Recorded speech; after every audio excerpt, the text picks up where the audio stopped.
Honorable Chairperson, anytime that I choose All my right. Lord, I be All honored. right. Yeah. All right, Curtis. Yeah. Majesty bless pardon, little thing. My schoolmate come and check me. Best We friend are, in my life. Yeah. we That's are all like, good. Come on, they're all good, brother. Yeah. Holy Emmanuel, I, Selassie, I, Jah, Rastafari. Call for virtual reverence in the virtual courts of Rastafari. Holy Emmanuel, I, Selassie, I, Jah, Rastafari. To God be the glory, great things he had done, the black Christ, Amen. Holy Emmanuel, I, Selassie, I, Jah, Rastafari. Behold how good and how pleasant it is for us brethren and sisters to dwell together in unity and love. It's like the precious ointment upon our head that went down onto our bed. Even Aaron's beard that went down onto the skirts of his garment. As the dew of Hermon, and the dew that descend upon the mountain of Zion. From where the Lord commanded his majesty blessings, even life and love forevermore. So hail our God, Selassie, Jehovah God, the Rastafari. Our Almighty God, the Rastafari, great and terrible God, the Rastafari, the Almighty God. Jah, who seateth in Zion and reign the hearts of all flesh. O thou most high, eternal Father, Jehovah God, the Rastafari. Hear us and bless us, O Lord, keep and sanctify us, Lord. Cause thy holy face to shine upon us, thy children, that we shall be saved and redeemed. O thou most high God, Jah, Rastafari.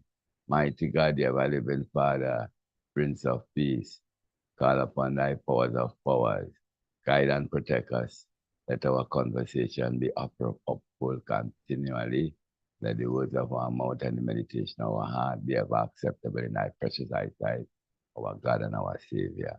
Holy Emmanuel, I, Selassie, I, Jah, Rastafari, my Lord and Empress, blessed love. We call on the Honorable Empress Macy to give us a article rendition. Yes, my Lord, royal family, give thanks, royal chair, and to the Bless royal councils of elders family, blessed morning to you all. And we give thanks again for another beautiful morning. You know that the Lord God has made, and He said we shall rejoice and be glad in it. And we give thanks for today, the first day of the week. Give thanks for the Sabbath gone by, beloved. And we're here together again, to reason one to another and to give Jah praises. So give thanks and praises again, Countess of Elders. Majesty. My chorus today is stand up for me. Sister Trisha, I'm gonna him. Sister Trisha, yes, Mama mom, Miriam. give him a chorus topic here. Can you see me gonna stand up for me, girl? Stand up and tell me if you love King Negus. Right. Thank you. Stand up and tell me if you love King Negus. Stand up and tell me if you love Farai. Oh, I want to know if you love King Negus. I want to know if you love Farai. For I say, stand up and tell me if you love King Negus. Stand up and tell me if you love Farai. Whoa, I want to know if you love King Negus. I want to know if you love Farai. One more time. Stand up, Baba Shanti, and tell me if you love King Negus. Stand up and tell me if you love Farah. Whoa, I want to know if you love King Negus. I want to know if you love Farah. I know. Holy Mount Zion, Zion, Zion, I, Lord, holy Mount Zion. Zion. Stand up and tell me if you love King Negus. Most High. Celestia. Celestia. Rastafari. Rastafari. My Lord and Empress, blessed love to the chair. Majesty bless, Honorable Empress. And we are call on the 7-star General Honorable Priest to give us a word of welcome for this Sunday, the first Sunday in the month of May. Yes, sir, I allow, as I'm under saying, make a clap yourself, for the wonderful work that, Rastafari spirit, even the movement in Jamaica have put, the leader and the opposition leader to shame, you know what I mean? Yes, so make a clap yourself because it was a beautiful moment and the energy was up, because we were there, to pump up the energy, so. As this is say, the Don of all Don, Yeah. him die upon the, the visitation of His Majesty, because we don't say him are the Don of all Don, already show them as I say, yes, he said the Don them go and bow to him, and you know what I mean? Yes, so, that was the half journey, so we give thanks I now start another half because it depends on us as a melanated people.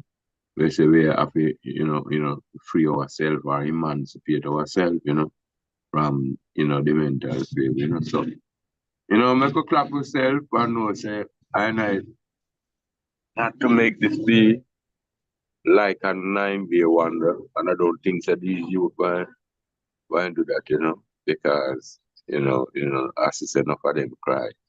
Them say them never know say this should have happened in them lifetime, So, clap ourselves, you know what I mean, and what the people of the negative part we want to say, say our intention was good, one perfect love right public. My Lord. And strengthening what the idea say article chairs. Clap your hands, all the people. Shout unto God with a voice of triumph. For the Lord is a great God and a great King over all the earth. King Celestia, Jah, Rastafari. Also for our honorable brethren, honorable priest, Aitafa, who earth strongest today. Majesty bless, my Lord. Many, many more. Celestia, Jah, Rastafari. Rastafari. Yes, I. My Lord. To add to that, I could send out the healing love to the brethren, and I have a priest up on, Rastafari. so I can find the strength to get up and throw off them crutches there and walk Yes. strong again. Yes, My sir. Lord, give thanks. Yes, Honorable Royal Tech, Majesty Bless, Honorable Empress Trisha, you can give us the roll call. Yes, blessed love, my Lord and Empress. Give thanks, Honorable Priest Ainsley, Chairman. Give thanks to being under your tutelage and leadership, the Council of Elders. Give thanks to Honorable Priest Earl for that beautiful, that beautiful, sorry, what you said about staying positive and having good intentions. And always having good intentions. Give thanks, Honorable Queen Mother Miriam, Queen Mother of the EABIC, active member and all things for the chorus gone forward. And give thanks to all brothers and sisters in Christ. Throughout history, it has been the inaction of those who could have acted, the indifference of those who should have known better, the silence of the voice of justice when it mattered most, that has made it possible for evil to triumph. His Imperial Majesty Emperor Haile Selassie I. Yeah, Rastafari. Rastafari. Today, May 4th, 2025, 12:41 p.m. Roll call of the EABIC of Elders. Honorable Priest Ainsley. Majesty Bless, Royal Tech. Honorable Priest Earl.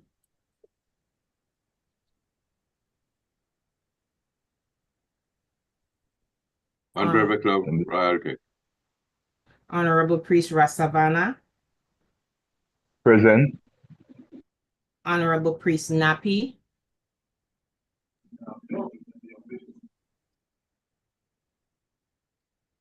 He is present. Honorable Priest Seven. Blessed Lord. I'm sorry, the phone was muted. Yeah, Priest Napi is present, you know. Give thanks. Honorable Priest Adigan. Present, Royal Family. Honorable Priest Aswad. Most present, Honorable Empress of Zion. Thanks. Honorable Prophet Ijah Star.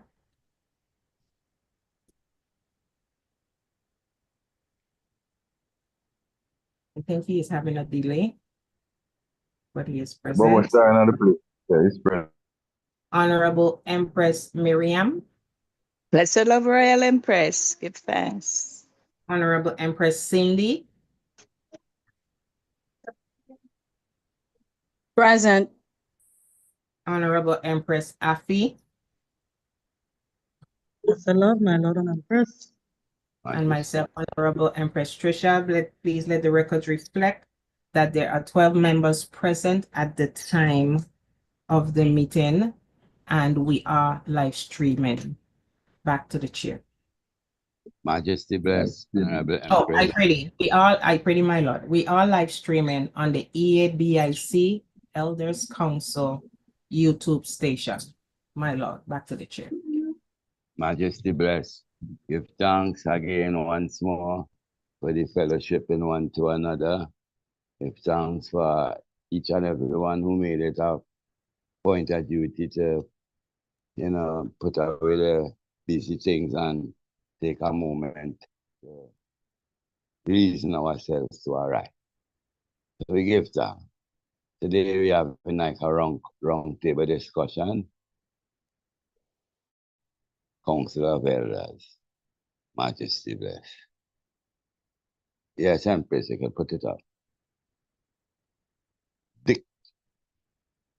Dick, hold up. How you pronounce that word again?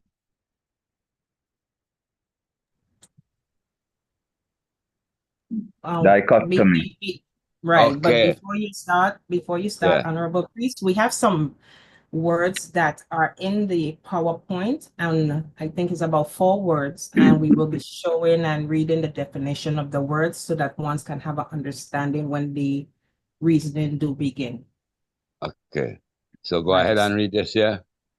Majesty. Dichotomy is a division. Dichotomy. Give thanks, my Lord.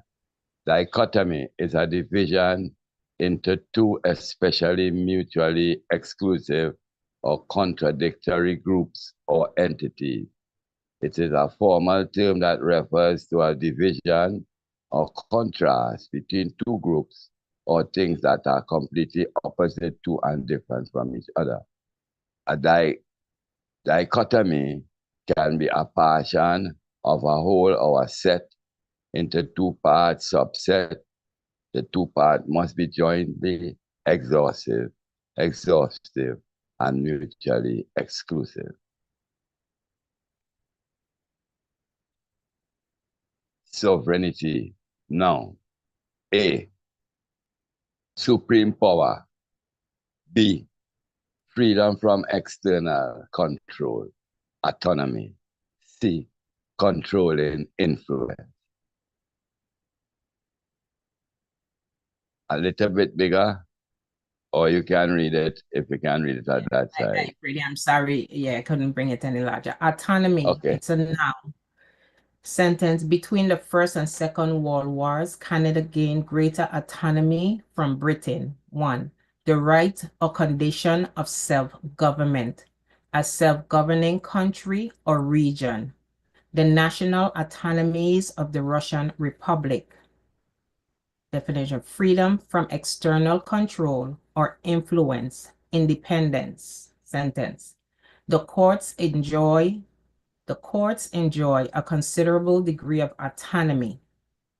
economic autonomy is still a long way off for many women.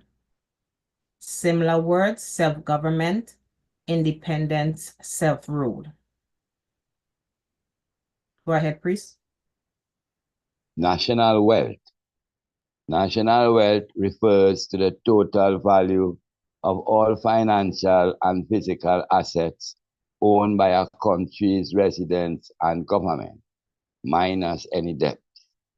It encompasses various assets, including natural resources, land, buildings, machinery, and financial assets.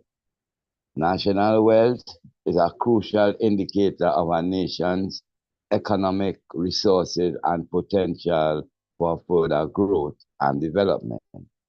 It can fluctuate based on factors such as real estate prices, equity, market performance, and technological advancement.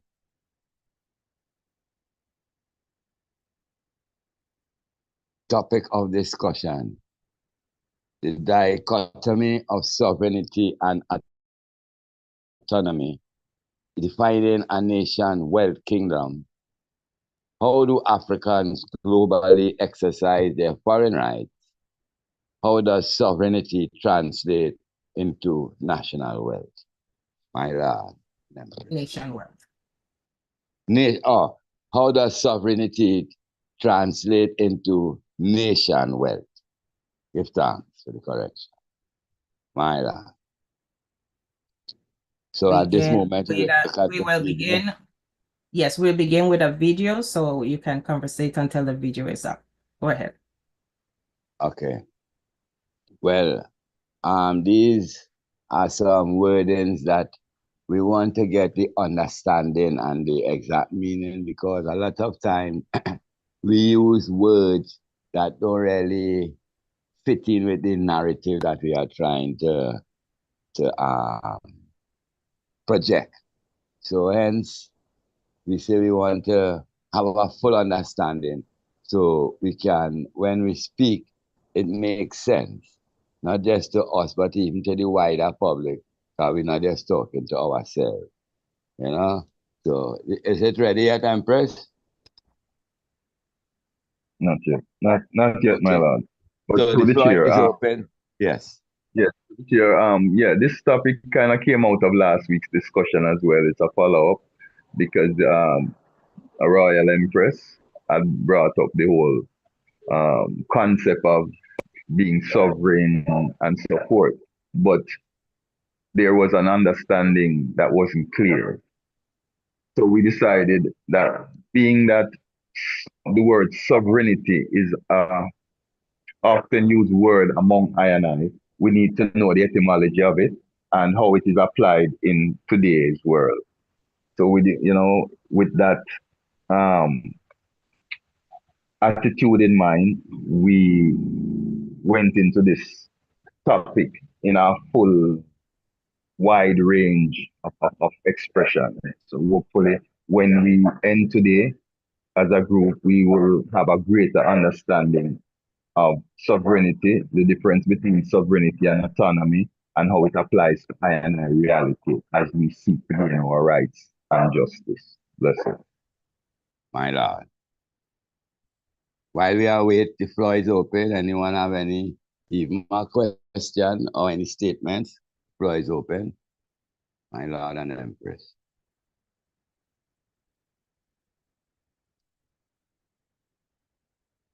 Blessed love, Empress Akim, Majesty. Blessed love, family. Forgive me for being late. You are forgiven. Give thanks. Rastafari.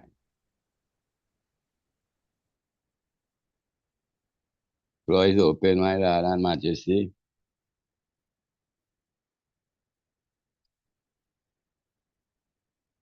It's have an old saying I heard. Sovereignty has a variety of definitions that include both legal and layman's explanations. In fact, each region or country of the world has its own way of defining sovereignty. Despite these countries' different views of the concept, sovereignty of a country is generally defined and determined with a hard look at a country internally and externally. In this lesson, we will discuss these different outlooks and their impact on the term as a whole.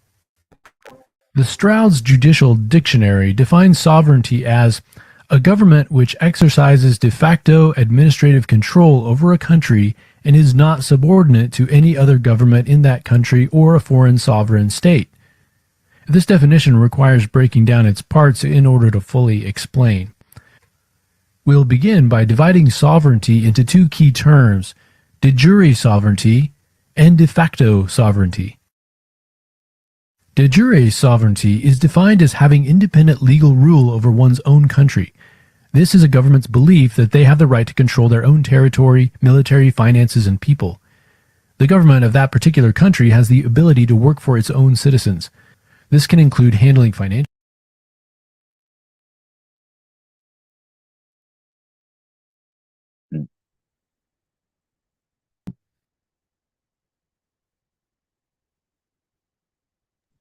I agree with some. Technical, yeah, Yeah, technical.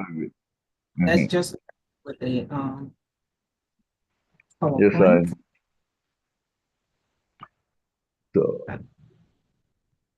as we declare, as our Father has declared, I and I as a nation to be a, a royal nation wealth kingdom, you know, we need to understand what that means. You know, what does that translate into as rights for I and I as a people? You know? And how do we reconstruct that brand of nationhood? On screen, it has nation wealth economic kingdom. We are not a commonwealth. We are a nation wealth people. Our wealth is in the land. So God has given us our portion as a nation and a people. Ethiopia, Africa, which is the breadbasket of the world. We are in the process of laying a fundamental economic structure as a Congress, EABIC, Church of Salvation, to help in moving us forward in a bright future. A quote from Garvey. The man without a business of his own or without training to perform a particular type of job is always at a disadvantage in making a living. Great wealth is made out of commerce and industry, also the professions which depend upon commerce and industry. The Right Honorable Marcus Mosiah Garvey. Says, turn your attention not away from Africa, because Africa shall be the only salvation and solution of the great problem of race in America and the Western world. Africa, the land of our fathers, beckons us home, if not in person, in sympathy, in sentiment, and in moral and financial health. So why shouldn't we help her throw off the shackles placed upon her by alien civilization and alien races? Marcus Mosiah Garvey.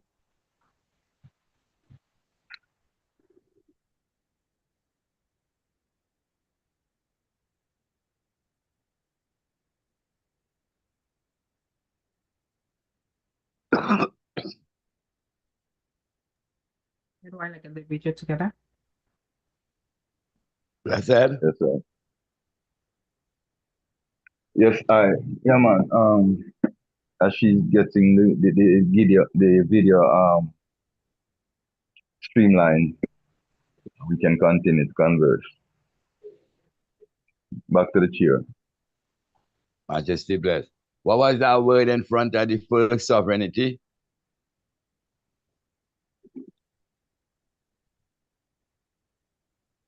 They had two small trick letter words in front of where they separate sovereignty into two groups. You remember the name, Myla? De jure and what was the other one? De facto. De facto. Yeah, de facto and de jure. So de facto, de jure is You ready, Empress? Yes, my lord. All right, go ahead. And I apologize for the technical difficulties behind scene. Everything here, man. We understand. Imagine if you woke up tomorrow to find that you no longer had the right to make your own decisions or defend yourself. Instead, your neighbor from 2 doors down will be making all of your day-to-day decisions for you. It's unlikely that this will happen to you since most adults possess varying degrees of autonomy and personal sovereignty. If you were a country, on the other hand, it is far more likely that your sovereignty could be lost if an invader was to overpower you.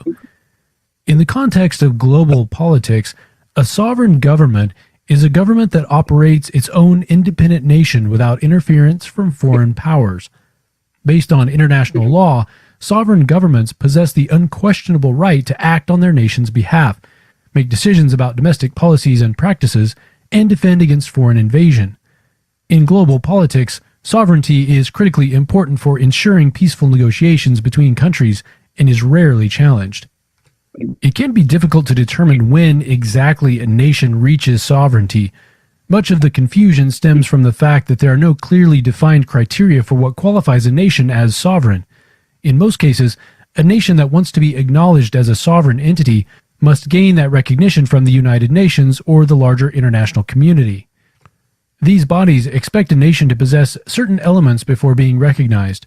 For example, if a nation wants to be recognized as a sovereign government, most would expect the nation to have clearly drawn borders, citizens living within those borders, and legal and social systems that can accommodate their citizens.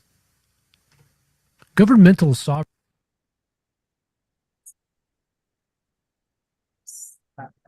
Again, but we can go ahead. Rastafari. Just as it getting nice, so it's a deal with it. Yeah, that's it. Yeah. Sorry about that. So it says a royal sovereign nation world kingdom is one that is founded on its God-given natural resources.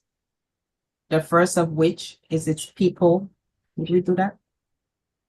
Its land, their land, and all the resources yielded by the land. The principle of nationalism is where the process of wealth accumulation begins and is collectively secured, which simply means... Empress, could I ask you to start again to read that over because it's very important that, yes, since the video didn't give them the gist of it, just read that over for I and I. Give thanks. Rastafari, continue reading. A royal sovereign nation world kingdom is one that is founded on its God-given natural resources. The first of which is its people, their land, and all the resources yielded by the land. The principle of nationalism is where the process of wealth accumulation begins and is collectively secured, which simply means that the resources of the land and any benefits to be derived must be equally applied to the citizens of the land. The people the people must then create a system to manage those resources in order to gain the greatest good for all of the citizens of the nation. There can be no partiality because of ethnicity, religious, or political persuasions. The wealth of a country must benefit all its citizens for them to be a nation. This means the self-interest of an individual must also be in alignment with the general interests of the nation, or at least benefit others within that geographical space. Individuality is only beneficial to the nation when the interest is selfless. The sovereignty of a nation state is secured and preserved by the collective interests of its citizenship both at home and abroad. The backbone or foundation of sovereignty is unity from which solidarity is established. Unity is not based on sameness, but on common interests or shared experiences and or common problems, which requires a collaborative approach. Unity without uniformity is the easiest way to achieve solidarity. People of different persuasions identify their commonality and forging unity.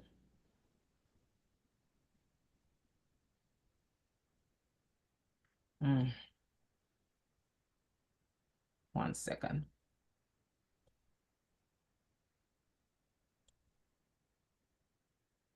Diversity is the science of Mother Nature, who created varied subspecies or strains of each living organism. Nature also has a spectrum of colors, which when strategically combined, creates different colors within the spectrum. Sovereignty in its essence is based on collective security and interdependence. This is micro coexisting, which is the base of the macro coexisting, which is the foundation of humanity's evolution and civilization. Humanism and altruism, which are principles the office of Christ, Humanism and altruism, which are principles of the office of Christ or the Messiah, established into human development, which again, simply put, is just doing unto others as you would have done to you, or the concept of brotherhood and sisterhood within the social order, being charitable, benevolent, selfless, and devoted to the betterment of others. In summary, a nation-world kingdom is one that values its people as its most precious resource, and also a people whose principle is based on equitable distribution of all wealth derived from the ecology of the community. Sovereignty is the respect of each country's borders and the ability to govern their own affairs without unsolicited outside intervention. Sovereignty is preserved by the principle of collective security and universal common interests of the citizens of a geographical location.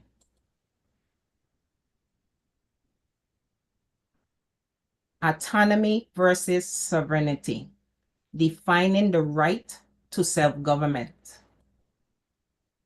When cracking open a thesaurus to find synonyms for freedom, one would undoubtedly come across the words autonomy and sovereignty. If you feel the need, go ahead and check your thesaurus now. I'll wait. On a surface level, these two terms seem comparable. They both celebrate free will and stand as belligerents to authoritarians' power. However, the two words are not perfect equivalents. Autonomy indicates the existence of a central authority. Autonomy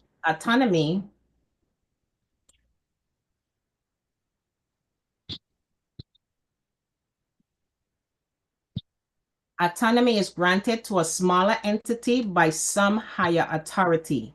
For example, Puerto Rico is considered to be an autonomous U.S. territory, meaning that the state is free to pursue its own version of self-government, but it does so under the authority of the federal government of the United States of America. Although autonomy does entail some leeway in the realm of self-liberty, the freedom is the result of a trickle-down phenomenon where power is derived in a larger, more authoritative entity. Sovereignty has an inverse relationship with power in comparison to autonomy. Instead of descending from a central authority, sovereignty is a central authority. Sovereignty etches out a country's control of its geopolitical space.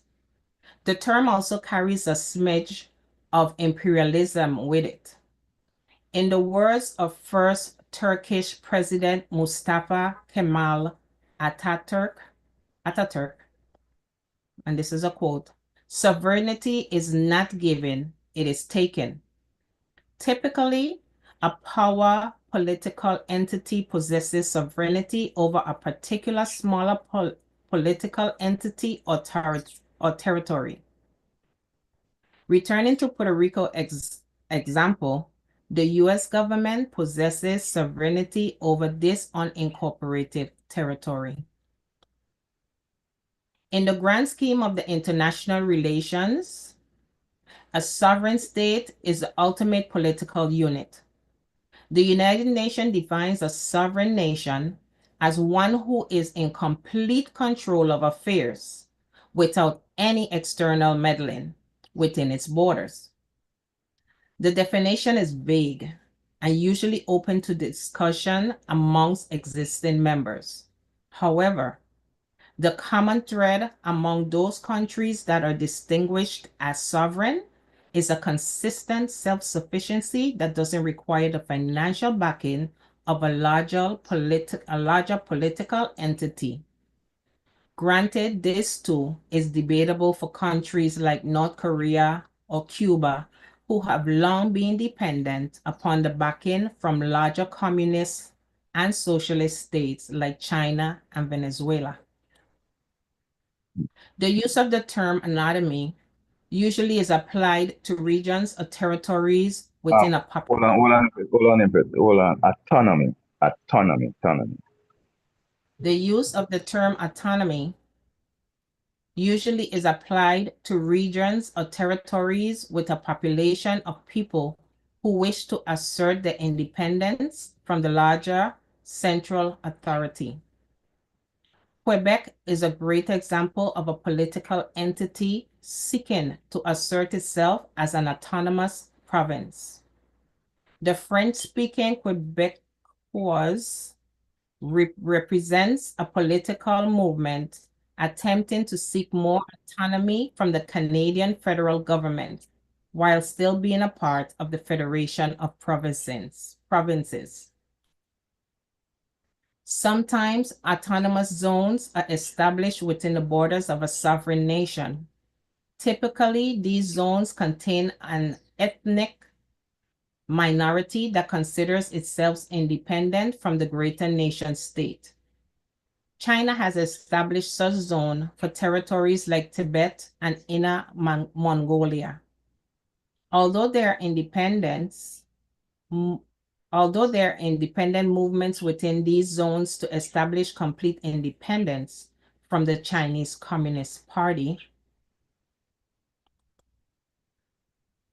these autonomous territories are provided with their own local government and legislative rights.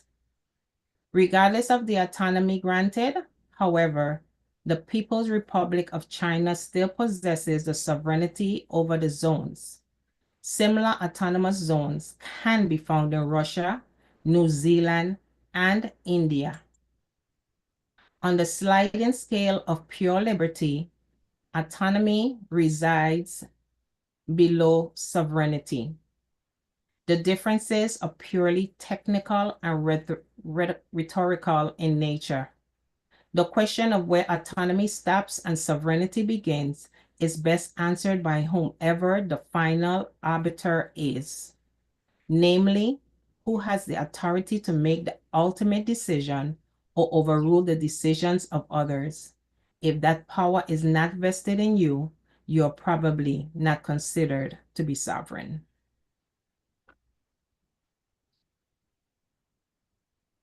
Yeah.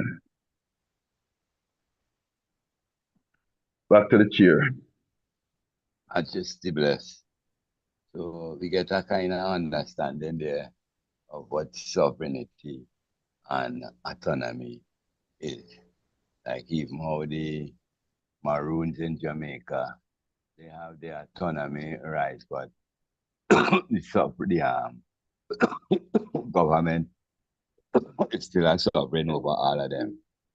I'm getting that right, my lad? Yes, my lord. You could continue with the video, Empress.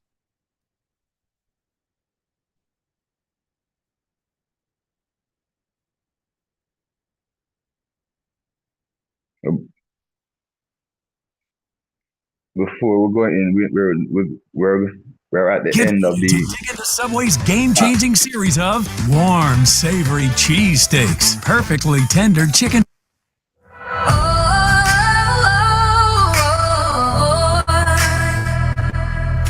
Burkina cries out, heaven heal our plea.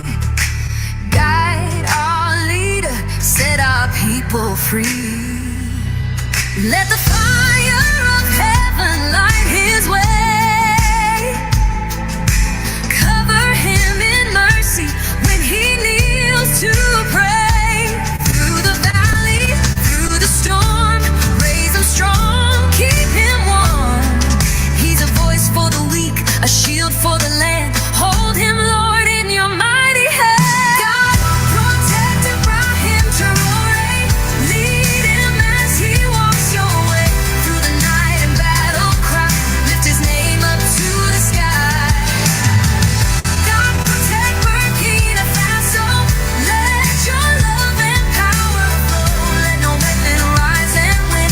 We believe in you again.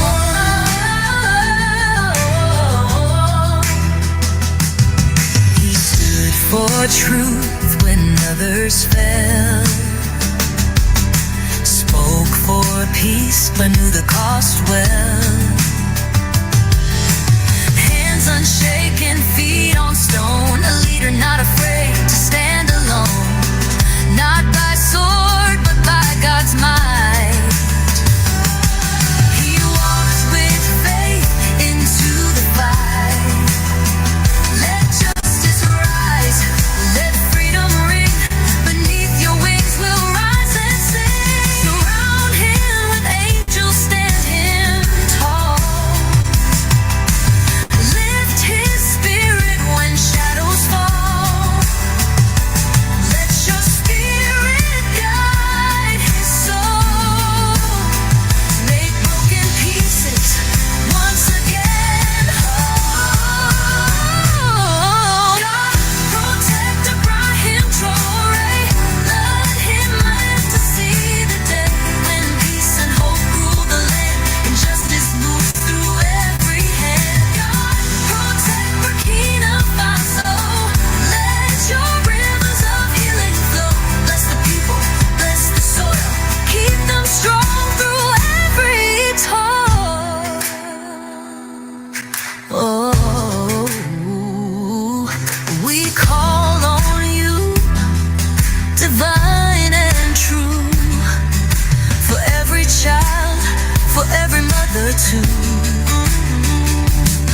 From desert winds to mountain high, let your promise fill the sky.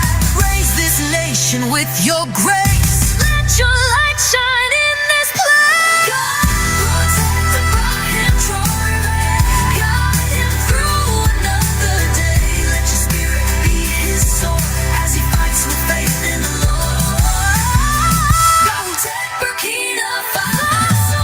Break the chains, let freedom grow. We believe, we kneel, we trust. Your justice, Lord, is always just. Protect him, protect Burkina. Amen.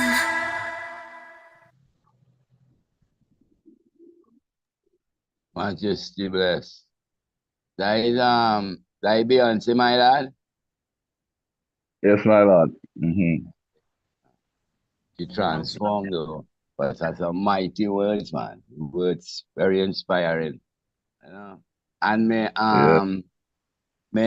as I think I was reading with the high priest Savannah. I wasn't there in the 1920s, but when I look back and travel through the space and in time in my mind, I see where how we see in the whole world kind of rally. Well, with technology, we could see this we rallying, to the one cause when Marcus was rallying, so it was, we didn't have the technology to see one another. But that's how my vice is, because remember they say certain places his newspaper was banned.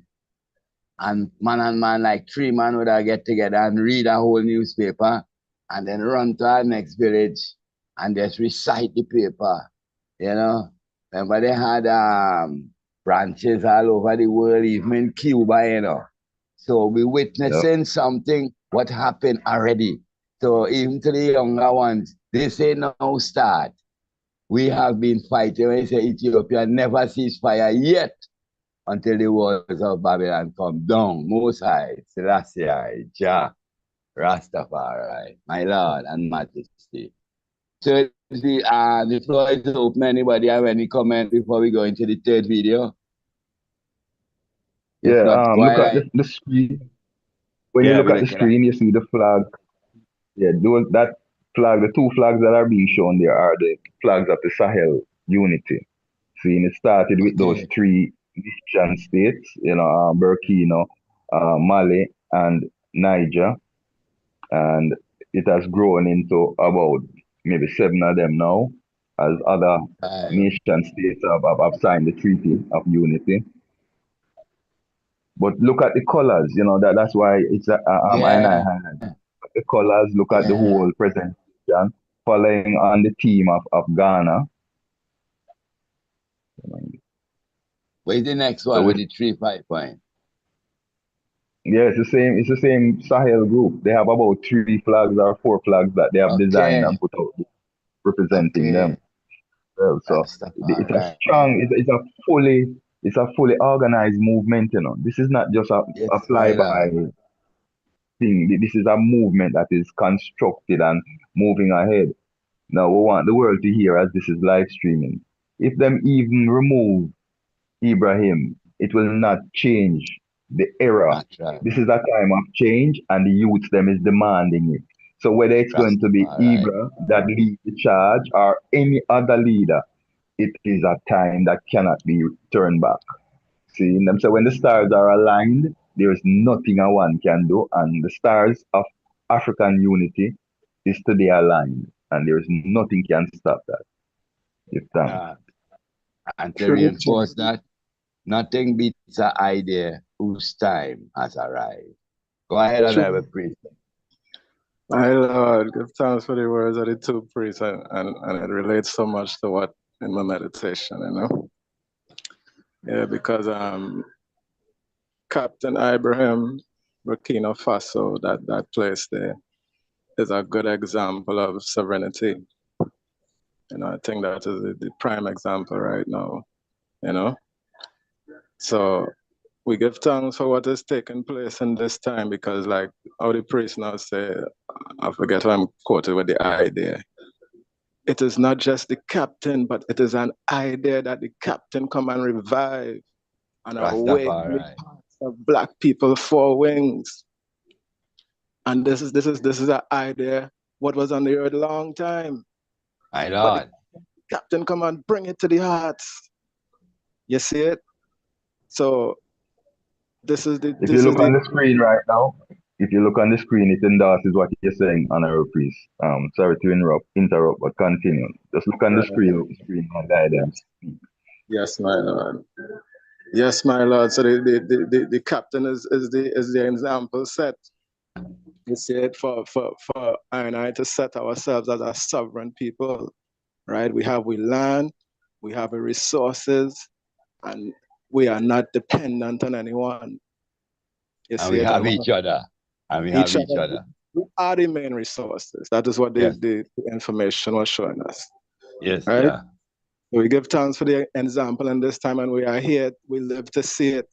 You see it, and there's much more to come, because the idea is alive. My and can never Lord, die again. My Lord and Majesty, blessed. this is why it is imperative that we put aside petty differences and unite for the greater cause. This bigger than any one of us. This is for the whole world of black people. We tightening the black belt around the world, my Lord and Empress. Selassie, Jah, Rastafari. Floor is open, Honorable, my Lord and Majesty and Empress. My Lord, Honorable Chair, Honorable Empress Macy. Majesty Divine, give thanks, to each and everyone. Welcome, welcome again to the Councils of Elders Reasoning. Give thanks, my Lord, for all what's said and done, powerful words, going through. I want to take this opportunity too and to wish Honorable Presidenter, happy band strong, same way, and more Rastafari. strength to the royal priest, and as we pray for him from day to day to get healing. I just want to ask the councils of elders, what we are doing, are going to do for him, my Lord, to see how best we can get our brother back on feet, because that is our work, and we give thanks for the mighty full work. Also, I was listening to a video yesterday where Steve Harvey said Africa don't need anything from no one. Africa have all their resources. They don't need no help, no food, no nothing from no one. You see, because we have everything back home, you see. So I give thanks again for what I hear, I listen to all the videos and that are coming out, and the youths, them are rising. And that's the powerfulness of it, because right now it's the youths them is going to take over. It's their time, you understand? But we, the elders, have to strengthen them. Now we have to join force with them, because the elders know the way and the youths them are strong. You understand? So we have to work together with the young ones them, because it's our time now. I see it, I feel it. You understand? And with Rastafari. that brother that rise up, all the rest of powerful man who rise up and slew, all their spirit is with him. Rastafari. Yes, you see, so he's good. He's gonna do great things for Africa. And we in the West must support him, and never straighten him from the right, because the right we stand for. You see, so we give thanks again to all what's said and done, and let us consider Presiding for. And what? We don't matter what anyone's saying, is the word prove us who we are and what we stand Selassie. for. Right now, we are doing the work. Until they start to do the work, then they can't compare themselves on us. So leave them alone, okay? And just concentrate on our business ahead. Give thanks, my Lord, for these few words. Blessed love. Majesty, bless Uh, Empress. through the chair quickly. Empress Honorable. Fisher, go back to that one before Ibrahim, please. I want to read it. No, go back to the caption. Yes. Yeah. You cannot carry out fundamental change without a certain amount of madness. In this case, it comes from nonconformity. The courage to turn your back on the old formulas, the courage to invent the future. It took the madmen of yesterday for us to be able to act with extreme clarity today. I want to be one of those madmen. We must dare to invent the future. So what he's talking about is those mad scientists, or what we would say back in the day. That's how they title them. Those visionaries, like Garvey, because the visionary was seen as a madman because he was seeing things ahead of time that Over wasn't trending. 100 years. Yes, that wasn't trending. So he's seen just like the story, the allegory of Noah building the ark, and everybody passed and laugh after him and mimic him because they were not seeing the vision that Noah was seeing. But when the rain started to fall endlessly, then they understood what Noah was seeing because the time had come now where that vision is manifesting. It is the same time in which we find ourselves today, a very important, a very interesting, and adventurous time when what our forefathers, the cornerstone that our forefathers placed at the foundation of solidarity is now being built upon. And as the Honorable Chair always say, establishing cultural continuity. See, that is the one thing that Africans have had. Like the priest say again, Ethiopians never cease fire till Babylon wall come down. Majesty. My Lord. And through the powers of far I moving through and through. We end up in the rallying we had for Wednesday. Our sister now come in the area. She was in Africa before. So she started rally around with us. All mansion of Rastafari. And she is going to be in but how do you pronounce the others? Get a fight. I want to get my African tongue together, you know. Barico, how it is, please? Burkina Faso, you're talking? Burkina Yeah, Faso, yeah.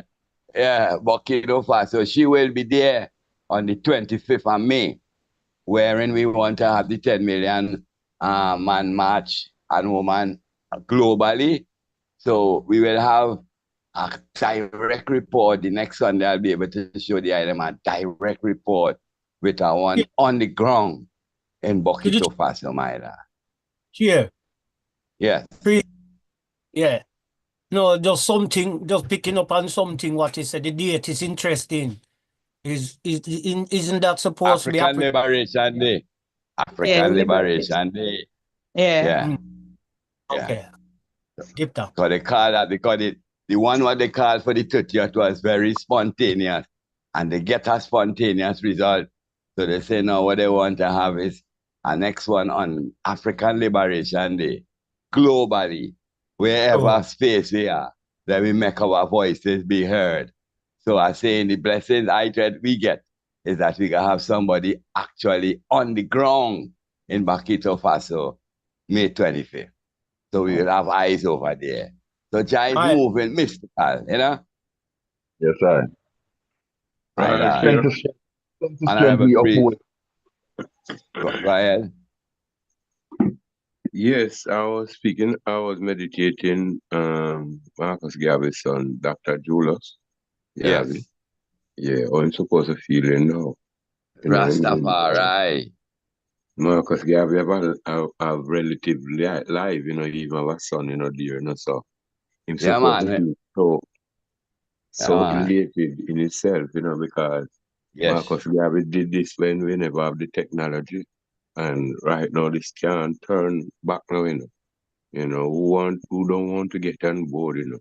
This cannot turn back, you know. So what is taking place of the world scare, you know, because the melanated people is the majority.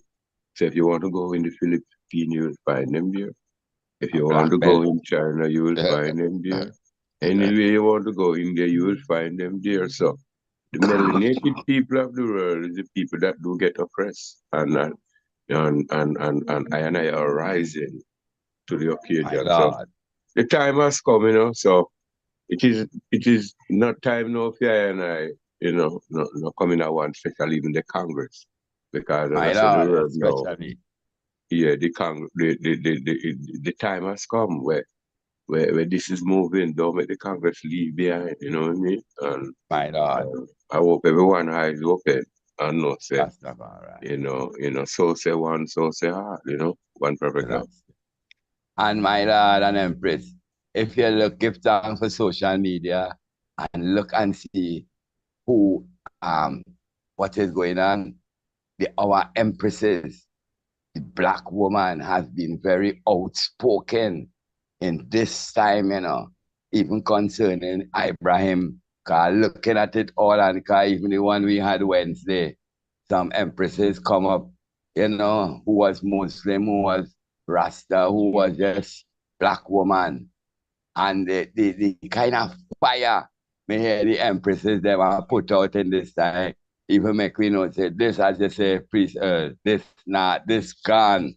They're not turning back now, you know?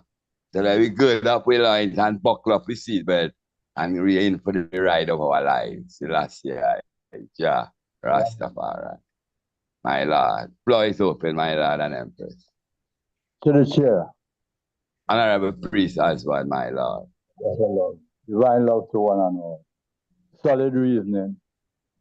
And Patricia, you're working for Shatavan, everyone very verbal till they making sense, because our sovereign rights, sovereign to be to give us our way as an entity to exercise power without a limitation. Our sovereignty is essential. It encompasses the power to make laws, to define, to structure committees for us to fight for our rights. It implies to us doing the right and beyond the reach of any government and anything to hold us back. We must be unified with all respect to good information and security. Understanding the duty what the man them doing, and the thing that how it's changed today, not because of just no even one individual. It's the whole energy. It's global, it's universal. We feel it and we know it. So we have to do what we have to do to create our security, our collective security arrangements, politically, regional, global, within our committee, getting our system together, trying to redo our constitutional things and all that we are supposed to do to amend the rights of our constitution and to bring forward a unity that we could so be able to work in alliance with each other.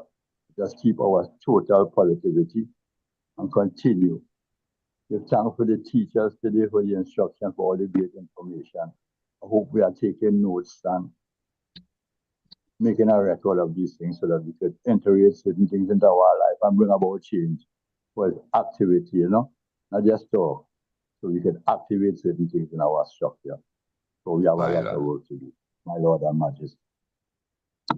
Honorable priest, my Lord. And as you Empress, talking there, before you start the video, go on, go around with this reasoning. But one more time. Don't start it yet. Don't start it yet. Don't start it yet. Don't start it yet. Go on this reason before we get into this. Hold it, Empress Trish, please. Thank you. my Lord. And a quick word. As the priest and the eye them talking, what flash in my mind? A conscious man, a wise black man, who have any kind of conflict going on with any black man, should hurry up, and resolve them conflict, because this is the time for unity, brotherhood of God, and the sisterhood of God. My Lord and Majesty. Floor is open, pray. Someone was asking for the floor a while ago. I don't believe it. Oh, okay. Please add again. Oh. Yeah. Go ahead, please. Like we say, visions and the spirits rise up, the ancestors. Like, I have a child the same age as this man, Traore. I have a daughter the same age as him. And I'm just thinking, these man is light years ahead in their thinking than my youth right now. Right? Yeah, and I look in now at the situation, and I say, as we are the EABIC membership looking at this, and we see the dissension in the house, and like I was listening to Priest Earl on the audio on the Council Elder Forum, and he was addressing the church, and he was saying, yes, that was good. But I agree with him when he said, the momentum have to keep going. So it is good to hear that I want something is happening on the 25th of May. My Lord. Keep the momentum going. Yes, yeah. Like I says, like I look at Traore doing this, and you know me is a crowned man, and then I look at Abiy Ahmed, and I'm disappointed in Abiy Ahmed, a man who get the Nobel Peace Prize and was doing such great things in Ethiopia, and he make a turn and get Ethiopia in debt to the IMF and all of these things, you understand, and and as it even relates to Russia, yes, I know Traore is do business by arms, do all kind of things, but I still don't trust Russia. and I still don't trust China. The people who Traore deal with, I will back Traore all the way, but I'm not backing the people he's dealing with, and I know it's just trade and business, so he's not really in bed with them like that. But I'm just saying, Rastafari. I don't trust the Chinese. And you know, one reason why I'm going to tell you I don't trust the Russians. Yes, Putin has done a lot to help Africa historically. Yes, I know of this. But I still don't trust no Russian. You know why? As it relates to Ethiopia. After 1974, now when the emperor came off the throne in 1974, the Russians were occupying Ethiopia while Mengistu was in power. Yeah. They flooded Ethiopia with pictures of hammer and sickle banners, and also the images and photos of Lenin, Stalin, and Marx were depicted all through Ethiopia. Ethiopians were mass murdered and slaughtered under the rulership of Mengistu Haile Mariam, and the Russians were backing him to kill the Ethiopians. And I don't forget that. So no sentiment. Yes, I know Russia is doing good to try help protect President Ibrahim Traore, and I salute him, but I don't trust no Russian and I don't trust no Chinese. My Right? Lord. Going to Ethiopia, right? Seeing the I good and know the young priest to preach us, right? I and him was walking in this in Addis Ababa one day, and we took a look, and he said, "Priest, look, you see any Ethiopians with helmet there? You see any Ethiopians with construction clothes? The Chinese man was walking through the city doing the construction, and no Ethiopian don't get no work, right?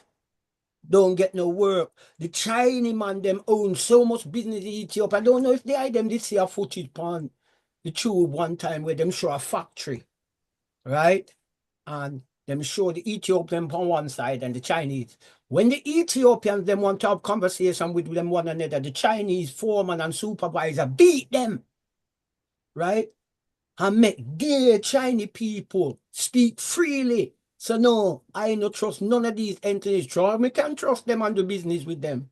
That's my only itch deso, right? But everything else I'm good. But I don't trust no Chinese. And I hear Priest Earl was saying that on the platform, and I concurred with him when he was saying it.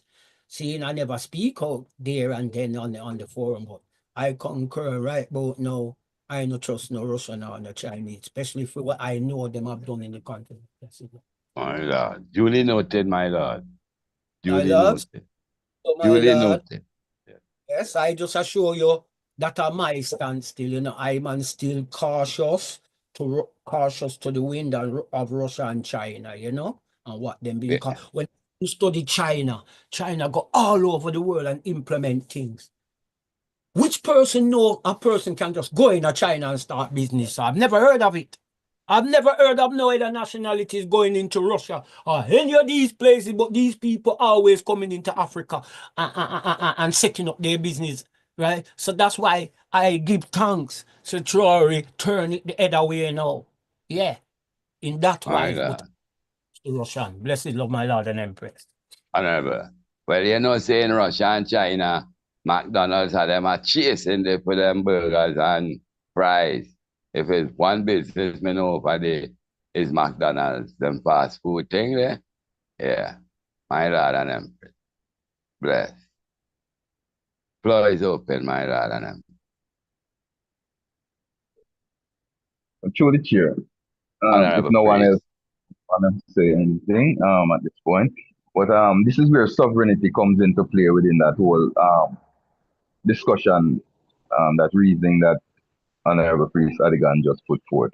Um, Traore is now sitting at the table as a sovereign entity Yeah. and dealing with the people that I'm dealing with on his level, while rejecting the ones that had him as a subordinate.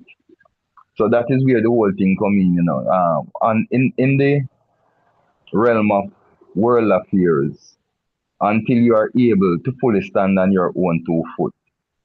Yeah. Yeah. Meaning you discover a pocket of oil and you have the financial backing to mine it, one, and refine it and bring it down to a usable and an exportable product.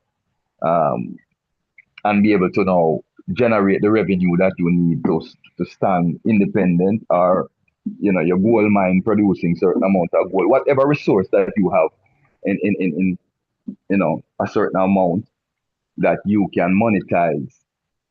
If you are not able to refine it, you find that you're still at point one and you're struggling. So this is where strategic alliances come in. And I would assume, not knowing all the dynamics, but I would assume that is where he's um, negotiating and working deals with these people. Because they are no different from the other people, it's the opposite side of the same coin. So if we're talking about imperialism, they are imperialists, so yeah, and they are capitalists. Their principles are founded on the same thing.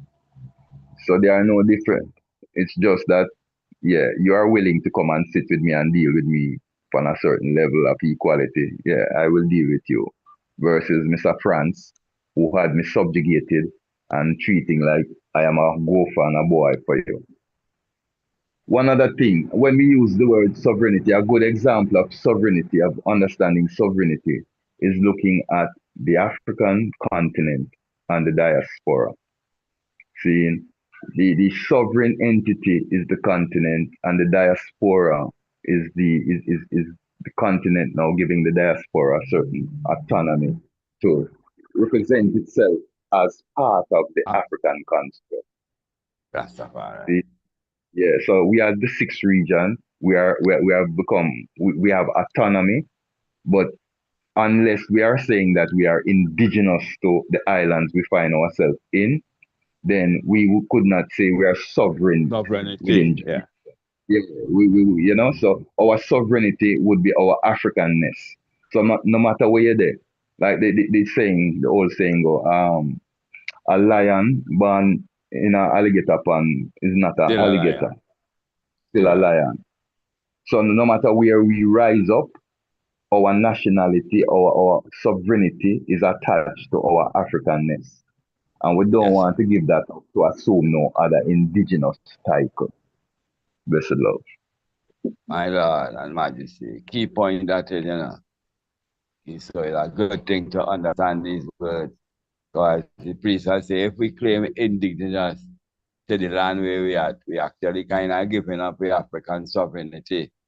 So and we would have no claim in reparations. We would have no claim because we are Jamaican, We are where we're supposed to be, and we would have to claim in justice from the Jamaican government. Yeah. You understand? But as Africans, we have the right now to demand and claim reparations for, pain, suffering, loss, and all of that stuff. So we have to be careful, how we're signing we name to things. Because in Jamaica here, they're strongly trying to label Rastafari as an indigenous culture. Yeah. Yeah. Wherein the elders always said, no part of us and no part of what we do is Western, is Jamaican. It's our Africanness that we are highlighting, we are recapturing, we are reclaiming.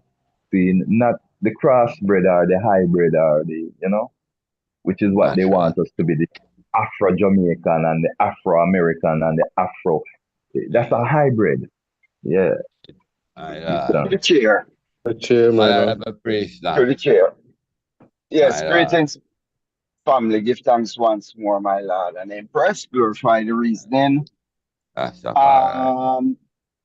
Yes, man, give thanks for all everything has been said and done, And sovereign, as the man say, for your born, you have to have that feeling within you and know that within your personal self, that are the first sovereignty where you have. You know you have personal connection with the God within and God out of you.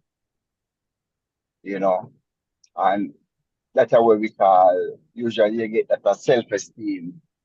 When you say you know and put yourself on a level where you know lesser than no man, and no man no greater than you. All our equals in the eyes of the Most High. And That's that is where His Majesty was able to do, where him deal with everyone. His Majesty, not one come in and do things in Ethiopia when His Majesty did it. So he never really shy away from that. If you can have a service and you have the knowledge and the expertise to do a thing, and you can come in and do what you have to do. We always hope that, whenever any other entity come in your country, they would at least employ some of your people and there on ground. But sometimes when you employ people from another place, from do something, they might come with a team where them know them train, well trained, and think that people things done efficiently. So sometimes that's why you see your Chinese just totally engulf a place because them said all of them man they will know exactly what they need to do and just gotta go lick it out and done. But as long as you sit and have a good agreement, we ain't no really take it from you and you feel fair and just me not see no issue with it. So we give thanks for all great name the works of the bridge in Burkina Faso. I deal with all him really make a end and say we can do it. I release them, I release enough doubt that is in I and I we are carried like we can do it and other one I tell we say no we can't do it. Them just a confirm to make say we can do it. And when we are talking Rastafari. about do it, we're not talking about we are going to govern over another one and come slew back no one and not give back one or them deal with we. We not do that. I know that's what we do. We just there to focus on our works where we need to do for build ourselves. Me I deal with. I know say Africa the bread basket of the whole world. Me I deal with. The only place that can be self-sufficient. Them don't need no one else to survive. You know what I mean? So it's just very nice so we work. And we say we work in not a way to overpower no one, but just forget fear, fear, weight, and just measure.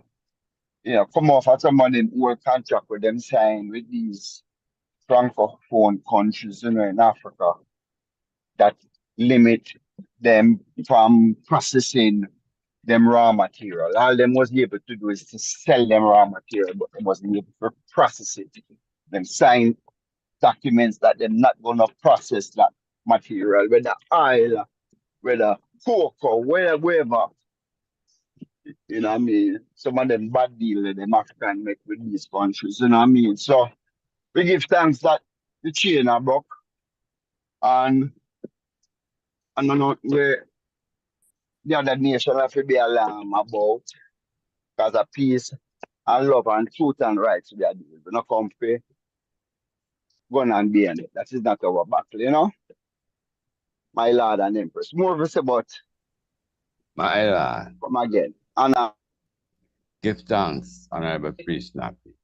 So it can be said it so it can be said that in agitating for our repatriation to our motherland, we actually advocating for our sovereignty then too, my lad. Because when we reach in the land, we will have that sovereign rights, if we understand it properly, my lad. And before the Yeah, priest in answer, one sense, before the but go ahead, Emperor. 1 second, Bobo in Brooklyn will be next when you're finished. All right. Okay. Yeah, I'm not even taking up the floor. I'm just gonna clarify something here. Yeah. Yeah, this is where now we have to align ourselves as Africans with Africa, Yeah. the continent. You Right. understand? Because this is where now our sovereignty becomes empowered. Remember back in the day, I always heard the saying from among the freedom fighters that if any day Africa become empowered, no matter where we are, we also become empowered. Okay. See? Because remember now, yeah, because Africa is not accepted as a nation, they use the word, but the treatment, we are not treated as a nation equally at the table. And when Garvey said that, what he meant was that when we have that equal respect and we are sitting at that table with that same power and authority that everyone else at the table have, then we will be able to broker just deals for ourselves and our nation. And that is what we are doing right now. We are showing the world because what they have told the world is that the black man do have the ability to govern himself. What Priest Nappy just said a while ago, not being allowed to refine your products and things, was deliberate. And they did it. And when we agitated to be trained, because they have to teach you how to learn the process of the final product, they said we don't have the capacity. That's why everywhere they go, they bring in their top management, that our top management don't learn the secret. See, it is kept among them. So it's a deliberacy family. Bless it. My God. Honorable Bobo in Brooklyn, please, Jermaine. Bless it. Bless the Lord, my Lord and Empress. Give thanks for Majesty yet, bless. give thanks for yet another blessed day. Give thanks for yet another powerful, topic about Abraham theory and our solidarity and how we could join in alliance with what's going on in Burkina Faso. In relation to the conversation, I just want throw a bit of forerun in history. Because even in the Psalms, it said the heavens declare the glory and the firmament show the handiworks. So we know even a couple of years ago, I think it was last year or year before, they had a eclipse in the heavens. And there was blood moons and stuff like that. And I don't know if the one them, you remember even the catastrophic storms and floods and these different things that was taking place. You know what I mean? So even within numerology, we could see this year now is a 9 year, 2, 0, 2, and 5 was 9. 9 is the number of completion. So we're seeing everything come to its fulfillment, within Abraham Torre and what's taking place in Africa. So we give thanks, that I and I who have eyes to see will see. And as it say, ears to hear will hear. Give thanks, my Lord and Empress. Bless the Lord. My We Lord. glorify. Yeah, through the Lord, chair. oh, give thanks. What? No, go through honorable chair. Let go who you want to let go. Honorable Honorable Priest Priest Andrew. Anglican. Yes, my Lord. And we language is a thing, cause a whole heap of people is saying Tory and Ori. It is Tra-Ori. Priori. Yeah, man. Priori. Tra-Ori. It is T-R-A-O-R-E.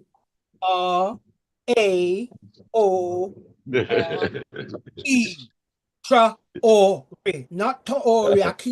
People keep saying Tory, even Main just pronounce it wrong. It's Traori. So I'm just giving the clearance. Traori. Traore. Yeah, man. Traori. Priori. Traori. Not Honorable Tory. his Traori. I Honorable feel like say historian. Give the thanks. white Give world cannot get it thanks. no matter what is going out there. The white world get it. Give thanks for the clarification. No, Anything else in relation to what I'm I want to answering? have subtle. when them say put respect on someone, right? Everyone have put respect on the works where him a do. So let's put respect on the name by pronouncing it the correct way. No My matter what Lord. the white understand, we not have that in that concept. Say, true, you understand what it is. Mean everyone understand it's the same person. No. So we have to get it right. It's Give Traore. thanks. Give thanks, historian. Yeah, well, as him Fire. touch that, is the same way in which we hail Haile Selassie. Now, if you talk to the Orthodox, the ancient Orthodox or the Batawi priests, they will tell you that Selassie by itself has no relevance, has no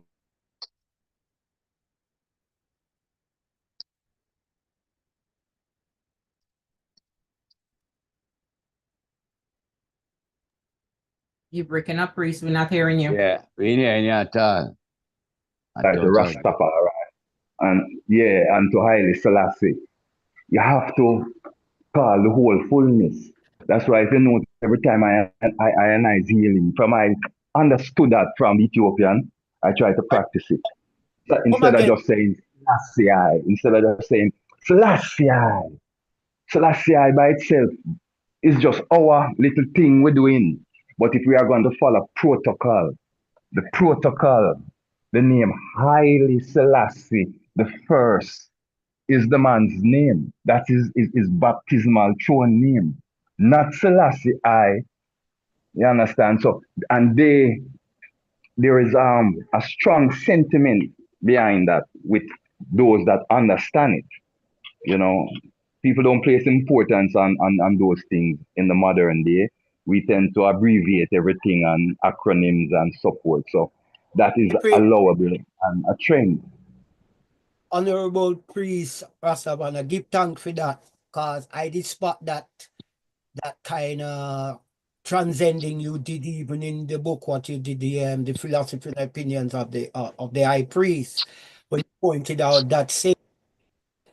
And when I realized, and I built from that, when you held out and you say, when you say Holy Emmanuel, you say Haile Selassie, you don't just say Selassie. And you're right. And I have got into conflicts with brethren when I say I don't pray to no man or give reverence to no man named Selassie. Because if you take off the I, there are many Selassies in Ethiopia, Yes, many. yes, exactly, Right? exactly.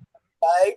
But Haile Selassie, Kedemawi, Haile Selassie first. Haile Selassie, might and power of the Trinity. They coexist. The word power, Haile, means two things in Amharic. It means might and it means power. So like you said, protocol. So it is, even when we said our creed, right? If that was here now, I would tell him that rectify that. We supposed to be saying, so we hail our God, Haile Selassie. Selassie, exactly. That is the protocol of the, paying it real homage and respect. Yes, my lord. Going to the history, no man in 1930 was crowned Beer Selassie. This Selassie is something like you said, something we create as Rasta, and it just coming like a motto. You Could I say understand? something, Royal, please? Like you have so a little ball, well, a comb some you sometimes you see them and through me a Rasta, they will come and they will say, yeah, Selassie Rastafari, and them the mean is mockery, cause them do that to enough of the times in the street. And when I look, They I go don't and mean say, no, them not know better. Them not know better. yeah, I'm But just they are saying, the ones uh, Chinese. energy we put out still, but my Lord and Empress, honorable priest, Yes, but my Yeah, president. yeah. So sometimes, why the sharpness of the thing sometimes is when you're alien. If you stop and carry it along, it going throw it out. You see, like you said, what the money where by the time if you say emperor here, it a go throw it out. So the shortening, sometimes the shortening just only put it right, fit it in a that space. Because we have a little space, even when I and the eye of Not a good reason though, please. Not a good huh? reason though. That not a good reason. We have to create. We have to create now. Sorry to interrupt you, but it's not a good reason for us because it's going to offset something. You're going to offset the man title, offset the power that come with the title. When we heal, according to word sound have been power, when we heal, Haile Selassie, we get the full energy that the name supposed to bring to I and I. When we shorten it, we don't get that power.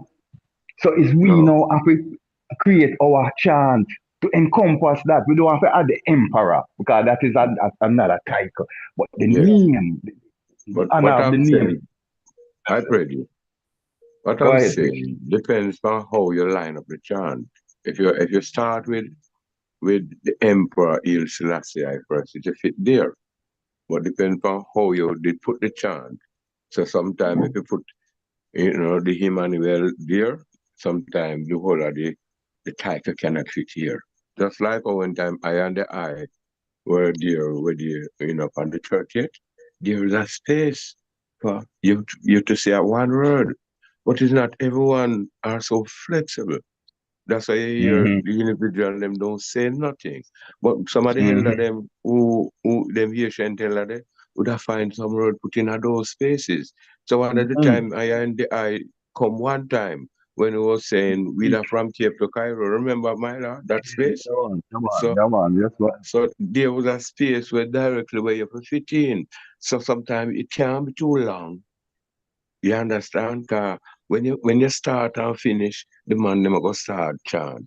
So some of the time the word that you're going to fit in at that space after, can fit.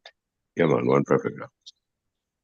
Yes, my My lord. I lord. don't want When to throw three off the nations schedule of this. Yes, go ahead, Uncle. Listen. in turmoil decide to rewrite the rules of regional security, Niger, Burkina Faso, and Mali, three military group-ruled countries in Africa's Sahel region, have announced the imminent deployment of a 5,000-strong unified military force. Their goal? To fight the jihadist violence that has gripped their region for over a decade. But this move isn't just about countering terrorists. It's a bold statement of independence, a rejection of external interference, and a declaration of self-reliance.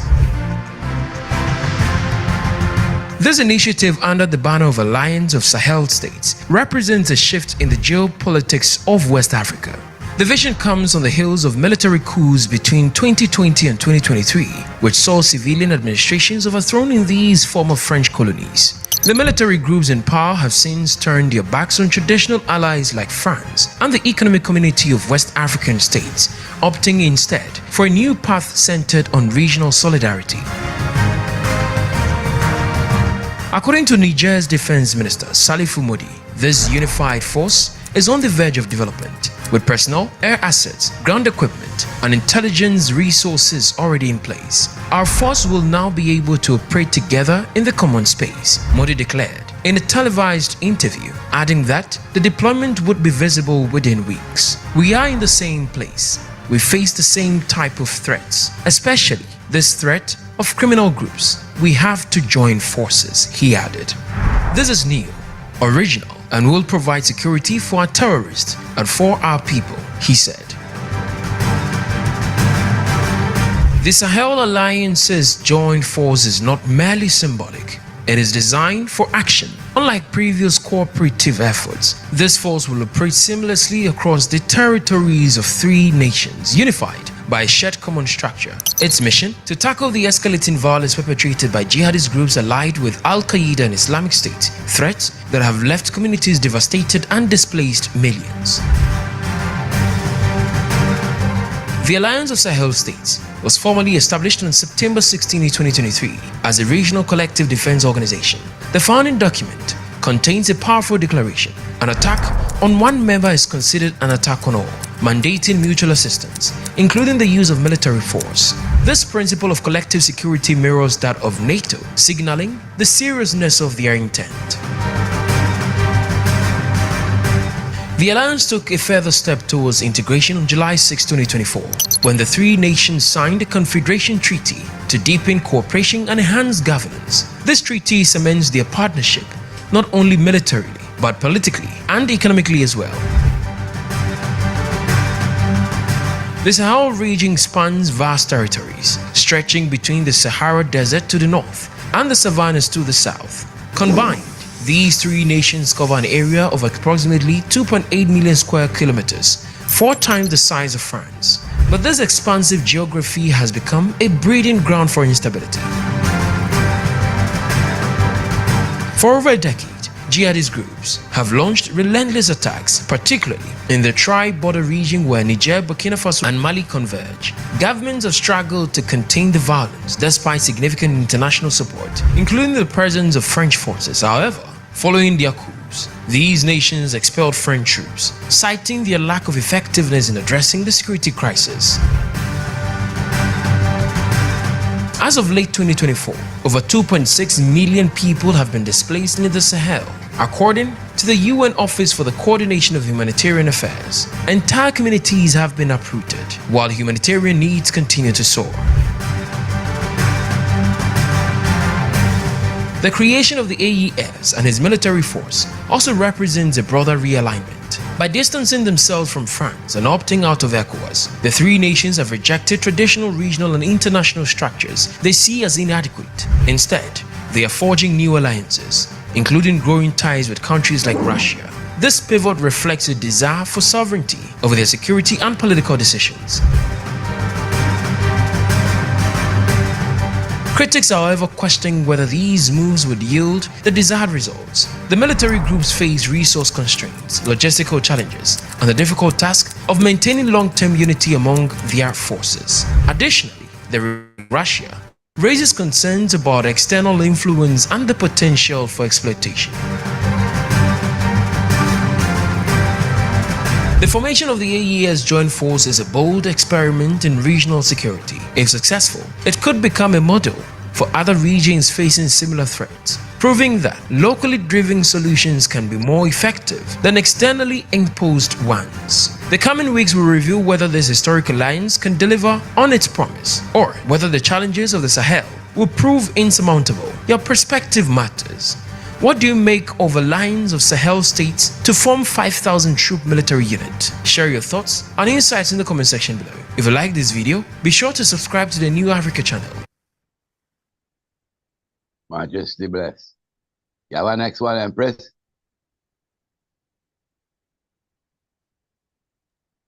That is the end. Oh, you don't have no more video? No, my lord. Okay. Last one. So the question falls now. What does the Sahel unity mean to the diaspora? And more so, what does it mean to Rastafari? And more so, what does it mean to Bobo Shanti? So, what are we taking away from this symbolism at this present time, in this era that we find ourselves? Back to the chair. Floor is open, my lord and Empress. And I will appreciate some questions with the item thing. My Lord and Empress, bless the love to the collective, up to the family again, and give thanks as usual for another moment of reasoning. And give thanks for the all of the love and the gathering of saints. Yeah. Well, as it relates to our house, and we have all heap of different things going on. No, a lot of things we learned coming up and a lot of things we've done through learned behavior. But when you know better, you do better. And the question has been, we check the ill. I man listen to certain, what them call it, audios go out on the same mindset. And it was in regards to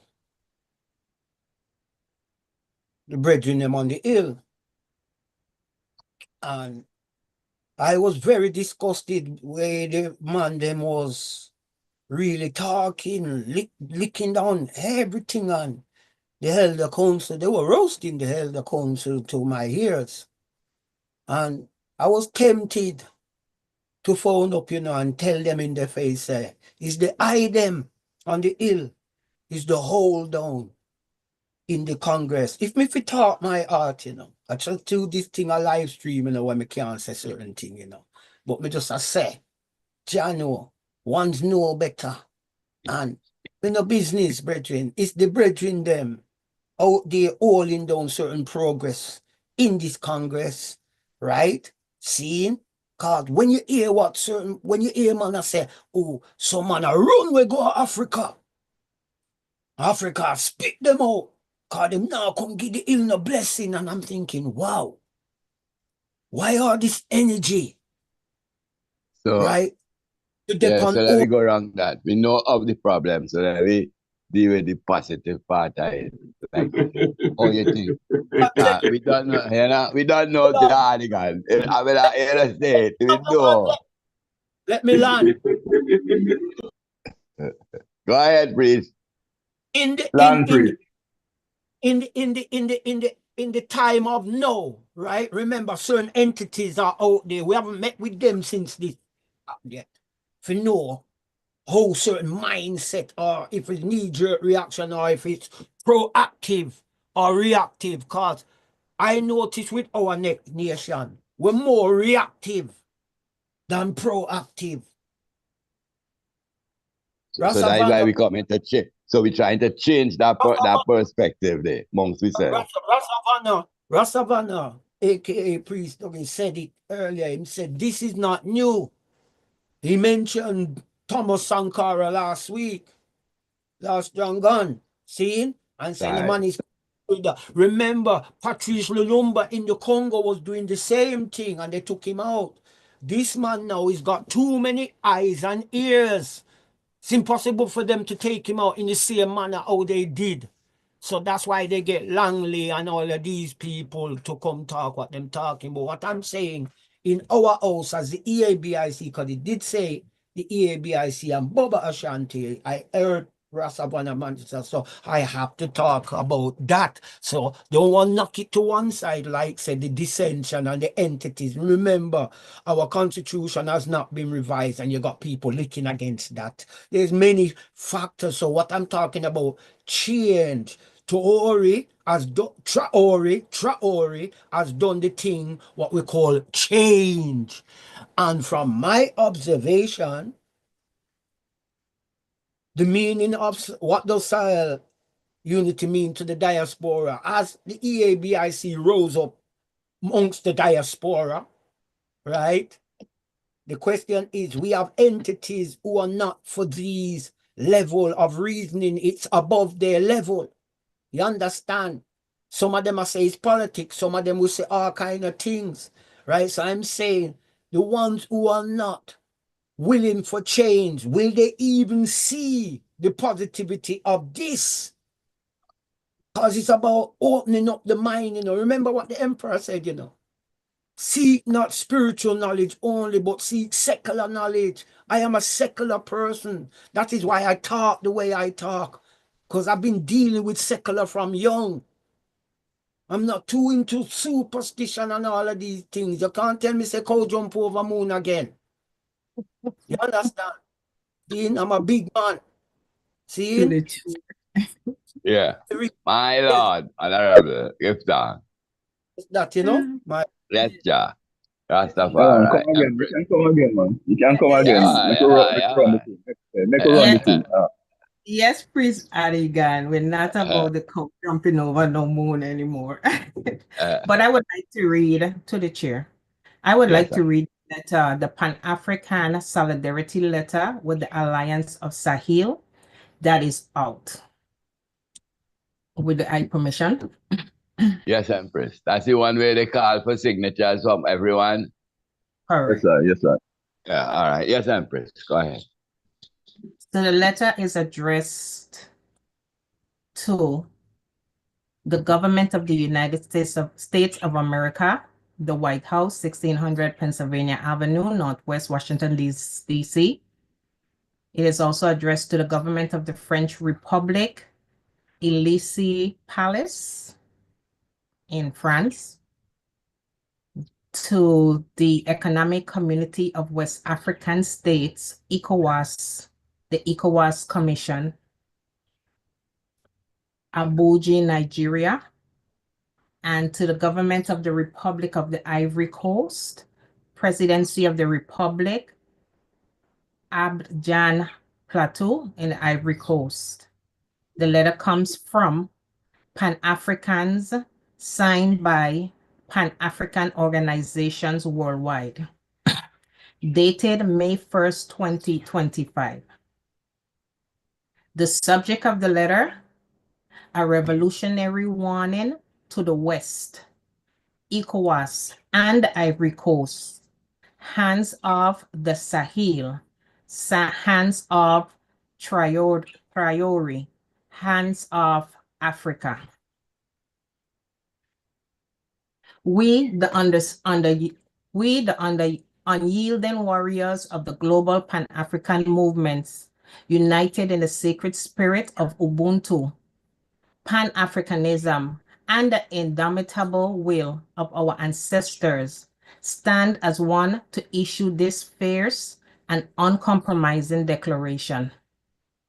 Our massive global march on April 30th, 2025, in resolute solidarity with Captain Ibrahim Traore, the revolutionary leader of Burkina Faso, and the sovereign peoples of the Sahel, is not merely a protest.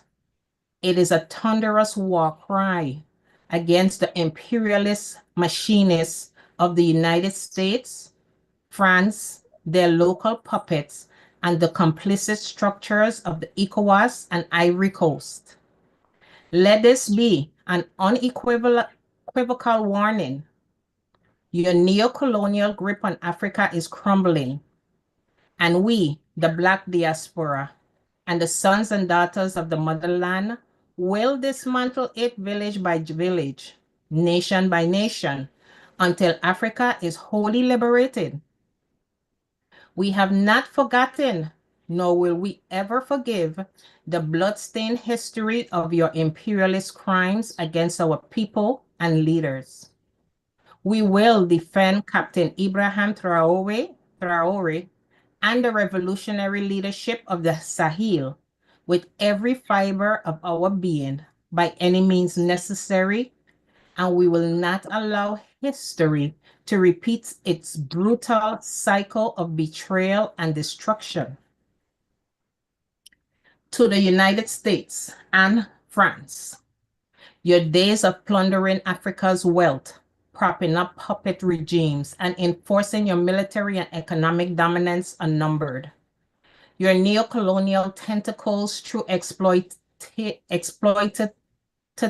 trade agreements, military bases, and covert operations have suffocated our continent for far too long.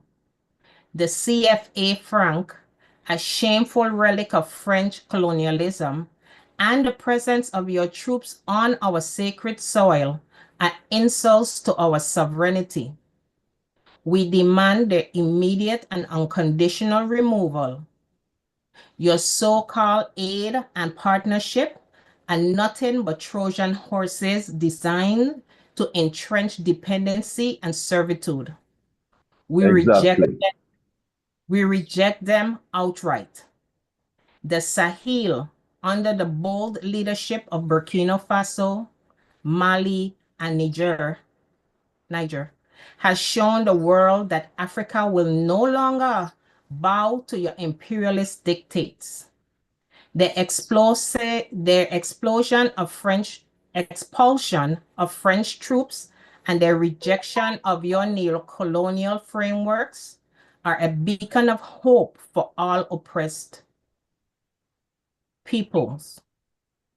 We stand with them, shoulder to shoulder, and we warn you, any attempt to destabilize Traore or the Alliance of Sahel States, the AES, will be met with the full fury of the global Black community. To ECOWAS, you stand at crossroads. Your alignment with Western interests, your imposition of inhumane sanctions on Niger, Mali, and Burkina Faso, and your failure to uphold the true aspirations of West African peoples have exposed you as a compromised instrument of neocolonialism. Your accusations against the AES and your subservience to France have eroded your legitimacy.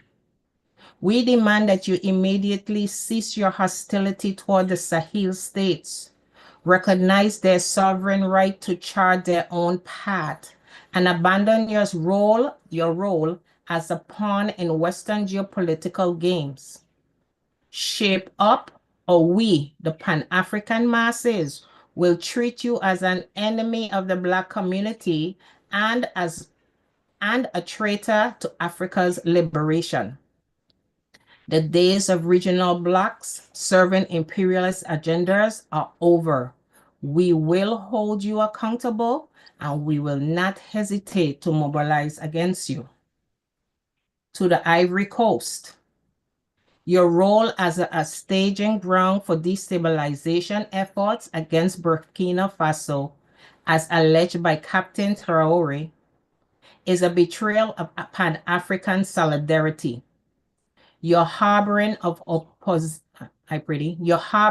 opposition forces and your alignment with French interests make you complicit in the neocolonial project. We call on you to renounce these actions, expel foreign influences, and join the revolutionary tide sweeping across the Sahel. The people of Ivory Coast deserve leadership that prioritizes Africa's unity and liberation, not one that serves as a lackey for Western powers. We stand ready to support the progressive forces within your borders to reclaim your nation's dignity.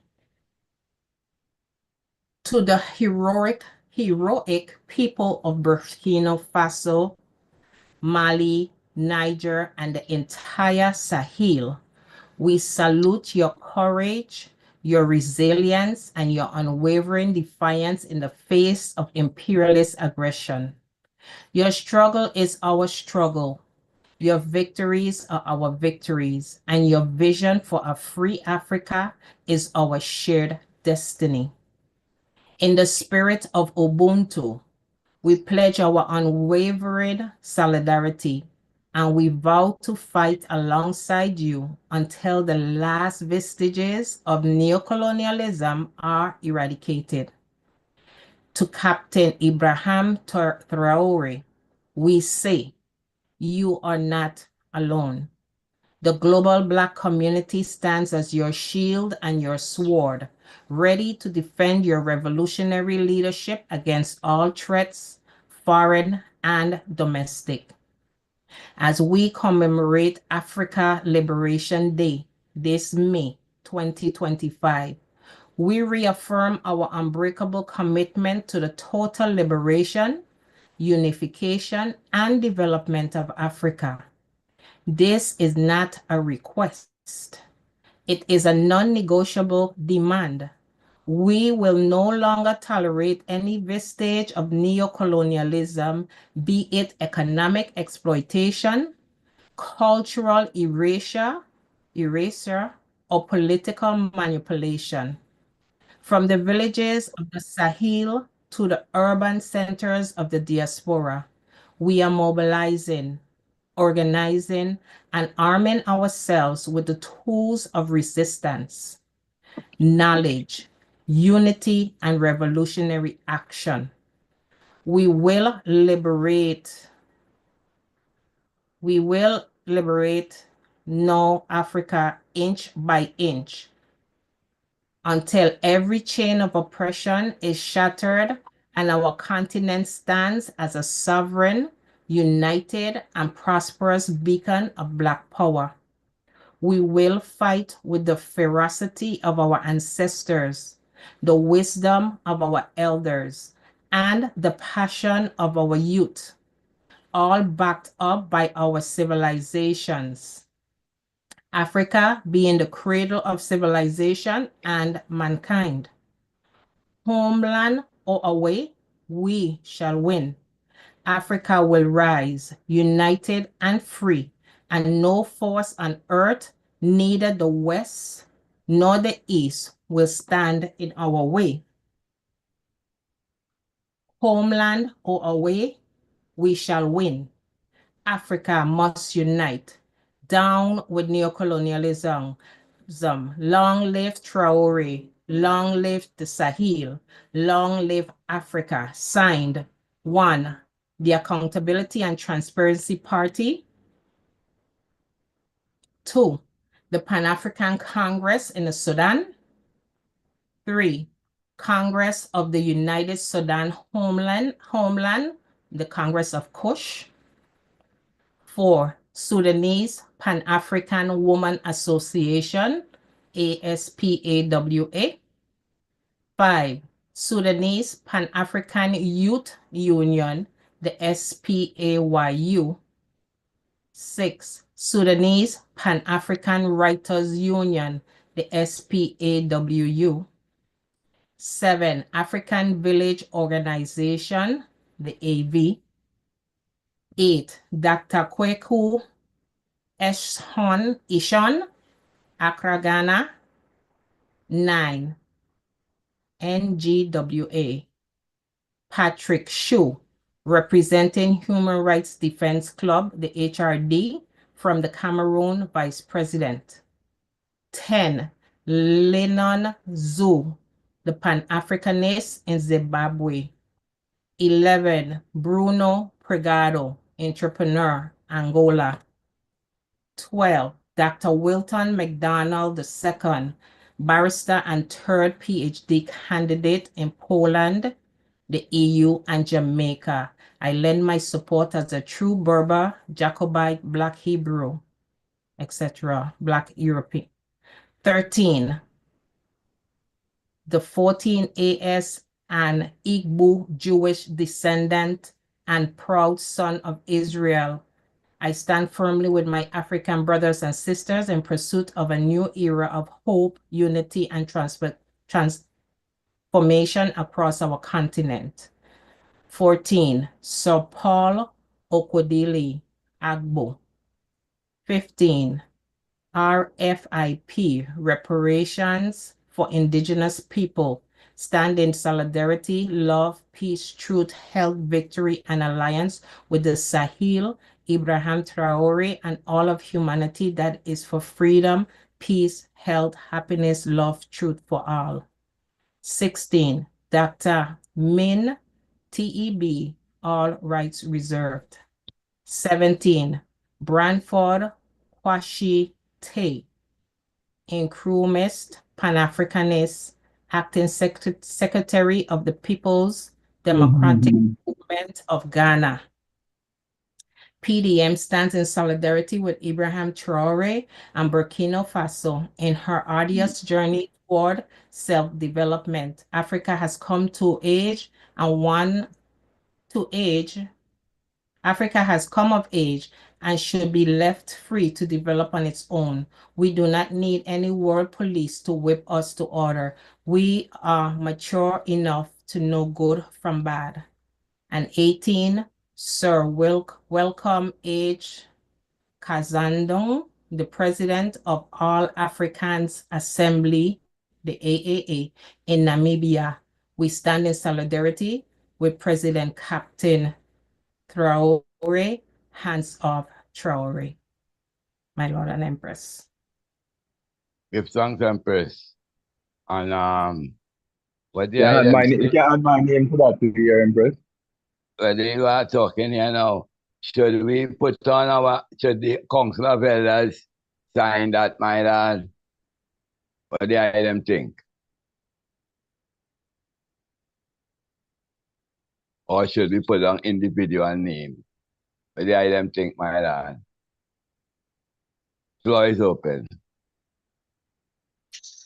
Yeah, it sounds good. But I feel like sometimes we don't get it one time, we need to go over it again. You know what I mean? That individual could have listened keenly again. You know what I mean? But I just want to add my little voice here too. Sure. What? And the letter can be with anyone who would like it. Okay. I'd like to have it.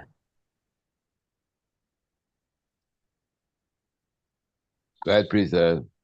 Yes. I hear the Empress speak about the night. you know. Niger and Nigger, I don't know if they are close, And I would say no. To really put the question up on the board here, like number one, you know, um, what does the Sahel unity mean for the diaspora? Well, it means, the time has come. You see, because we're singing the breeze chorus. Thank God that the time has come, you know what I mean? So, who have eyes to see, better see, because there is not much we can do more than do what we're doing from that time, you know what I mean? Well, even the second one, you know, how can I and I support the unity of the Sahel group? Well, personally, we'd have to give thanks to the one and two. Personally, I have to give thanks to myself personally, because I'd say one, why rise 1,000 or even chase 1,000. So my president on the 10, could have rise even 1,000 soul, you know what I mean? Because the eyes of the people are open. So, I feel like I was, on the journey doing. You see it. So, yeah. How can the energy, how can the energy of unity be encourage us, infecting the Rastafari house and their unity? Well, as I say again, this Rastafari is about black unity, you know, Pan-African way, Marcus way. You see it? But the prophecy did still, mention, you know, um, um, it was Joshua. I don't know if Joshua did even younger than Moses. But if how the prophecy I go fulfill, where the younger man I go cross River Jordan, So there is not much we can do more than do what we have to do. And don't fret about people who don't want to do it, because the prophecy of the virgin are fulfilling. 5 were wise and 5 were foolish. So what should I do? Go and fret about those foolish ones, or continue with the wise one, Yeah. One perfect love. Yes, honorable. My lad, that's why you are the 7-star general. Yeah, that's why you are the 7-star general, because in your simplicity, found people all the while in your simplicity, honorable peace, Yeah, man, well for that. You see, well Rastafari. said. Yeah, Island. well said. And as that I'm family through the chair, I would like to take Yes, this opportunity. The chair will allow me, sure, honorable priest. my lord. Priest Adigan, I'm not going to push your sentiment under the table. Come what me, I am going to touch it right now. Yeah, like the Honorable Priest Adigan has pointed out, and we tend not to want to reason on these matters because we are streaming to the world, but the world is in chaos. So there is no embarrassment to speak truth to power. See? And right now, the group, whatever ones want to call the group of elders that have seated themselves together in love and unity, because it is nothing else. This is not about a power play, coup, or anything of such, what ones want to determine. And the sentiment of there not existing accounts of elders during the father time. There were many things that didn't exist within the formal naming of it, but the principle and the process has always existed because his elders did surround the father and minister to the father. See, it is the elders who he knew, walked with for a time, he had put his trust in to take care of his personal affairs when he had seated up and not be moving around anymore for the last decade or more of his life.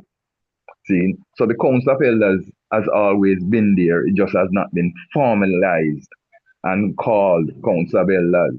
But it's the same brethren them and sisters that walk with the Father, that sat with the Father, that bore the hungry with the Father, that bore the batten lick with the Father, that bore the spit up and the mocking and jeering, say we're wearing gown and all the different things that they said when they said it.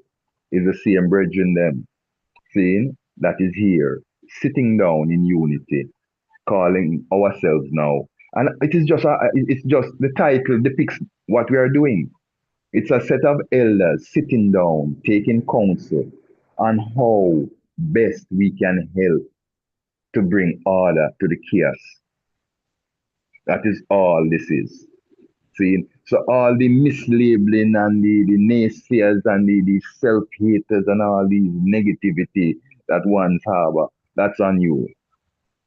See, what is on Council of Elders is trying to bring the unity and to create a process where we can have good leadership. The Council of Elders has never declared itself as the administration. We say we are here to help facilitate the seating of the constitutional parliament and administration of the Congress. Seeing so, yeah, with all of that naysaying and all of that, that is just self-hate and ignorance being depicted, and that's why these youths are not going to walk with that type of ignorance. That's why we need to take a look at what is motivating the youths. The youths want to see something different being done, not the whole process of what no longer works. And we are not ridiculing what worked when it worked. But when it no longer works, yeah, I could do something different. And that is what the youths are calling for. That is what the Sahel unity is bringing to the table. See, nothing new, cultural continuity, principles that were laid long ago, started, interrupted through colonial and neo-colonial um, interference.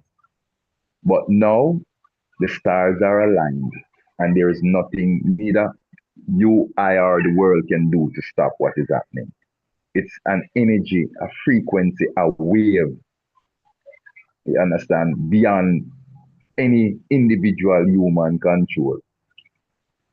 So we give thanks to be part of this, seeing, and what we see for the Congress, how this should affect the Congress, is to show all the fractions across the board the power of unity. How do you understand? Because that is what we're seeing. We're seeing the power of unity, how it's motivating people. So that should motivate I and I to work harder to come together, my Lord. To the brethren them on the hill, yeah, we welcome the IDEM involvement, at the table of the family to reason, to every bubble group that's existing. The council extends it open door. And if you want to invite I and I through your open door, we are also willing to come and sit with you, even on your level then, seeing, just in order to facilitate the unity. But what we will not do is yield to ignorance and to empty threats and, yield to a lesser seeing entity that is doing nothing, standing up for nothing, seeing to preserve I and I liberty. Seeing, I'm sorry to be long-winded, but I wanted this to go out on the airwaves. We are here for one reason, family, for love and unity. And if you come on this platform and you say you don't feel that, then yeah, I stand corrected. Bless you, Check love. yourself. Honorable praise. And as you're speaking and how you say, we see how Jah move because those of us who were there remember how we used to sing the hymns with Adonai and how did it change? The priest come and check Dada. I ain't gonna go into the story, but what Dada did, him call the next elder priest, which is Priest Miggy, and him call the younger priest, which is Priest Way, and tell them, rearrange the hymn them. Check out the Adonai, guys. That's getting off people too much struggle. So I ain't getting into the that part of it. I just looking to say how Jack call the elders, but him call a younger man too. So the council of elders didn't come, we not come here to separate the youths are our strength, are our future, are the receivers of the baton coming down in time, said we as we receive the baton from our generation before us, you know. So what do you see of the Council of Elders? Is that you see the sick nourished, you see the aged protected, you see the call for unity, you don't see no sowing of discord amongst the brethren.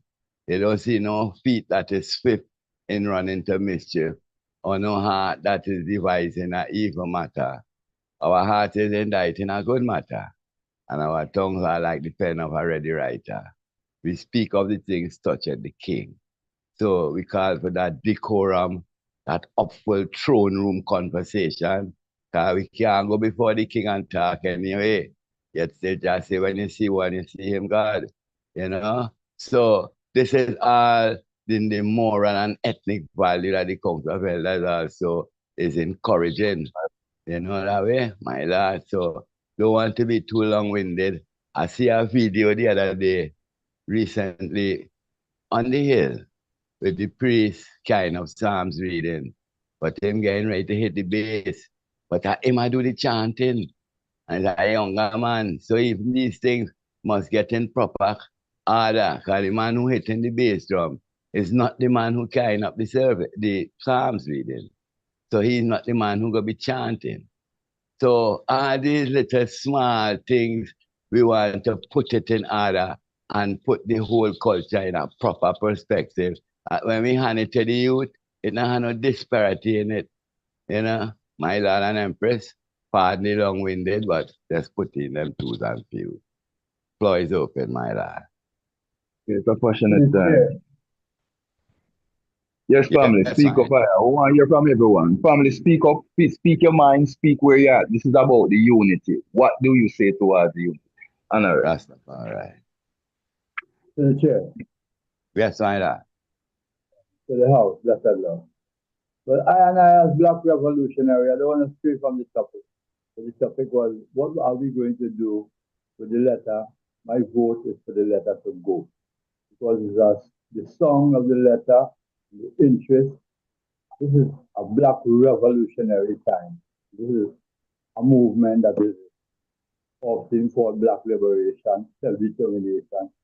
And we have a lot of challenges because there is real racial oppression, and it's been advocate, and we are looking for a Black economic power, a political self-governing governance in our cells, in our Congress, the ADIC. We are organizing to combat systematic racism. While 3 times we were talking about doubling, One was mentioning.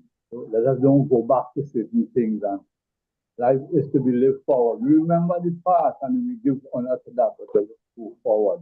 So we are organizing ourselves and getting ourselves combat ready to achieve equality. And our language tone must vary. Sometimes peaceful approach, sometimes forceful calls to action, depending on the historic context of the situation and the perspective. So we must know that self-determination in Black people is need, and we need to control our own destiny, including our community, our businesses, our institutions. So we are revolutionary. The need for fundamental change in the system to dismantle oppression, embracing Black identity, culture, pride is a force that we need. And we must recognize our universal human rights, advocating for Black people's rights as a part of a broader struggle, which we are doing today. There is no small thing, and no room talk. I will be short and spicy. My Lord and my Lord. My lord. So the question is, do we put our signatory on that letter? So, you know, one could set the opinion. Yes, I do. My lord. Floor is open, my lord. Do you think the Council of Elders should attach the signatory to that letter as a group? My Lord and Empress. What do I them think? To the chair. Yes, Empress Chicha. Give thanks, my Lord. And the letter is a very well written letter. It is a forceful letter and it is to the point.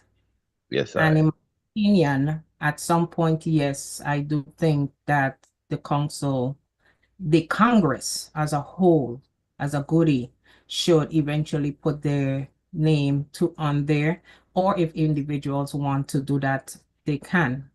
But my speech here right now is about how do we get a government that, and I don't want to go outside of looking at the Sahel, looking at what Ibrahim Traoré and all the other Sahel countries are doing, how they are coming together. Although they're doing what they're doing in their own spaces, they have come together and forge an allegiance with each other.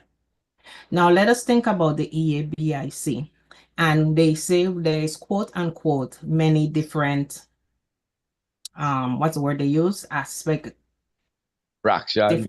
Branch fractions of the Congress. But we all are saying one thing at the end of the day. How do we, the Council of Elders,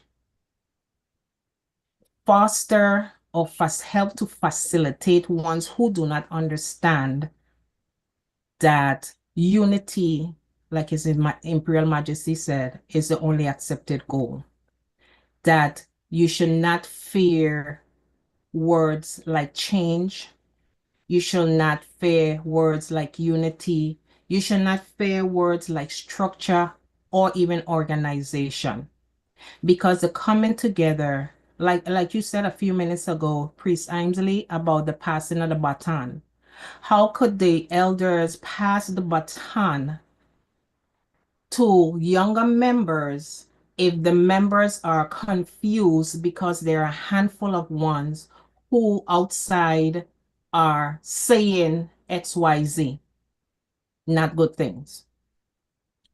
How does that look? How do we foster that unity? Any government, a government has to let me say it this way, a government have to be able to feed its people, clothe its people, house its people, give its people health care, etc., etc., to be a functioning government. How do the EAB, the Congress get to that point?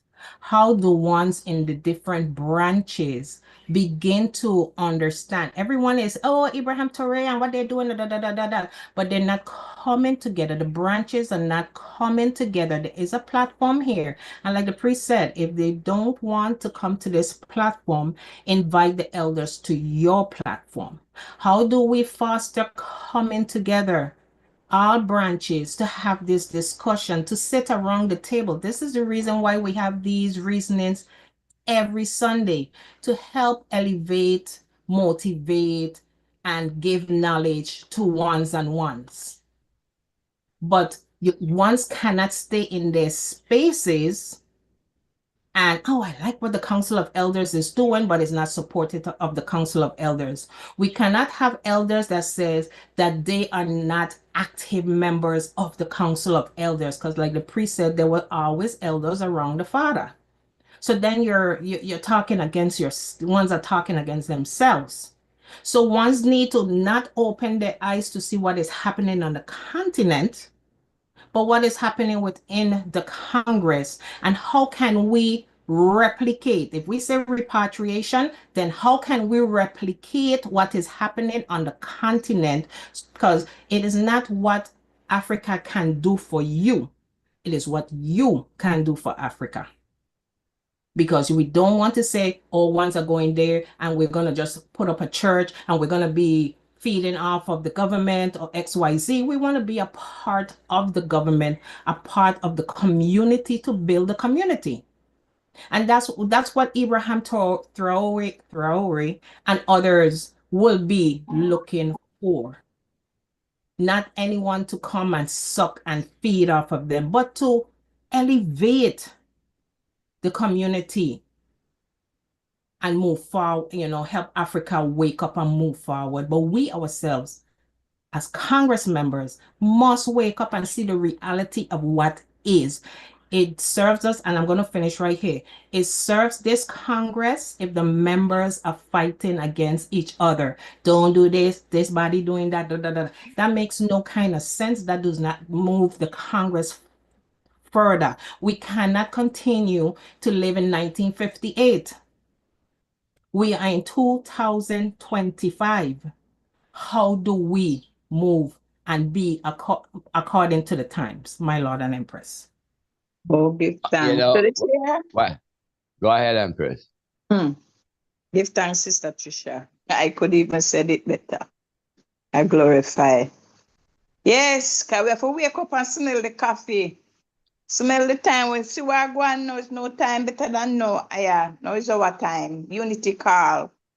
You see that our words are fulfilling. And just going to say this. We must look into our lives and see where we're at. Bobo Shanti and all, who say man of right is God in flesh and woman of right is goddess. And we must look on how we are live. If we are live the God life, you understand? To be called man of right is God. Because the way we fighting against each other right now, it just dread. And so we come in like seven that I say we will be on the battlefield, And when we think everybody's fighting the gun or the beat or whatever, then we are pointing it back at each other. So we still have to watch our back. You understand? So, and you coming like so right now to a Baba Shanti rest right now within themselves. You understand? We are our own enemy. And because we are our own enemy, we are defeating ourselves. So for the purpose, we have to know what we're doing. I don't know what more can the countries of do. What can Right? niggas do? Yes, right. Because we reach out to each other because we are no enemy against our brother and sister in Christ.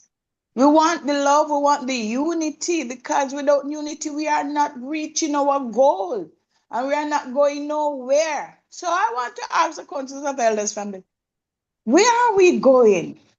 The way we are living amongst ourselves, because we have to look at how we live in. Yes, Africa. I love what's going on in Africa. But are we ready? Ask yourself, are we ready to support the honorable? Who need our support? Are we ready? No, man, we have to, if we're ready, we have to make sure so we are and we are ready. And it clean, right? Give thanks. Majesty bless. As the item was talking, this scenario run to me heaven. You ever around somebody and them start yawn? What has happened? And it's catching. Hey, I just want to say this. As I mentioned, Jan, today I was on the phone with my son. And him start to yarn and yarn. I said, no, Junior, come on for the phone call. You see, you start yarn, I am going to start yarn next. That always say even on the phone. And I was talking to you, they start yarn. You start yarn. Well, all right, that strategy we are use. All right. That strategy we are use. Because, let me be real, the Council of Elders, and because I'm looking at the Sahel group, we see Niger, Mali, and Burkina Faso come and them unite, and they influencing the rest of the region and them and showing them the benefit. So I and I know as the Council of Elders, we unite with the Miami branch. So we have a unity there. So we just know how to influence, as I say, if we yarn enough, them are going to start yarn with we said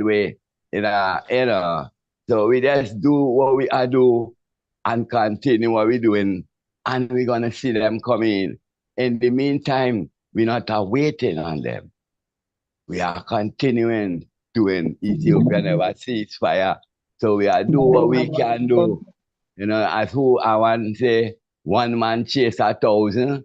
So at that strategy now we are going to use, you know, one council influence 1,000,000 people by the works, by the mannerism. It's a got a friend I go tell a friend, why me come on, you know, Jano, we might not agree with the man them, you know. But Jano, are the first orderly reason me ever had. You know, you want don't hear no man shouting and you don't hear no man singing. So little by little, and let me give thanks that we are 2 years this month here, and we started our third year. We complete 2 years this month here. So we give thanks and we look forward, because they say life is to be lived forward, but always judge backward. Because you look at where you're coming from, so you can see where you're going. So my Lord and Right. Empress, I think we are doing a good to what we have, our twos and fews. We are the other side. Little act cut down big tree. Honorable, my Lord and Empress, floor is open. Yes. Yeah, man. Through the chair, my lad. Through the chair. Nappy, call for Yes, the sir. chair. Call for the chair. Oh, Empress? Chris Nappy Yeah, give called for the thanks. Okay. yeah, Priest Nappy. Go, I go through don't know Priest if Nappy. I don't know if I am the optimistic one, you know, but I don't like it class like why Bobo Shanti is this. Like it's the masses. I can actually say it's the few that is behaving badly. All right. Same. To be honest, when I look on the population of Bobo Shanti, we really are going. It's the few. Let's not go on like it's the whole family is like that. You know, we have to put it into perspective. You know, so go back and think, say, boy, the whole family polluted. No, we are not. You just have someone's brethren where whatever mental capacity they are in or whatever them lack of, they mean them find themselves in certain position, where them say seem to carry some kind of weight or where them feel out there, you know what I mean? But in reality, my lord, we give thanks for where we there as elders. We don't come for fight and lick down nothing. We just come here for build. And this is where we come to build. We never True, get from them time there. We are gonna set it straight. That's all we can do is set it straight, my lord. And with no Yes, sir. apology to one who did the right. No one, no government over I and I, my lord. True, my lord. Ourselves, My Lord. True, man. Majesty. Bless the love. Yeah. Following right along that trend, too.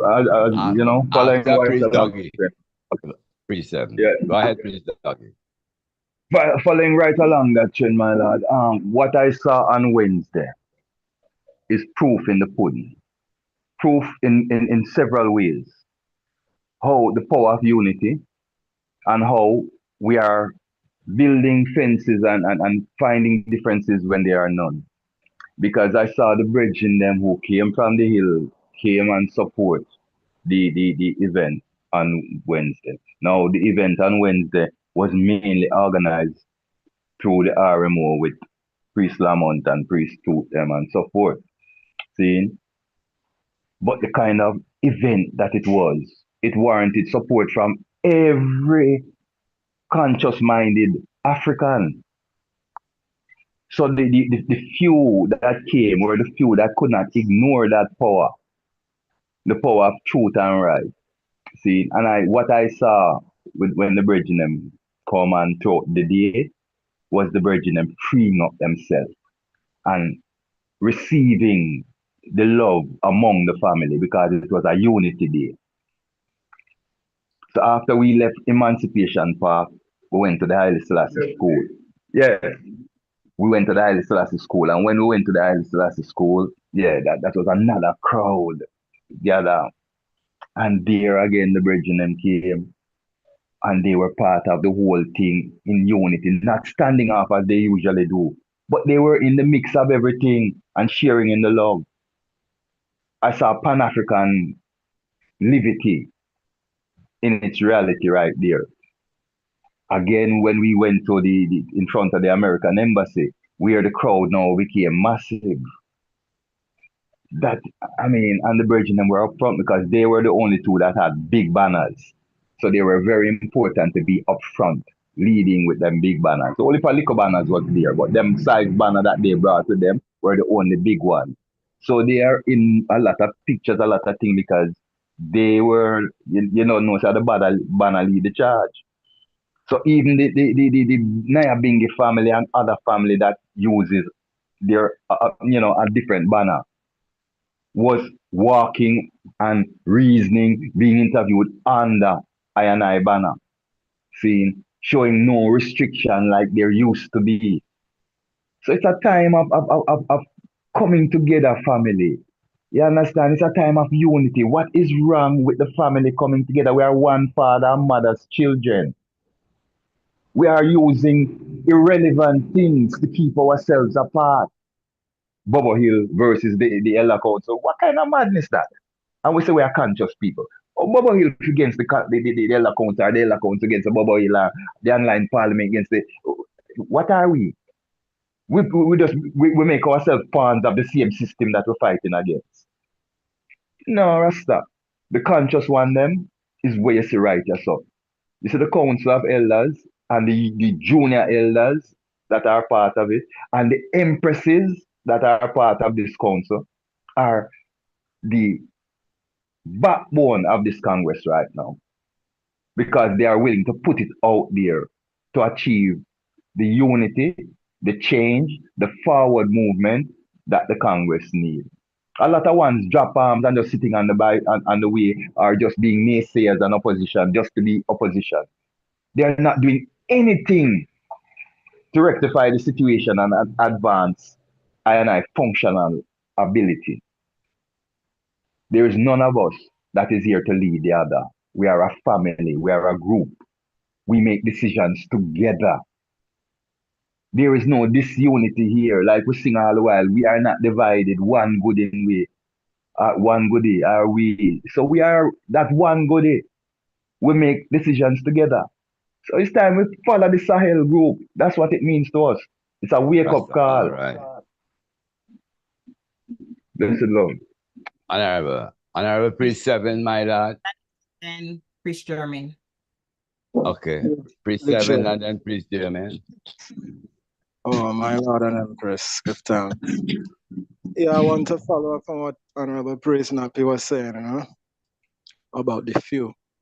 It's a true thing, You see it, that few that is mixing the bunch.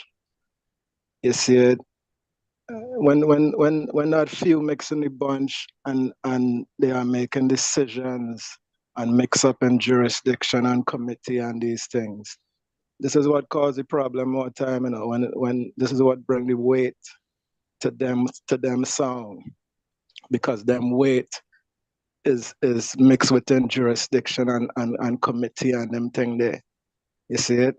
So and I say same way how the African groups come together, the African states come together to get rid of bad jurisdiction, them and those who want to work with the United States and who want to bring in the white man and do business with this one and that one. You see, we have to bring censorship and restriction to those few individuals, right? That is causing these type of things to go through, just by them being in the mix of the jurisdiction. You see it? So same way how those what they call house niggas get censored and restricted.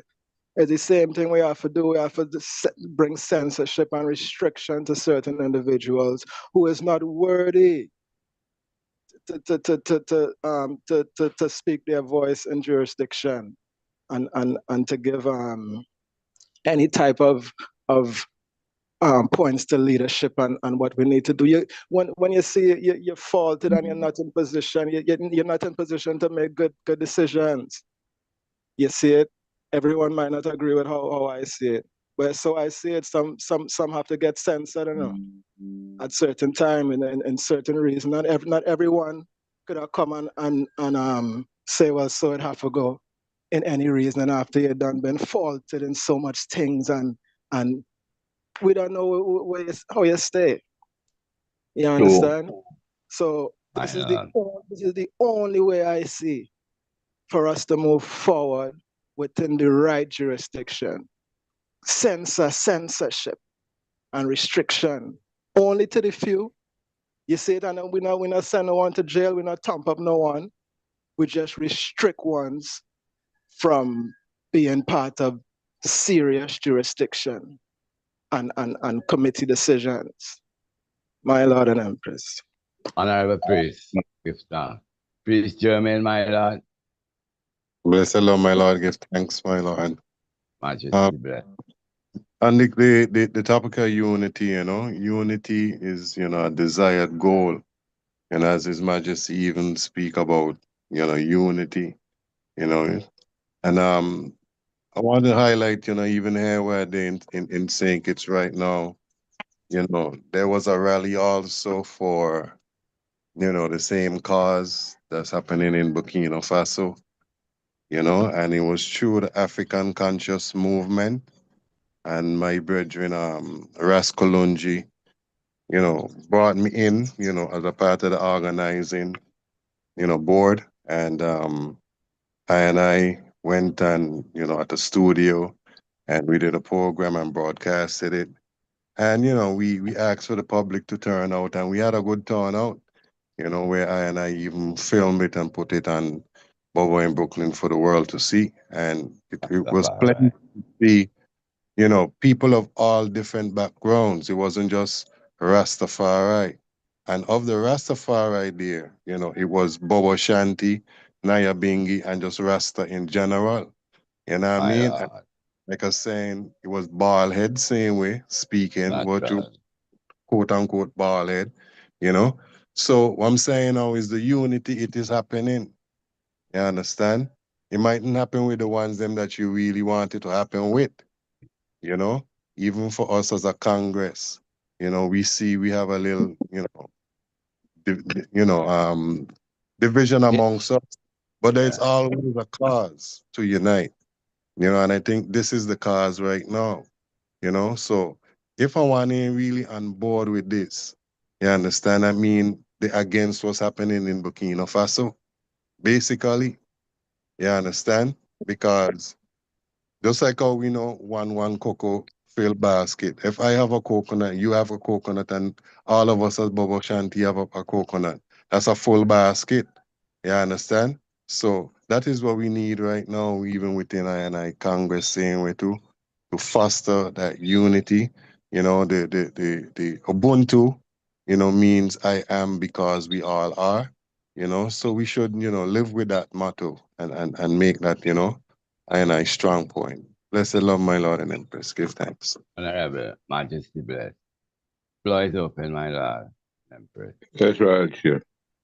Honorable praise, my Lord. One perfect Lord. Yes, my Lord, I'm going to talk to some man who have hide and say nothing of that means say what they are doing, they are not conscious, you know what I mean? So, and try and I chant the 136 Psalms over and over and over. I don't know what that chant say, The brethren them would have stress upon the work in the office, right? And say man must come fulfill the office. So some of the time these are the points that they reason upon. You see, which some of the time them a man to face the reality is not everyone going to come. You know what I mean? Even when you still say you need strength, because we're not going to say you don't need strength for the office, right? Because I see what is going on. Sometimes the penmanship is, need adequate strength there, you know what I mean? So yes, you do need strength. So this is what some of their points, you know what I mean, that man must, travel and come fulfill the office. So you know what I mean, as I say, they maybe have eyes and don't see the reality. So this is, some of them reasoning, my Lord, bless it. And if they're dealing with reality because they assume that a man could just pick up a passage and come, So they're assuming. So if they look into the heights of even the hymn, will show you say reinforcement now appearing, victory is nigh. As that's how the reinforcement is. I mean, this in a unity of understanding. A letter had to be written. They reach out to the council of elders and they tell us what the letter is, what it's about. We pen the letter and we send it and them see it. And we can say, well, all right, what if you say it like this? Or if, and we have a little Zion down here. We have a unity, you know. So as we say, let us continue, you know, that these arguments is molehill because we do have a solution for them arguments. Anytime a man would come up, we are just a phone call away, you know. Truly, So truly. and continue, my lord. Yes, my lord, and to add to that, so that is half truth too. We need to tell the whole story if we're going to go by, we have to look at the history. There have been calls for support, and we have answered those calls. I have been to the camp at least 3 to 4 times for international reasoning to get the house in order. See, and I have pictures to prove that. The last collective one was that picture with the seven of I and I sitting on a bench. See, and out of the seven ones, six of I and I were from overseas.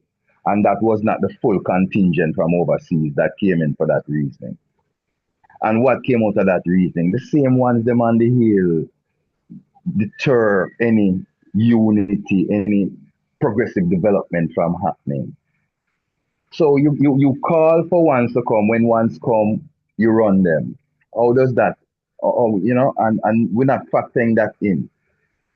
I'm sure if Priest Knuckles was here, he could attest to it. He was there, he flew down, Priest Campbell flew down, and all happened was a lot of chaos and mayhem. And once flying back, broke, your pocket broke because you spent up money that you might not have had allotted for that, but because you saw it important, you sacrifice and do it and you fly down and you come back with nothing on the egg in your face. See, so that is the truth of the whole thing. We have answered the call for support, and one is willing to give support, but you're not creating an environment that is conducive to one's coming and being there and supporting. You understand? You have this attitude, your way or no way. And what is your way? What is the way? What is the standard way that they are operating from? That sensible ones with skill sets that they need would come and apply their skill sets. Because remember, so the departments that are needed to be filled or the offices that need to be filled need skilled personnel and people with skill sets. Are they gonna come into that type of environment as sensible people that can do productive work in other places and not be put through that type of vibes? We have to look at the full spectrum of the whole thing when they're talking, and if they would come to the table as brothers and sisters, just come to the table free to reason, put their truth and listen to other people's truth, and we learn how each other feel and how each other see the thing, and we can come to a clearer understanding, a general view now of how the thing really is when everybody come together and put their position on the table. But no one outside of the council is willing to do that. Everyone is demanding and commanding. They are not welcoming and inviting. Check the words that I'm using. They are commanding and demanding. They are not welcoming and inviting. So how can they make those kind of excuses? Office needs strength, this needs strength, that strength has always been coming. I guarantee you there were two bridges here. There were two bridges on the hill just recently from different islands come and put in their time, gone back to them island. People coming and willing to come. But what is there for ones and ones? And when we come to you to try and put in place the institutions that the item need there to be functional, you reject them. My lord. My lord. So uphill battle. Rastafari. Blessed Oh, love. excuse me. Go ahead, Priest Amsley. I was Who is just wanting to Empress? speak. I don't have the hand again to speak. Empress Hakim? Empress Hakim? Yes, bless it. Yeah. Majesty bless. Go ahead, Empress. Yes, Priest Rasavana, give thanks. You just paved the way for me to speak. Topics like these are very heavy for me because I'm very passionate about unity um and also thinking about the youth. I give thanks again for the discussion and everything that has been spoken. And I've had a lot of downloads, so I had to write it. It started getting really heavy, so I'm going to try to focus my thoughts. But I wrote some things down. I wanted to speak on unity and Very then, good. yes, unity, the youth, and our works, because for me, it's like a trinity, being that I work with the youth and they're our future, and then coming together, as one. And again, how our works relate to both of those topics. So, what I wrote down, and I'm going to try to explain it clearly. But unity, again, discussing unity before it is most required or necessary. We must be seen. And what I was thinking when I wrote that is that we come together oftentimes when it's like at the last hour, you know, but unity must be ongoing kind of thing. We need to be together all the time. We need to organize and centralize, not at the last hour, but it's an ongoing thing. And do we really, Priest Rasavana just mentioned some things, do we really want unity? We are still divided by small differences. We allow these differences to divide and conquer us instead of our similarities, our oneness in Rastafari in Christ to bring us together. You know, we talk about unity, but then when we come together, how this person looks or how this person is carry himself or herself, that's on a smaller scale. But oftentimes our meditation may be a little different. But if we're unified in Rastafari, ones are going to bring their journey with them, what they have been called to do, what their works are, and we must embrace them wholeheartedly. And then the works must begin from there. Rasavana put it in a different way, but I'm with you on what you were saying. um the other thing is, again, we must be seen. This is our works. Like, we come together and we discuss, but then when we leave this discussion, what are we doing? And this is where the works come in with the youth. I would love to see more of Bobo Shanti and all the Rastafari houses out amongst the community, you know, um, doing the works. Because for me, the priest is where we get our marching orders from, because you in communion all the time with spirit and getting these downloads, and then going to the youth, going to even others, the elders. We're not just gonna, separate it from the youth and the elders, but those who are seeking marching orders. Like, what are you hearing? What is the spirit saying to the church? What are our works? What are we supposed to be doing? And I think that's what the youth lack. They have the strength and the power, but they don't have the knowledge, wisdom, and understanding of what we're being called to do. And being out in the community, coming together, bringing the young soldiers, the young men, to understand all this energy I have, in me, that we oftentimes use against ourselves, because we've been taught to destroy ourselves. But how do we use this frustration and this anger and this fight that we have to build our people? And I think that's where we come in at. Those are the works that we're supposed to be doing, because oftentimes we build and one another up, but then we don't leave this and actually go out and do the works. And again, when it's time to fight, like these topics that we're talking about now, it's like, it's not too late. It's never too late, but it's a little late. You know what I mean? Because we're like now trying to build ourselves up, and it's like, no, we got to be building every day, as we are going. We have to build, So then when the time comes, we're not trying to organize and centralize. It's like, we can't do those kind of things. Um, and again, I'm sorry, I'm looking at some of the things I wrote down. Um, but again, the works we must render to our youth. which are I said this already, I believe, the soldiers of the future. They are the strength and the power and the knowledge. Yeah, I said that already, but I just been getting a lot of downloads, and I'm like, oh my gosh, um, it's time. We talk a lot and we building ones up, but it's time to do the works. you know we need to be out amongst the youth. And I missed you all last Sunday, but I've been going through a lot when it comes to the youth. One incident that was a bit traumatized, I just want to share this story. um I have a lot of young soldiers in my classes that are not focused at all. They don't have the guidance at home, and they're like walking time bombs. And last week, one of the young men, he's it's very difficult for him to focus. He doesn't have the guidance again of a father at home, and then mom is extra busy with work and other children. So during class, he was a bit frantic. He had a lot of money on him, flossing it to the children. Mind you, this particular class I have is like 40 children in there, and so that's a bit overwhelming in itself. But he was just not himself. And all of a sudden, police came in my classroom to arrest him.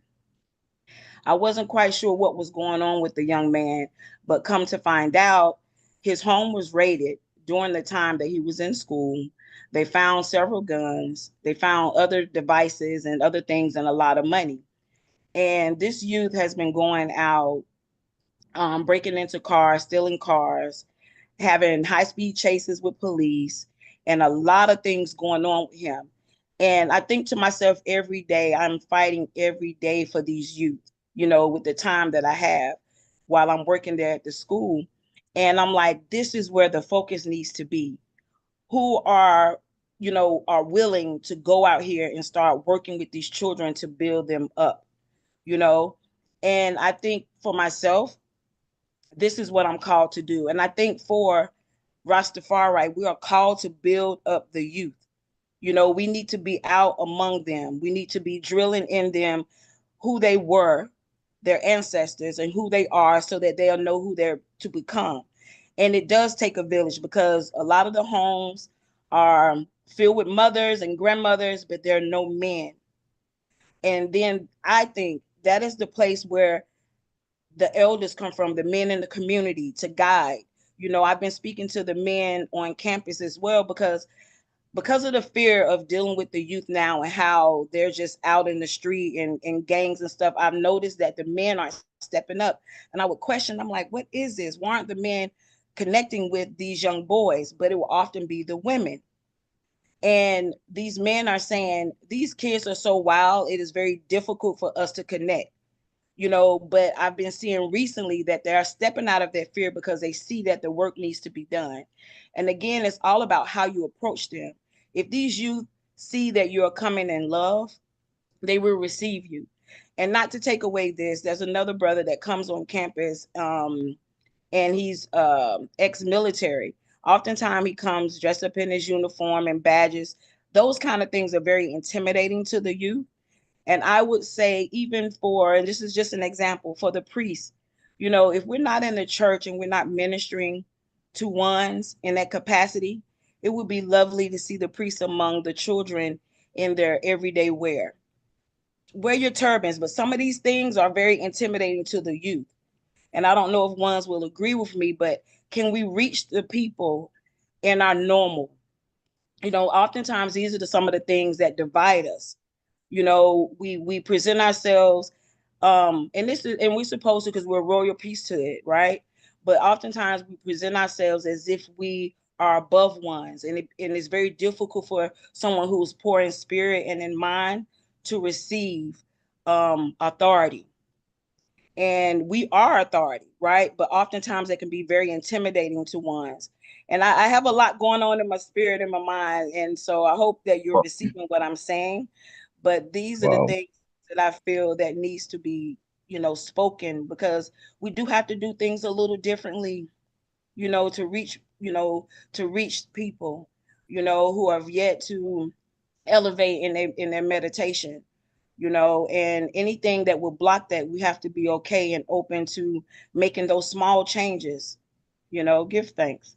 Hope I I came across clear in what I have been speaking, but this is a very passionate thing for me, because I do this every day and trying to build up unity, not just with the children, but also the adults at my school.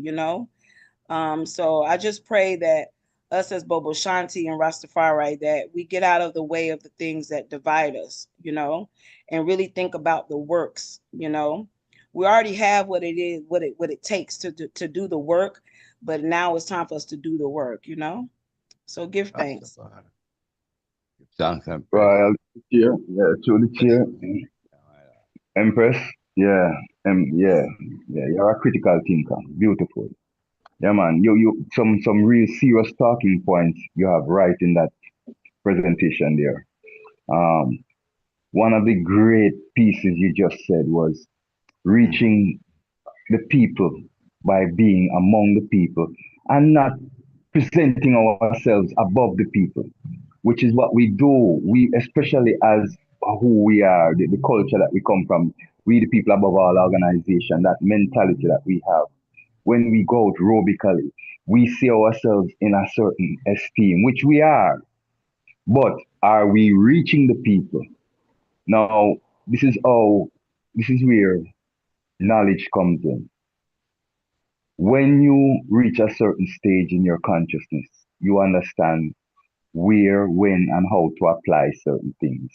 You know when to present yourself, in your wedding garment. You know when you have to put on the jeans and the t-shirt and go with the shovel and go do what you need to do. And you have to put on the steel toe boots too because you're going to go do certain type of work. It is understanding how to present ourselves at the times that we are doing whatever we are doing. So I totally can identify with what you're saying. Being someone that works intimately in the community outside of the Bobo realm and outside of the Rastafari realm. Because in Florida, we do mentoring.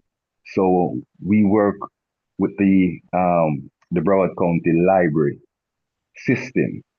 So we go to different libraries, especially in our neighborhood, where you have challenged youths, and we take that on. We create programs to attract their attention, and when we reach them and have their attention, we bring in speakers and professionals to help shape their minds. See? So over time, I have learned what you just spoke about, formalizing a method in how to reach the youth. Because if you can't make yourself like that youth, understand how the youths think, it cannot just be reprimanding the youth all the time. And so there is, yeah, I love the reasoning, sis, really. I love the reasoning. Great, great, great reasoning. Give thanks.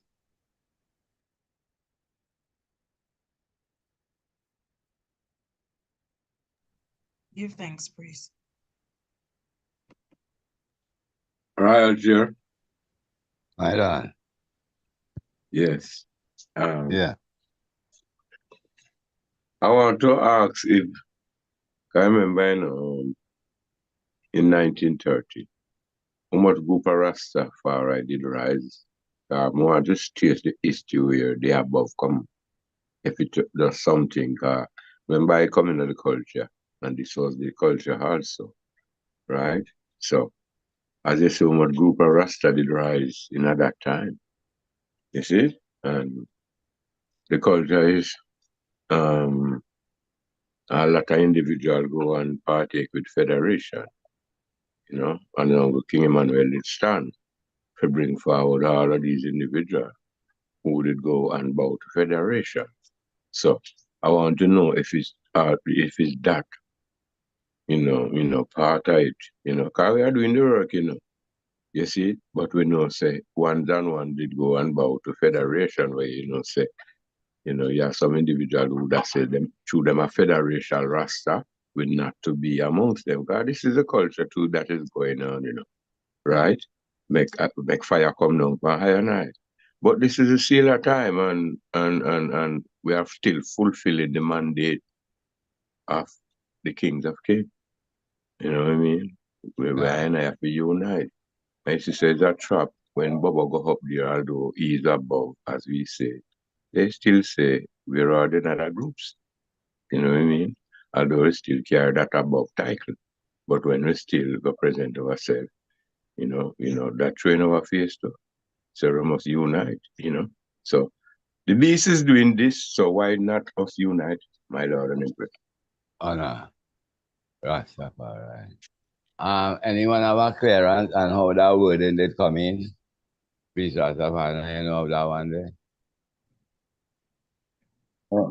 Not clearly definitive. We asked the questions back in the day, and I've gotten several different explanations from ones. That's the part about that. It's part of the culture because in asking ones that you'd have assumed wouldn't know or at least give you a consistent clearance. I have not gotten one yet. You know, the general understanding is that to the level of work that the Congress was intended to do would have put us at the helm of the movement, which the movement itself acknowledged that of Dada. Now, that is of Dada. Seeing, we just claiming things off I'm quote tail.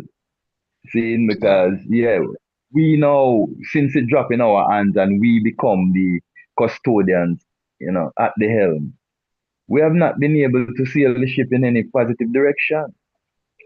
But the movement during that time acknowledged that he was the shepherd, like his organizational skills. In the life and times of King Emmanuel, that was done by Arthur Newland, Baba Arthur. When he interviewed a couple of the elders that he has in it, quoting them, Shadrach being one. Shadrach said clearly, him is a Naya Bingi, but even as a Naya Bingi, him follow what King Emmanuel said. Prince Emmanuel, him know him as them term there. What Prince Emmanuel said, because the prince never waver when it comes to repatriation. And that was the elder's words. The prince never waver. So they acknowledge Dada's works for him, Dada, doing what he did among them, and until they are split up. And as the question was asked, how many groups? According to what is recorded, 15 groups came out of the destruction of Bakawal, because that is when we became splintered. Prior to the destruction of Bakawal, we were one movement. ISIS used to call over Clock Tower in a trench town, and every man gone over Clock Tower. Dada and everybody. ISIS call over Black Heart, every man gone over Black Heart. Dada and everybody. ISIS call Rona Dada, Rona Nazareth, Akiwak, everyone come over there. That was how the movement functioned back then until the destruction of Bakawal, when every man had to flee. And being leaders in their own right, wherever they went, they gathered people and a group formed. So you have RMO over RMA, Rastafari Movement Association, which was one of the prominent ones. Then over Church Street, you have Black Art over there. So you have different groups in the different region where they went to after they dispersed. So that's how the grouping came about. To say now that one of the group excelled beyond another, there's no tangible proof to that. We can say that the 12 tribes of Israel were economically successful. Up to this day, they are the economic engine within the Rastafari movement. Because just recently they chartered a plane and sent to Ethiopia 50 odd people. So they are a functional, economic group. The rest of the groups now, just to seal up, the rest of the groups have basically been holding their own in their own way. The works of the Congress has been to champion repatriation. Nobody else did that. Naya Bingi was doing what they were doing. And that's a group that never sold out either. Because if anyone know about Bono G's Bongo Watto, he was like a contemporary of Dada. They have the same strict mentality, see, and the same high reverence for Haile Selassie and anything with Haile Selassie. They were, I mean, just as how Dada was, same thing was Bona G's and his group. I can't speak of the rest of them. Blessed. My Lord. Blessed love. Yeah. Floor is open, my Lord.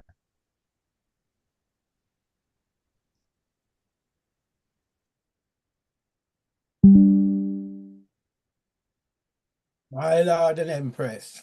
Mhm. Honorable praise. My thing is this.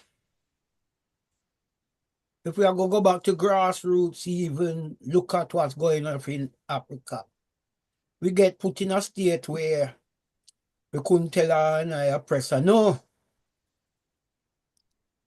And you know, and this thing called Stockholm syndrome. From my observation, though I born in the West, I consider diaspora. It seems like the leaders in Africa suffer from Stockholm syndrome more than even some members of the diaspora. Explain that to Because them, for the listening audience, honorable priest. What is Stockholm syndrome? Explain that for them for me, please, or for I and I, so I and I can get a clear view.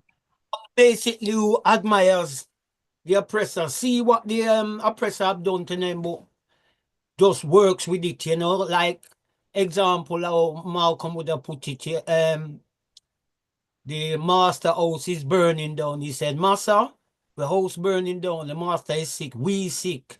The field Negro say, what? Master house burning down, let him burn down in it. He's sick, let him die.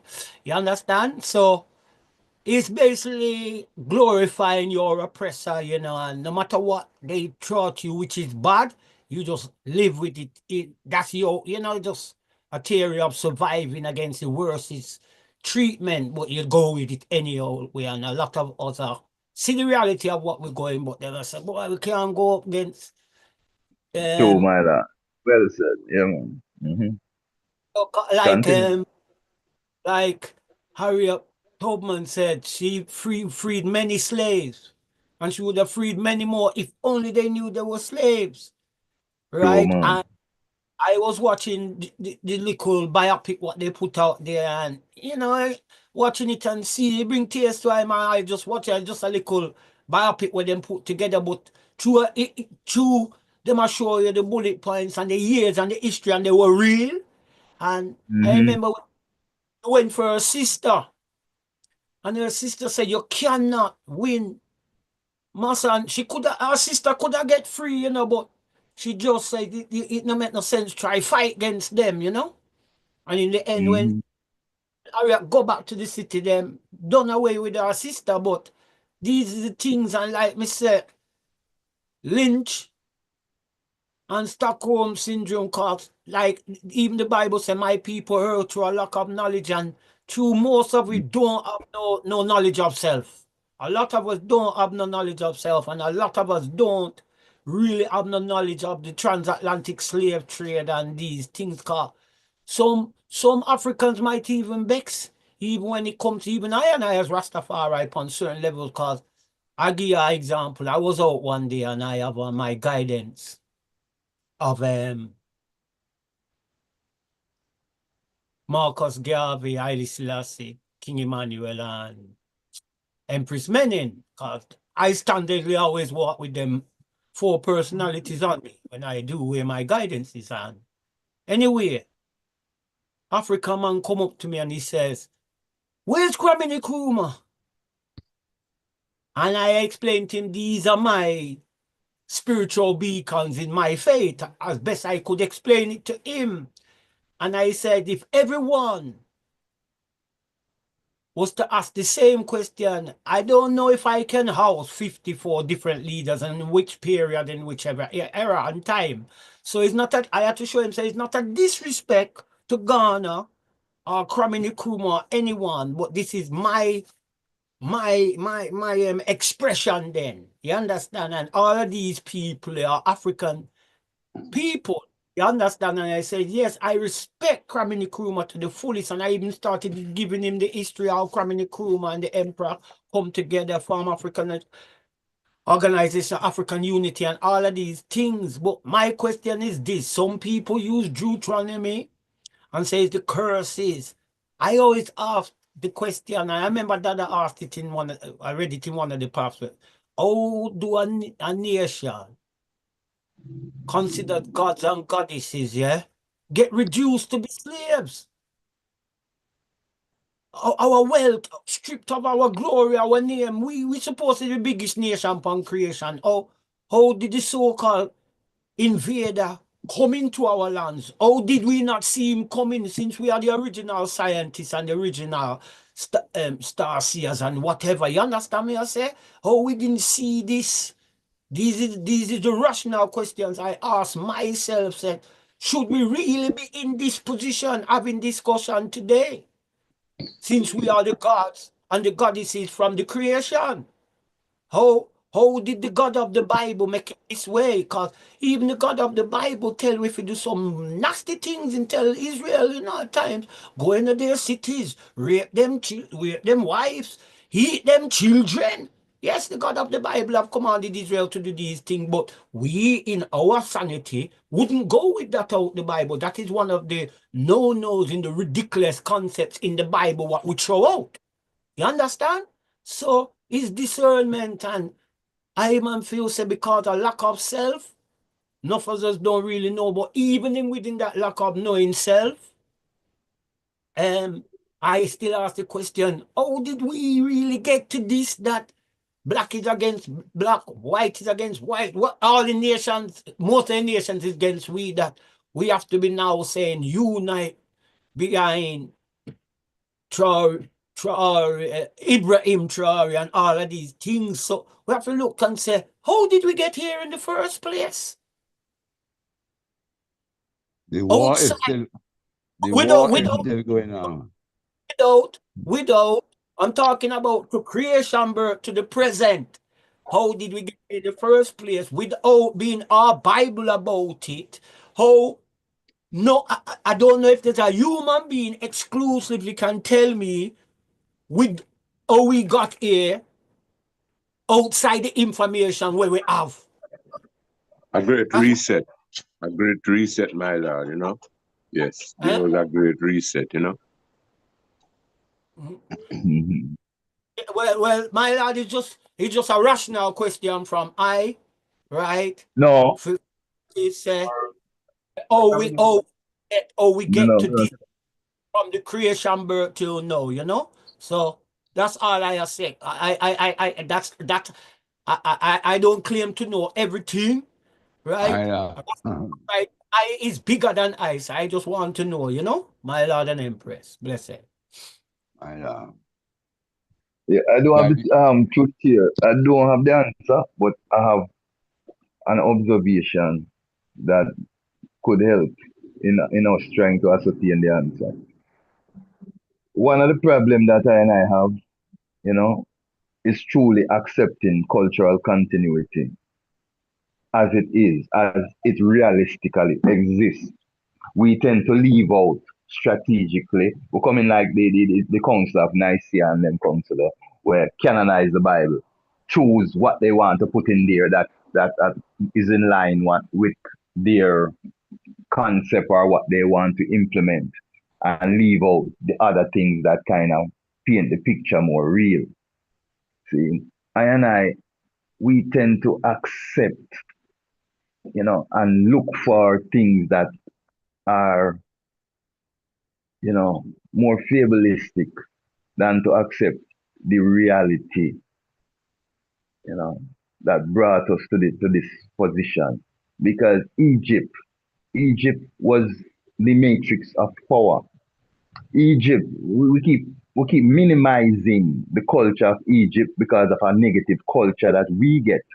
So because of that, we don't spend enough time focusing on the historical value of Egypt. But Egypt, as is known throughout the ancient times, throughout antiquity, was the matrix of power. Egypt is one of the places that had several dynasties. It's one Roman Empire and it crashed, one Byzantine Empire and it crashed. Seeing one Spanish Empire and it crashed. Egypt crashed and rose like a phoenix several times, seeing, and was the beacon of light to the world. That's where anyone that could get any form of transport from their different regions would head to gain higher wisdom, higher insight into life. But I and I don't study the fullness of Egypt because them tell we say Egypt is the place of bondage and all of these things. It was interpreted religiously and given to I and I. So we act like Egypt is not a valid part of Africa. Even the Egyptians that exist today act not. like and act like Egypt is not a part of Africa. Yeah. Baba Leonard Jeffries was giving me a story. Him said them have an investment in Egypt. Him and Dr. Smalls and couple of them have a hotel in Egypt for them own. So they used to go down there annually or however much time to check on them investment. Now he was leaving that time from Egypt, going to where did he say? Sudan, going to somewhere else in sub-Sahara Africa. And the taximan who was carrying him to the airport asked him where he was going, and he said, and the taximan said, "Oh, you're going into Africa." So I asked Baba, and that Baba was telling me that to say, then hold on, where is Where Egypt? we there? Yeah, where is Egypt? What do you mean, I'm going into Africa? It's better you just said to me, you're going into the interior of Africa. Or to say you're going like it's two different places. And that is how it has been sold to us. The King Tut exhibit that toured the West. I saw it in Fort Lauderdale. Seeing? And it was a trending thing at the time, well written up in Time magazine and in all the fashionable magazines. And when you look at the depiction of Egyptians, when you look at the story, the stolen legacy, see, yeah, the stolen legacy, because I am Brother Jabalani created a presentation on that and used it in our couple of our university lectures. See, stolen legacy. That's what they perpetrated, and we use images from it. I use images from it in our PowerPoint presentation, and then show them back the real images in contrast to what the world has been sold. See, give thanks for, and I will end with that. Give thanks for our brother Ronoko Rashidi, that academian, that African academian that has done the most research in the existence of the African or the African presence globally. He has gone to some places I've never heard of, never knew exist. Seen.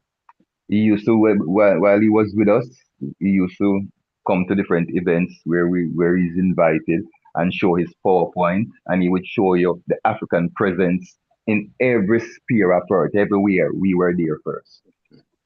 And he had the proof, the tangible proof to prove it. Seeing? Yeah, give thanks. Yes, I here to add to that. What the honorable priest said. As I was said, this was part of the reset. Remember, there was a great reset. Not for the building, where they must show you that buggy and cat and all of these things are still standing. You see it? Yeah. So, when they want to take out, they want to take out Kemet, right, out of Africa. That's why they speak about the Middle East. And one of those individuals that said, then where is the Middle West, and Yes. also Middle South, and the Middle Yes. North. So, yeah, so when them do these things and even make that canal, it's to cut off even that Silk Road. Historical link. Yeah, that's historical link. Yes, because there's a Silk Road where the West cannot touch it. So that's why them always attack the Persian Gulf, the Iraq, or when them Iraq or no. Iran, no? Iran, yeah, Iran, yeah. The Shah of Iran. So that piece of land sit in a we control from China, what I mean, so it put Trump in a where that's it now, in a backward move because the Silk Road was there, you know what I mean? And pardon,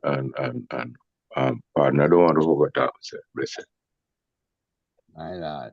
Yeah. We're not over And it was, talking, but the yeah, same man. way, But, how did I say it, priest? You see, like how in the early 50s, they come like England, it open up to the West Indies.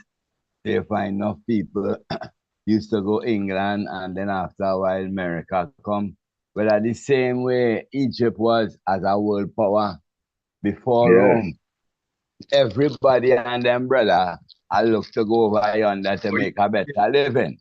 Cause Yes. currency high, work plenty over there. So the world always drift towards which part of is a superpower, like how everybody go American in the last 20 years. So yes, my lad, everything with all of the Yeah. items is a big relevance.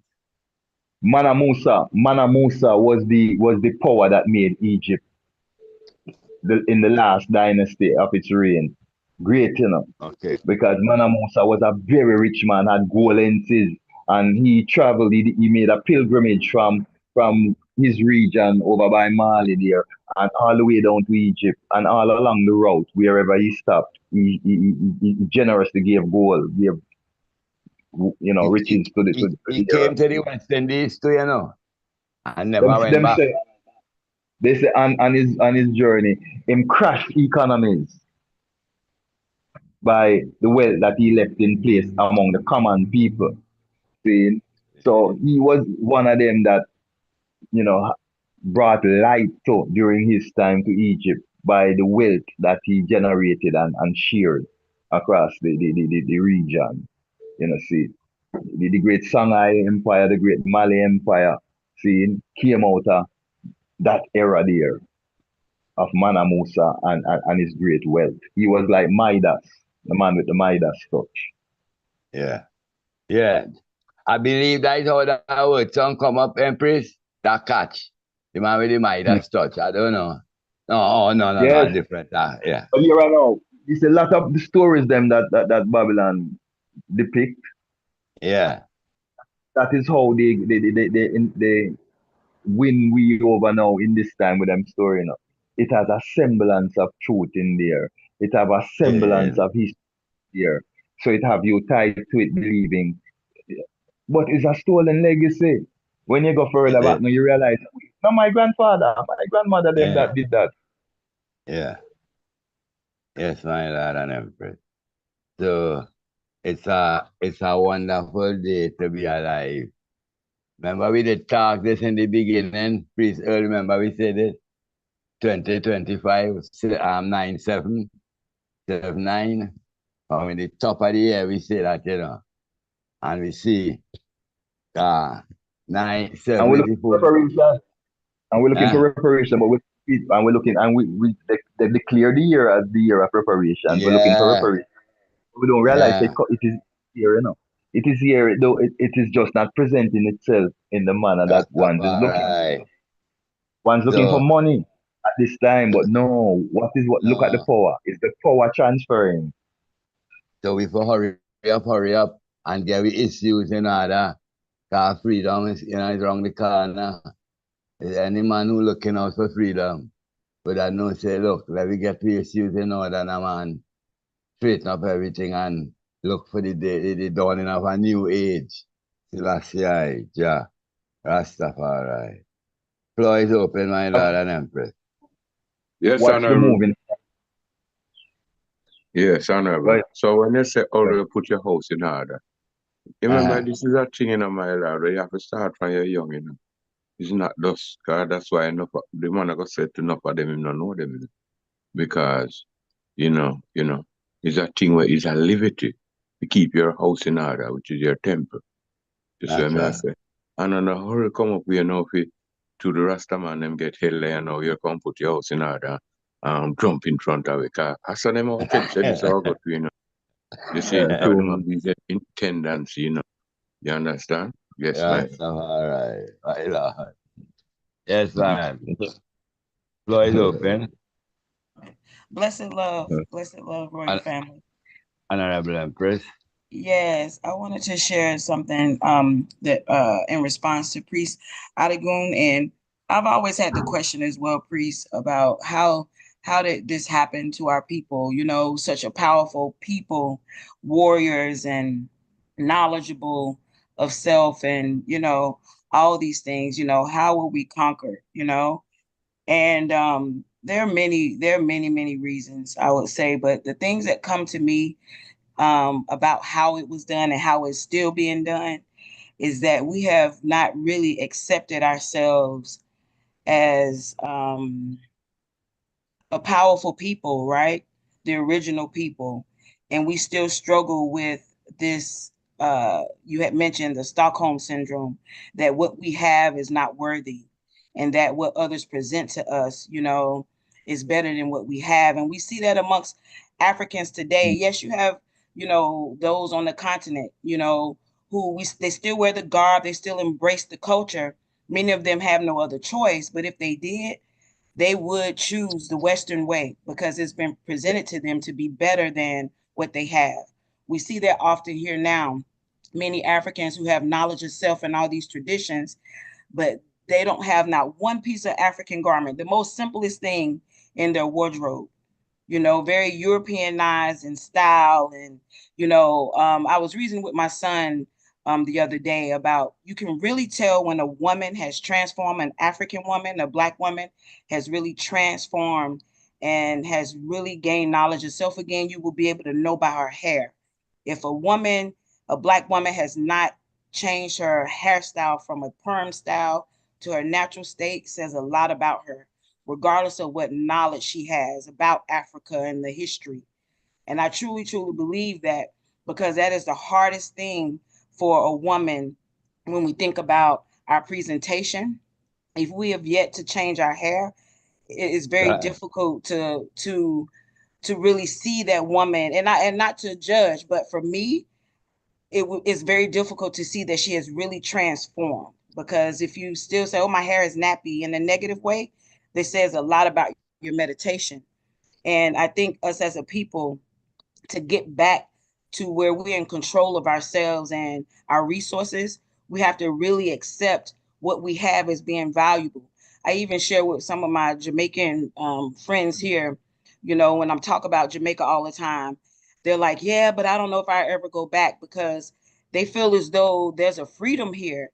And for me, I'm like, I feel oppressed being here in the West, you know, even though Jamaica's still in the West, but there's still a sense of, you know, my journey back to Africa. For me, there's power in Jamaica. I don't care what no one says. With all the challenges and everything, I feel as though those were the first Africans, you know what I mean, who tried it here. And that, and you know, the Jamaicans walk in a power that I haven't felt, you know what I mean, sometimes even among the Africans, you know, because the African mind has been watered down a lot, but there's something about a Jamaican and their pride in self. But the the thing that I wrote down, so I don't forget these points, is that the West presented to us um, that they had something better or more valuable than what we had. And African people have a heart for all people, truly. And we've been taught to love our enemies. Again, that Stockholm syndrome. And I see these videos recently on social media and it reminds me of what happened before. These white men and women going over to Africa, giving them sugar and soda and alcohol. And these are villagers that they're going to, not in the city, but they're going to ones who don't have knowledge of these poisons, and they're giving it to them. And I can only think to myself that this is what happened before. And again, they came with guns.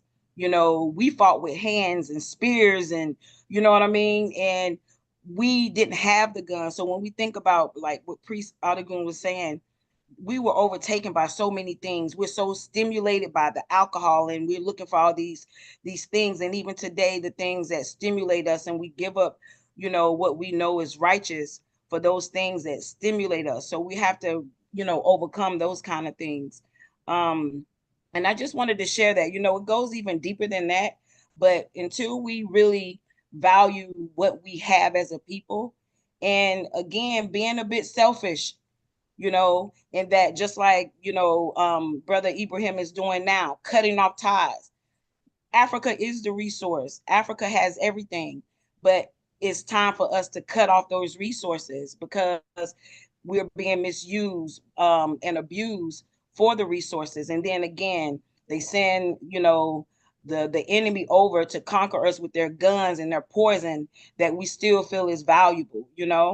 And I just wanted to share that because I for myself think that there's so many of those things that we as a people have to stop looking for physical gratification and start looking at the spiritual things that we need so that we can cut off what is given to us and seeing those things as more valuable than who we are as a people. Again, the more simpler things like even the clothing. I can't tell you how many Africans I talk to and they won't put on a dashiki. They don't see that as pride. They would rather get suited, and which I'm not shunning, but those things have become more valuable. And when you can accept the things like, again, as a woman, cut off that perm, stop perming your hair, it's killing us. I really truly feel that that is our, transformation in accepting those things that, are our birthright. So I just wanted Give to share thanks. that. Give thanks. Give thanks, Empress. Blessed love. Floor is open, my Lord and Empress. Yes, Royal Empress. I see that with him there, but these individuals, the last hunter tribe that leave where, them a take away their land also. Them land a get all smaller, right? And you want to show the other people how black people are backward. You see it? So you carry some of the plastic thing them, you don't show them how to open it. Them have to figure how to open it themselves. Well, a black man, him not play with the opening, him just take a machete and cut off the top. You see? He's not in the Western world, so he want to get it open. You did not show him how to open it, right? So I'm just taking machete, cut off top.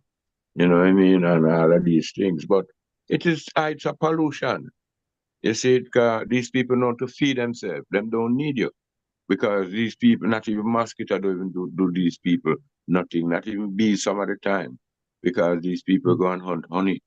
And the bees don't, they skin so used to the element that the bees thing don't do them nothing. So, it's just evil and wickedness is going on there. One perfect love. My Lord, Majesty.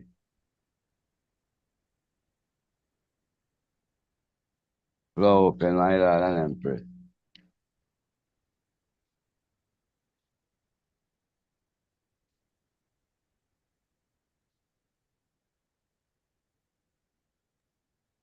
Indeed, Priest Earl, I wanted to make a comment. I want to make sure I have an understanding of what you were saying because you speak in parables a lot. Give thanks. You make me think hard. But I wrote that down too. That was one other thing. We taught the enemy, and then with what we taught them, they conquered us. And we Yeah. have to be careful. We have to be very careful in how we teach, and who we teach, what are their intentions, because then it comes back to bite us. Um, and so if I'm understanding you correctly, you had mentioned about instead of showing how to turn off to take off the top, you know, we showed another way, right? Or we did. Maybe you can expound on that analogy because it stood out to me because it made me think about us teaching the enemy ways, and again going back to being a bit selfish in Could I that come in there, that Empress? term for lack of a better word, but you Could I come know, in there? mm-hmm. Yeah, I Bless. was saying, them carry the drinks and it up top, and they did not show them how to pull it off. They want to, like, they bring out that animal way, then that the stupidity of these people or something like that. because you say you carry something that these people don't know about, and you did not show them how to open it. You know what I say? Them find ways and cut off the top of the buckle, so they did not open it. They just cut off the top. You see, of the buckles. Then yeah. You get the Tempest? Yes, blessed, I do. Give Yeah, thanks. bless.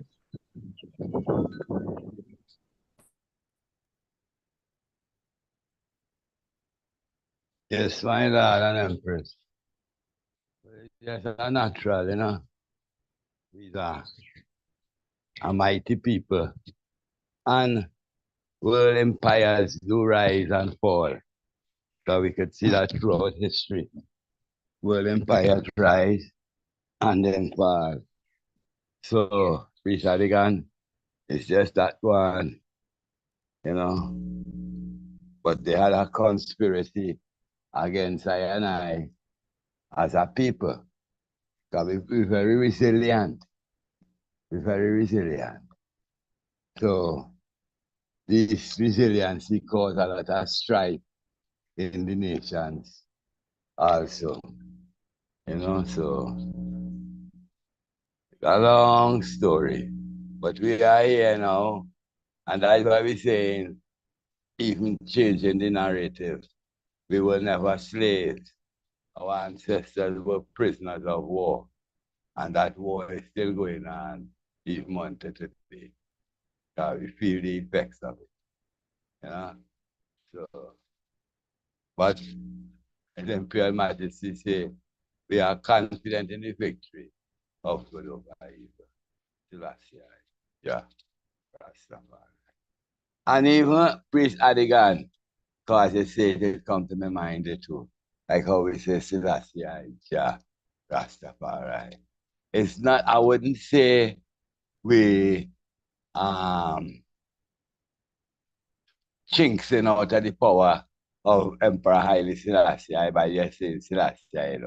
But when we say it like that, that is our liturgy as a Congress. That's the liturgy. I don't know if I pronounce it right. Littuni, liturgy, liturgy. That is our liturgy. So it wouldn't infringe on by not calling the whole name, seeing that it is a liturgy how we put it over. My little explanation. Bless. My blessed love, give thanks for the understanding still. But may I say the reason why me said that, right? Ethiopia has a tradition of Selassie's. So Yeah, I understand what you're saying. define in the article of what we're presenting. So, like we say, I understand the liturgy, but like I'm saying, I don't think, like what I want to say, we don't have to, I don't think, say, if you put the highly side of the Selassie, right, it makes it longer or it cuts it. I don't think so. If I say Holy Emmanuel, I Haile Selassie, Jah Rastafari, I don't see it as a cut or a chop or nothing. I think all of the words I got in easy there, say Holy Emmanuel, I Haile Selassie, Jah Rastafari, as opposed to Holy Emmanuel, I Selassie, I just say Haile, and that's it. You don't have to say Emperor. No. My lad, I get you too. I Without, understand you. without the Emperor affixed to it, the title is still Haile Selassie. No. Yeah. The title, My lad. you understand? So that is the I understand the liturgy, but what I'm trying to say in the time, bless you, Lord, in the time of information and knowing better, when we look at the ceremony, what was done, and when we look into the history will not record that a man named just Selassie first, or Selassie I, which the I is first, and the first is I, right? So history would never record that a man named Selassie I was crowned in 1930, but history will record that someone named I. Even the world leaders, when they're referring to him, they say Haile Selassie. Even the vloggers, some of them who put misinformation on the YouTubes and that, refer to him by his title, Haile Selassie. Some do get Haile Selassie the first, right? Haile Yeah, Selassie the first. first. Right. which And is Yeah. I as Rastaman, we say Selassie. yeah, but Right? Selassie, It's all the same right thing. there. I am first is the same thing. I am the first and Right. it's the So same thing. that's It's what you the same. say. But if you I wouldn't make understand, a difference with it because, as I say, I put it under the context of our liturgy. no, That's that's how why I. I understand liturgy, but what I am saying, liturgy versus history doesn't make it. But History, What can I interject? Can I interject for 1 quick second? honorable. What the two there's not a wrong and right is what we need to establish here. It's not a wrong and right. One is a historical um reference. I feel, yeah. Yeah, one is a historical reference. One is a, like you say, a church liturgy.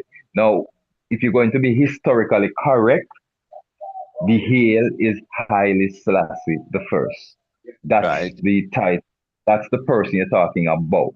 You know, Right. if you want to call him a pet name now, you would say something like Tafari. You know, Lidge, Tafari. Those are the pet versions of his name. But when Right. he is sitting at King of Kings and Lord of Lords, he's not Selassie or Selassie I, because like the Virgin say, he's right. There is many Selassies, there are many people named Selassie. It's a common name. What makes it more impactful now is when it's all together. See, because not all of them who name Selassie to have I or have a acronym or a number after them name, because they are not representing any bloodline. They are just Selassie, the name, but highly Selassie, power of the Trinity. See, My and the lord. first of that order is what it symbolizes. So yeah, to be politically correct, you know, see, My lord. yeah. Majesty. Royal Chair. Honorable Praise. I don't remember if it's Expo 72 hour when Bill McNeil, when he was on that train, you see, and he asked him that um um almost 100% of Christianity was looking upon him as the returning Christ, right?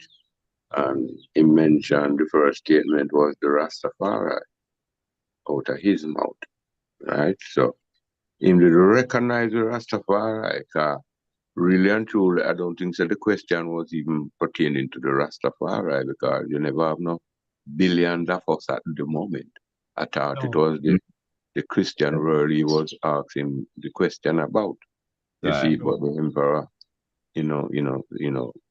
speak about the Rastafari one perfect. My lord. Emperor Yeah, did. Honorable Priest, go ahead. I think the emperor did say to McNeil, if he didn't say it, man must not make the mistake that God emanate from a deity, because in the reciprocal, right? Three go into one, but in mathematics, three can't go into one, but one can go into three. You understand? So we have to understand, say, sometimes our life is in the reciprocal of things. A lot of the times, you understand?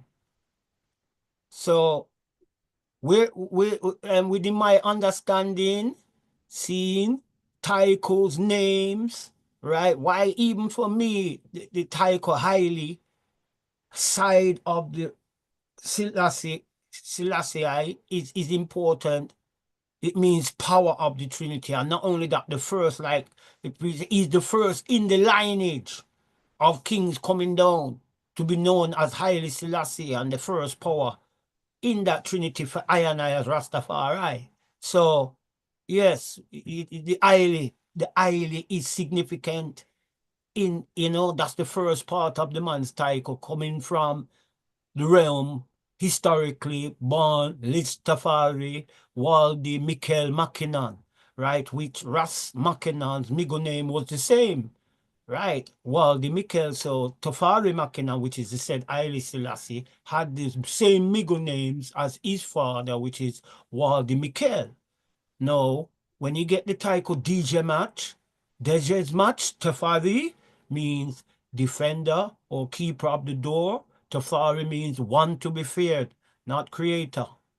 or one to be reverenced. It can be put two ways. One to be reverenced, because a one that you fear is someone you sometimes may reverence also. So in them terms, it can mean Tafari means one to be feared. So when we get that understanding of the titles, what we are ailing, knowing that Lich Tafari means child, one to be feared. Dejamak means keeper of the door, one to be feared. Then after Dejamat, Rastafari. Then after Rastafari, on the 7th of October, Nergus, or we pronounce it Negus in the English, but it's pronounced Nergus in the Amharic.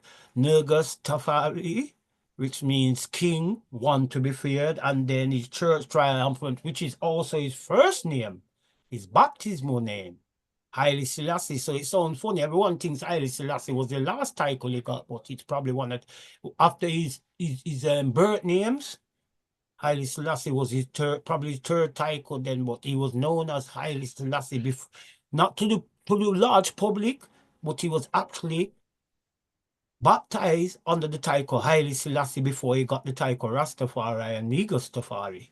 So one can check that in the history and see that he actually had the title Haile Selassie before he even had the title Rastafari, which we pronounce it Rastafari in the West, you know? So these things, the names of the man who we hail as our God and our King, Kedemawi Haile Selassie, is important, all of them. But the last one is the most significant in the fulfillment of the prophecies and the word song going out there. So yes, give thanks that Honorable Priest Ras Havana picked up on that after my correction on the Traore. So that was the birth of that reasoning still when I made that analogy, and then Priest Rasavana came with that analogy and gave forth that clearance. So yes, it is right to call one in the thing. And liturgy is good, and it's good for the soul, and it's energetic, and the chanting is good, poetry is good. But you know, history and prophecy, yeah, we have to work with that, my Lord and Empress. Blessed. My Lord and Empress, blessed. My Lord. Yes, sir. Chair. The floor is open, my dead mute. Yes, my lord. Yeah, just want to share something for the same reason.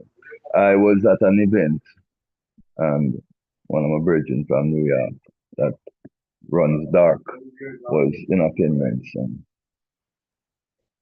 they announced the playing of the Ethiopian anthem. Everybody got up and reverence and thing. And during the anthem, the Virgin come over to I and was reasoning and thing. I never paid that much mind because the anthem was going on and we were all in reverence. But when it finished now, he went on to explain what he was saying. Now we all sometimes, we have to be historically correct. And that is a fact. Especially when you're, and he said it, we are at a school and we are educating youth. We want to be factual. The anthem that we call Ethiopian anthem is what Arnold Ford drafted for the UNIA. Now, the Ethiopia's national anthem is not that.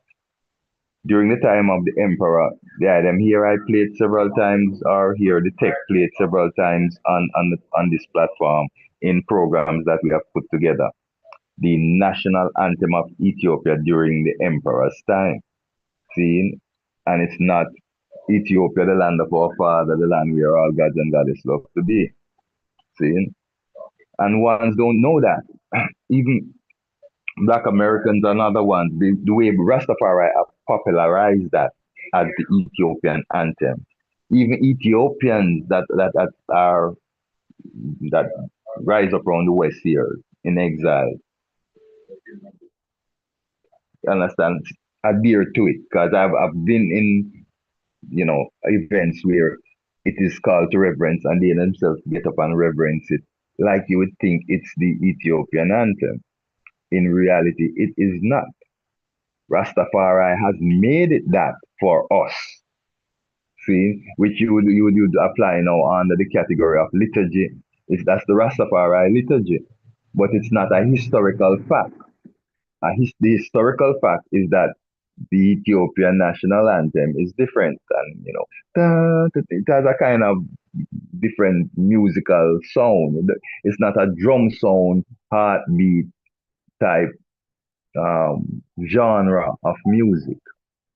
See, it has that anthem those kind of anthem flair, with a lot of the piano organ sound in it.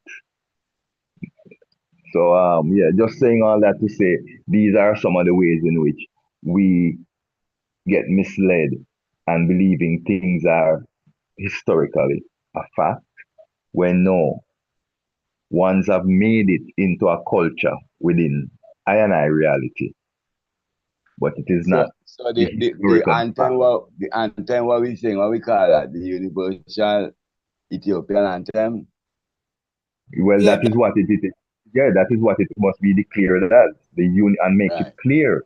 But ones, Yeah. over the time, ones have not understood that. They think that that was at some point Yeah. the real Ethiopian anthem. So Yes. I just get you. be factual, see it in things. That Yes. is what we are here to do in this time, to remove the clouds away. And there is no misgiving. There is no, because we're not going to throw out our anthem. I love my anthem. You understand? I love it. That's right. So So could I I ask did a that. question, Honorable Priest? Yes, my lord. Is it a Pan-African anthem? That is more what it is, exactly. Just like the red, black, and green. Just like the red, black, and green flag. It's a Pan-African flag. So I pray oh, thee. I pray thee, my please. Myla, go on, Myla. I don't talk so fast and I remember, But so is a Pan-African anthem now, and I can own it. Of course. We do own it.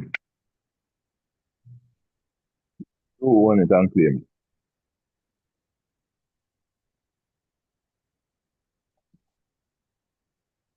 Floor open. Priest, you don't talk. Blessed Peace love. to you.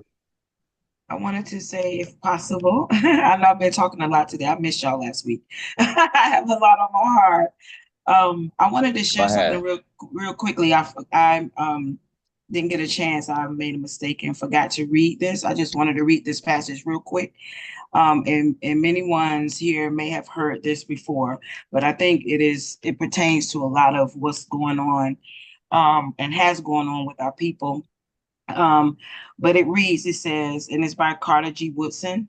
It says, if you can control a man's thinking, you do not have to worry about his action. When you determine what a man shall think, you do not have to concern yourself about what he will do. If you make True. a man feel that he is inferior, you do not have to compel him to accept an inferior status, for he will True. seek it himself. If you make a man think that he is justly an outcast, you do not have to order him to the back door. He will go without being told. And if there is no back door, his very nature will demand one.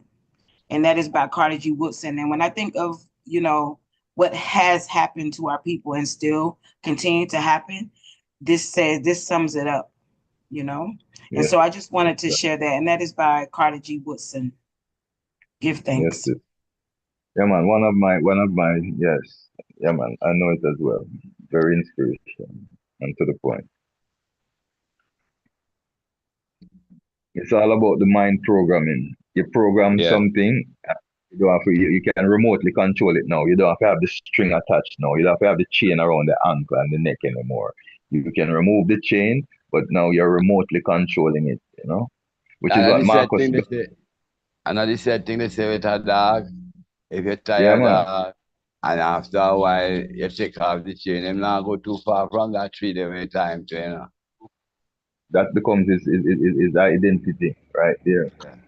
Marcus Garvey said, emancipate our mind, emancipate your mind from mental slavery, while others can free you from the chain around your neck and your ankle. Only you can free the mind. And the only way to free the mind is to be open to knowledge. Seek knowledge, study to be approved. See? So That when you speak on topics, you're speaking from a place of knowledge and not just sentiment or feel like or yeah, belief. yeah. But with all the thing, the rest of the nation, them had to silently and secretly admire I and I, you know. Cause they had that them had to say, what a hard man to death. Lord fire. Nah, yo. My lad, hold on, three times. You know what? That was a favorite song, that right? You know that. No, seriously, I'm being Yeah, serious with I the know. family.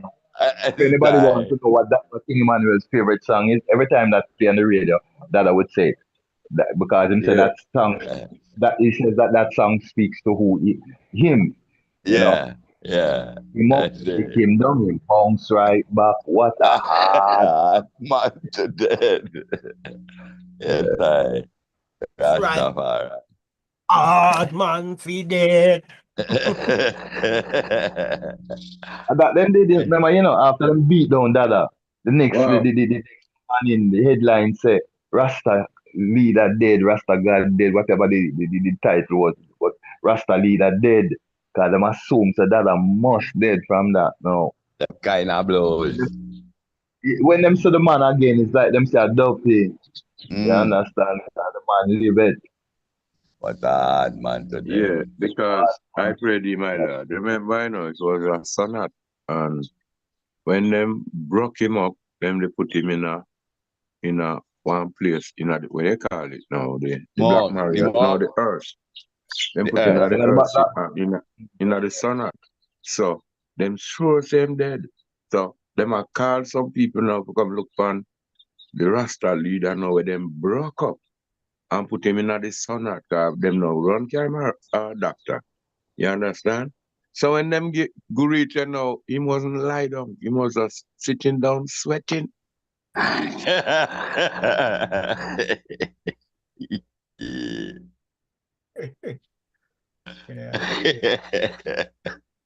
True, man. I yeah, know.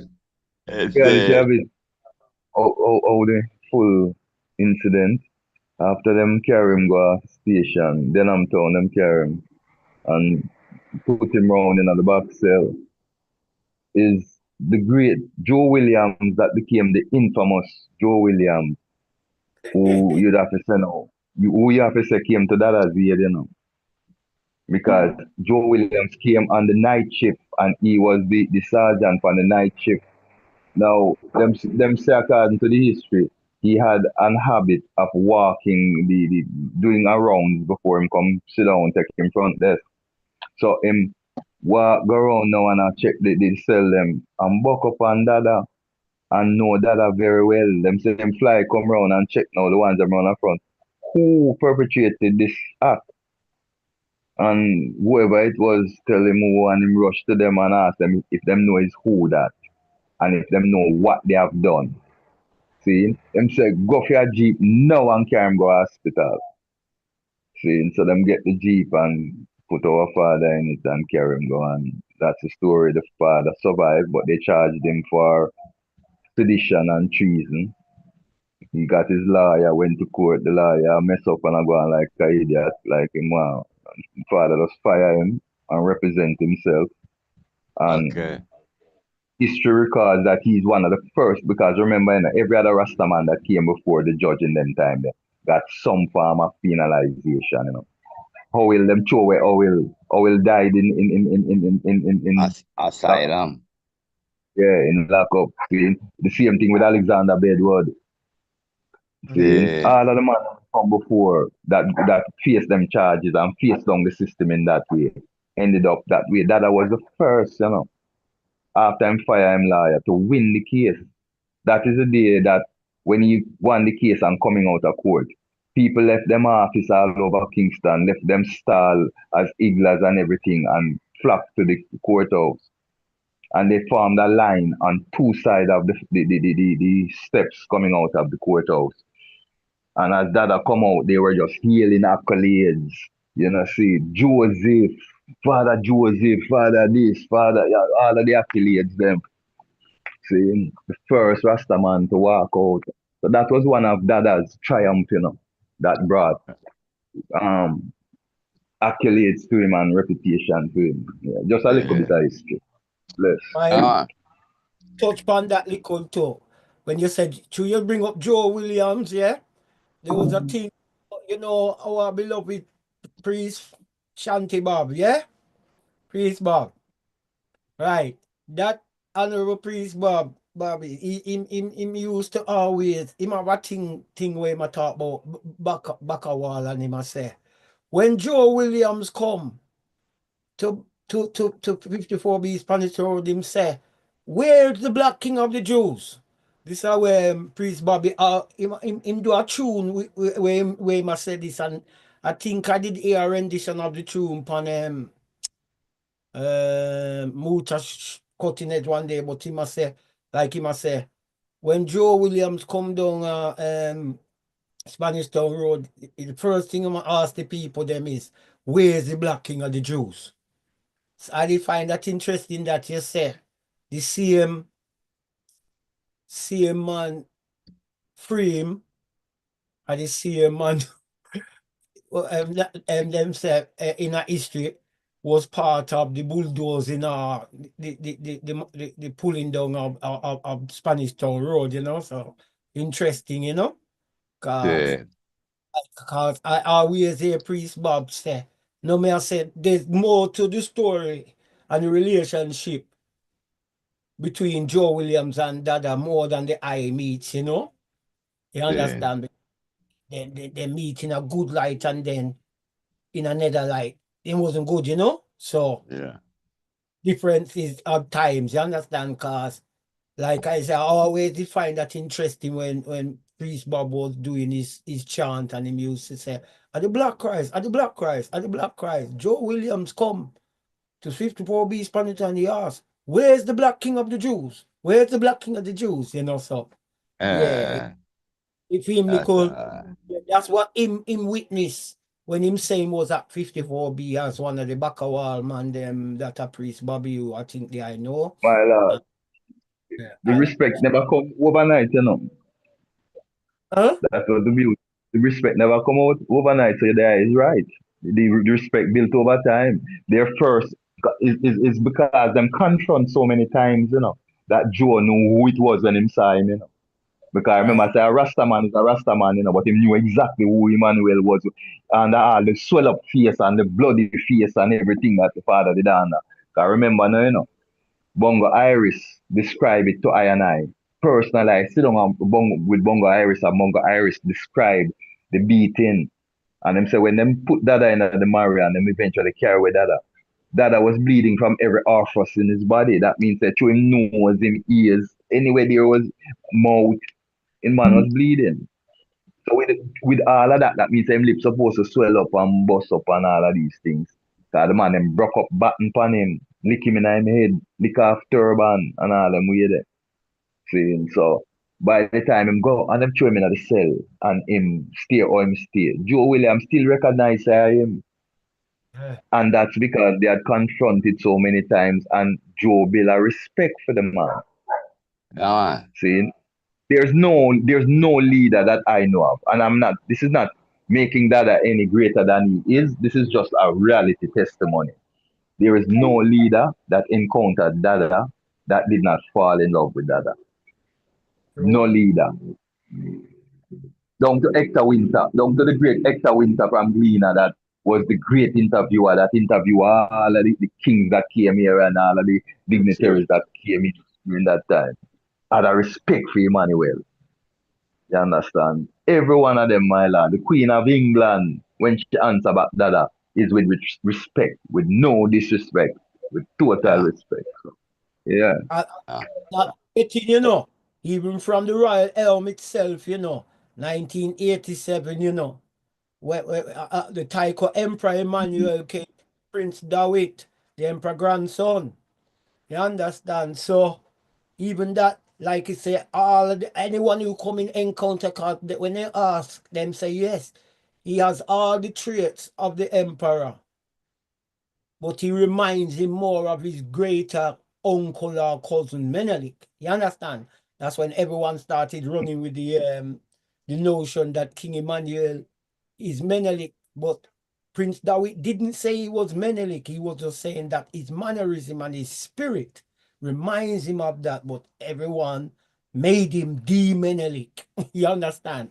Over time, but Yes, that's Royal not Priest, just to add to what you're saying, you know, the movement that is taking place, them try to stop this movement from right at that moment, because when they spread the malicious rumor that King Emmanuel dead, it was true. this movement that is taking place now. You know, they try to stop because them say not a footbreadth of this man teaching must leave Jamaica. You see what I say? So them So, try to spread malicious rumor that the man died. So one of the thing what them use now that you have dead man over a camp, so come bulldozer down the camp and burn the camp and do all of these things. You see what I say? So that was one of the malicious rumor with the government. It was a government project, you know. It was not only just only that's the local people. I think so one of those individuals' son say was involved too. He was a collaborator between one of those parties that working for the KGB. You know what I mean? I think a planner son. You know what I mean? He was on the radio one of the times speaking, or when he used to speak. You know him name Badass. Yes. So badass. it was just a plan thing to get to cut the man name out of the United Nations as we know, on purpose. True, Majesty. Floor is open, Honorable my lord. And if we don't have too much more points, we can look to bring down the reasoning. Unless someone have any other. Chair. Yes, please. Just have a few things to say concerning what I heard today. Remarkable news, good history. And Talking on your phone, when I hear you clear, talking on your phone, please. yeah, give thanks for the good reasoning to the Emperor Rasavana. You did such a marvelous job. You keep doing greater and greater. Continue, keep up the good work. And the man out of London, you was behaving yourself today too. And everyone else was good. The Empress was so impressive. And we had to deal with, as Marcus Garvey said, get organized and we will compel the world to respect I. Unite all I people of African ancestry of the world and be one great goodie or body to establish a country or absolute great government or community which we can call our own. And Marcus also, right on our Prophet Marcus Messiah Garvey also to take advantage of every opportunity when there is none, make it for ourselves. So we have to go down in the gutter and do what we have to do.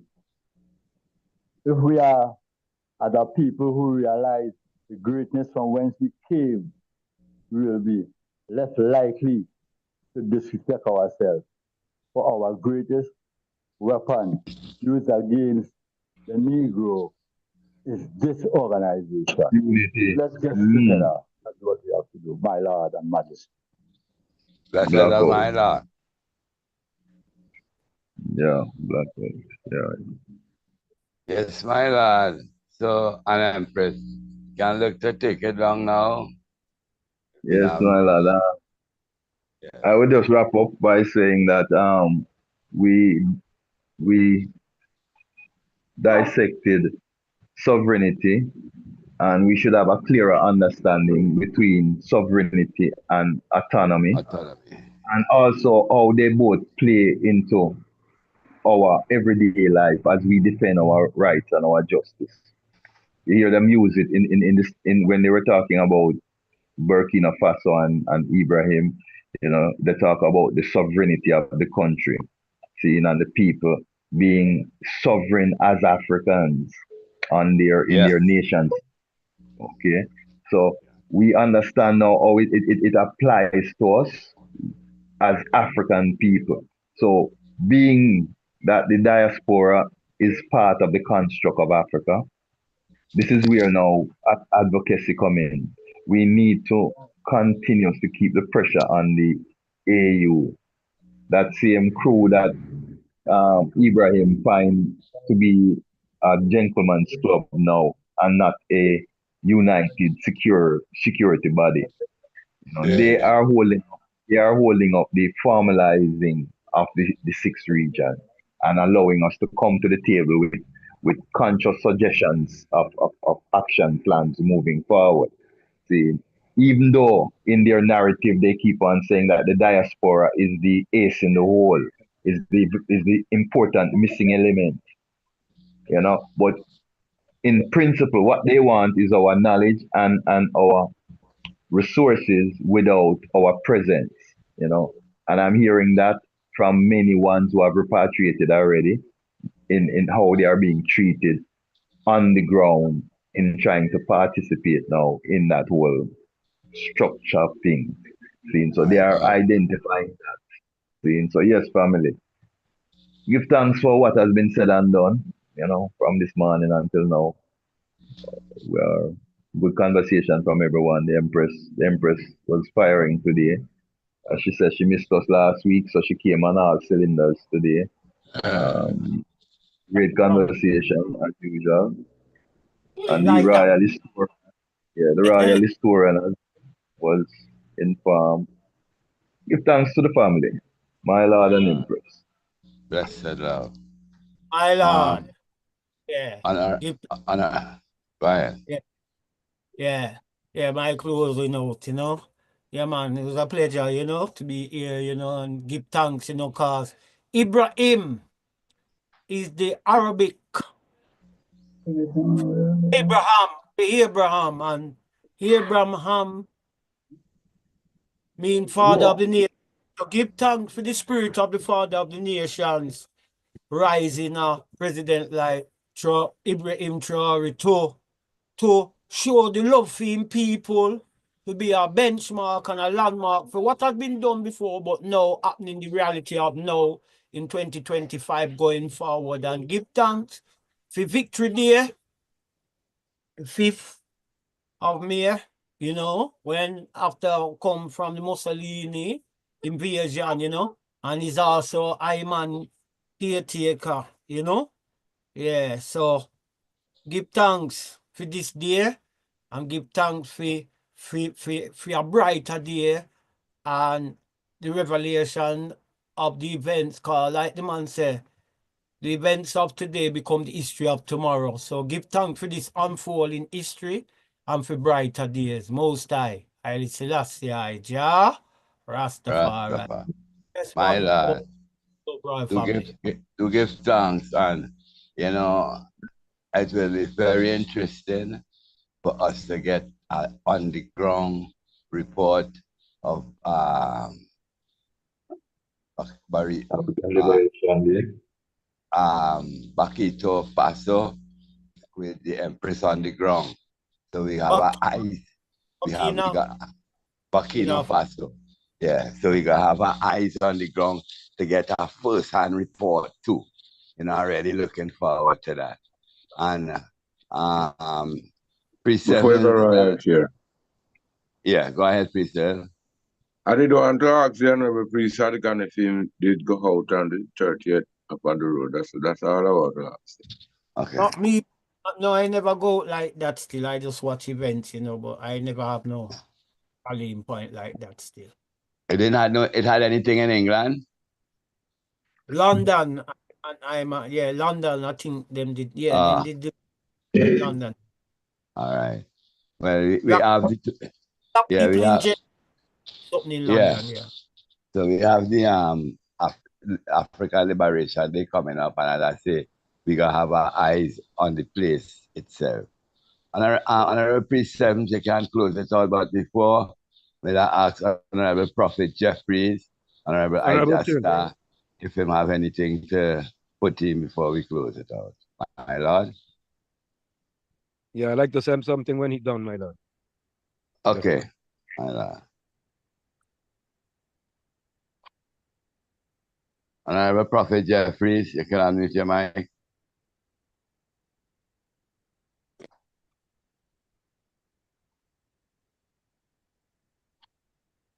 All right, go ahead, please, alumni. Yeah, give thanks, you know. Or just Yeah, give now. thanks for that. Give thanks for the Go ahead. celebration. Let's now, please, alumni. I see I just unmute your mic. Go ahead, Yeah. Prophet Jeffries. Blessed love, My Lord, Majesty. glorify honorable family.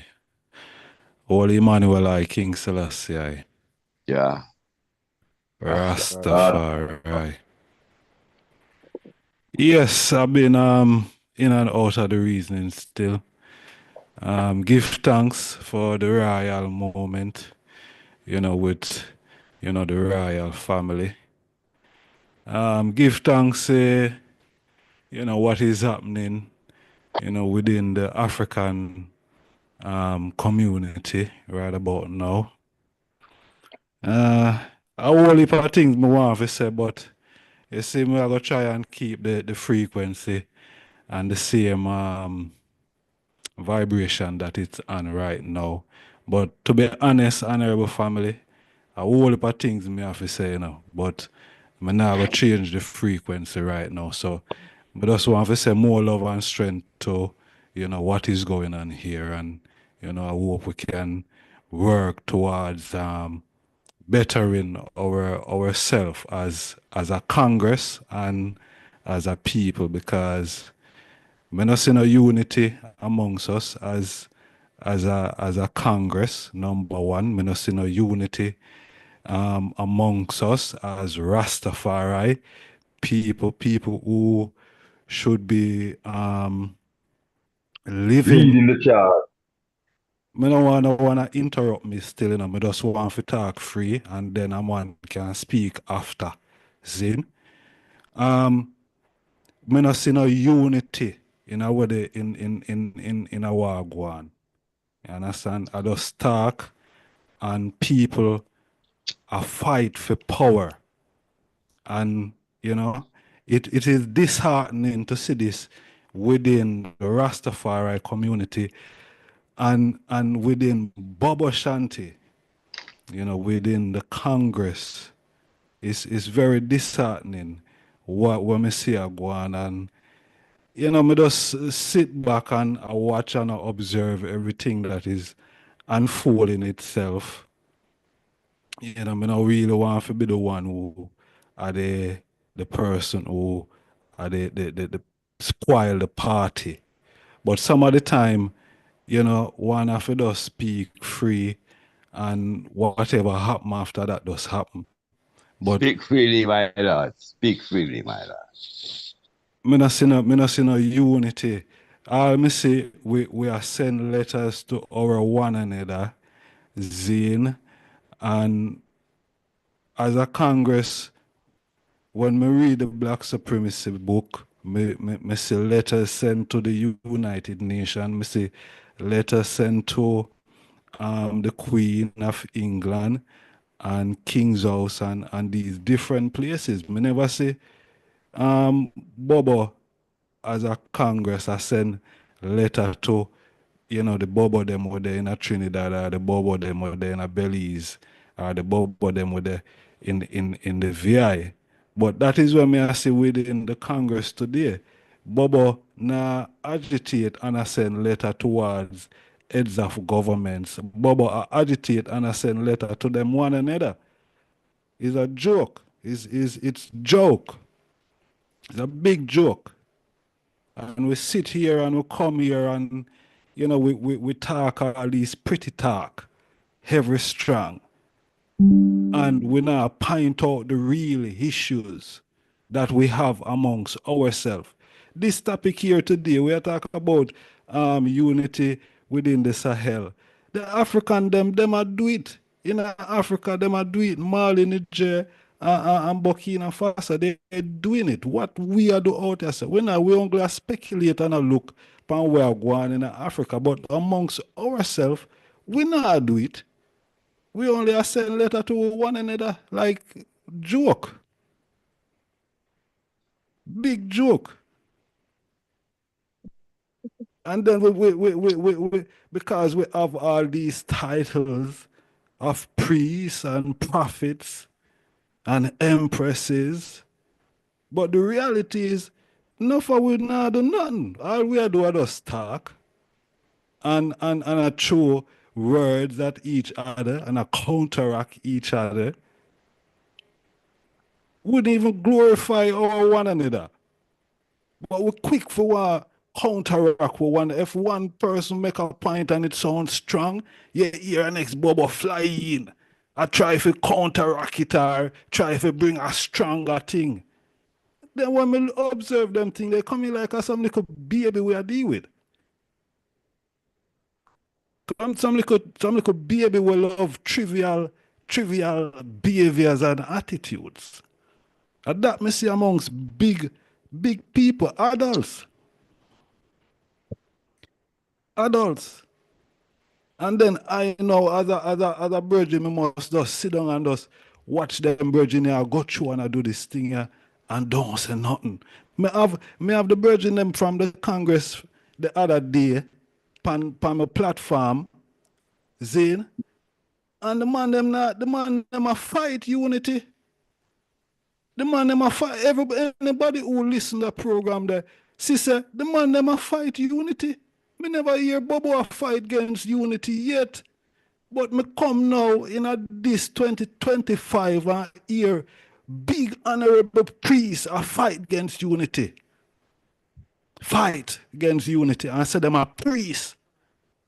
Yo, some man title for strip off, turban fly, take off robe, dash with the whole robe them. Because the man them not deal with no principle. Man them not deal with nepotism, favoritism, friending. Virgin, me in the council, and the council have one WhatsApp group. And me not in a WhatsApp group. You see a joke thing you not deal with. Or me if you not there in a WhatsApp. And I like say boy, I really want for the in it still because the amount of WhatsApp group I'm in, I'm gonna exaggerate. I can take screenshot on my phone. So I need an extra WhatsApp group for be in. But if me a part of the group, yeah, this organization, and me not a small person. Me can blow my trumpet. Me is not a small person. But for have a WhatsApp group and I'm a part of this thing here, me I stream it every Sunday. When the link come to me early, that I can manage to prepare and put out the thing and stream the program. Me not part of the WhatsApp group. What level of hypocrisy the item I deal with?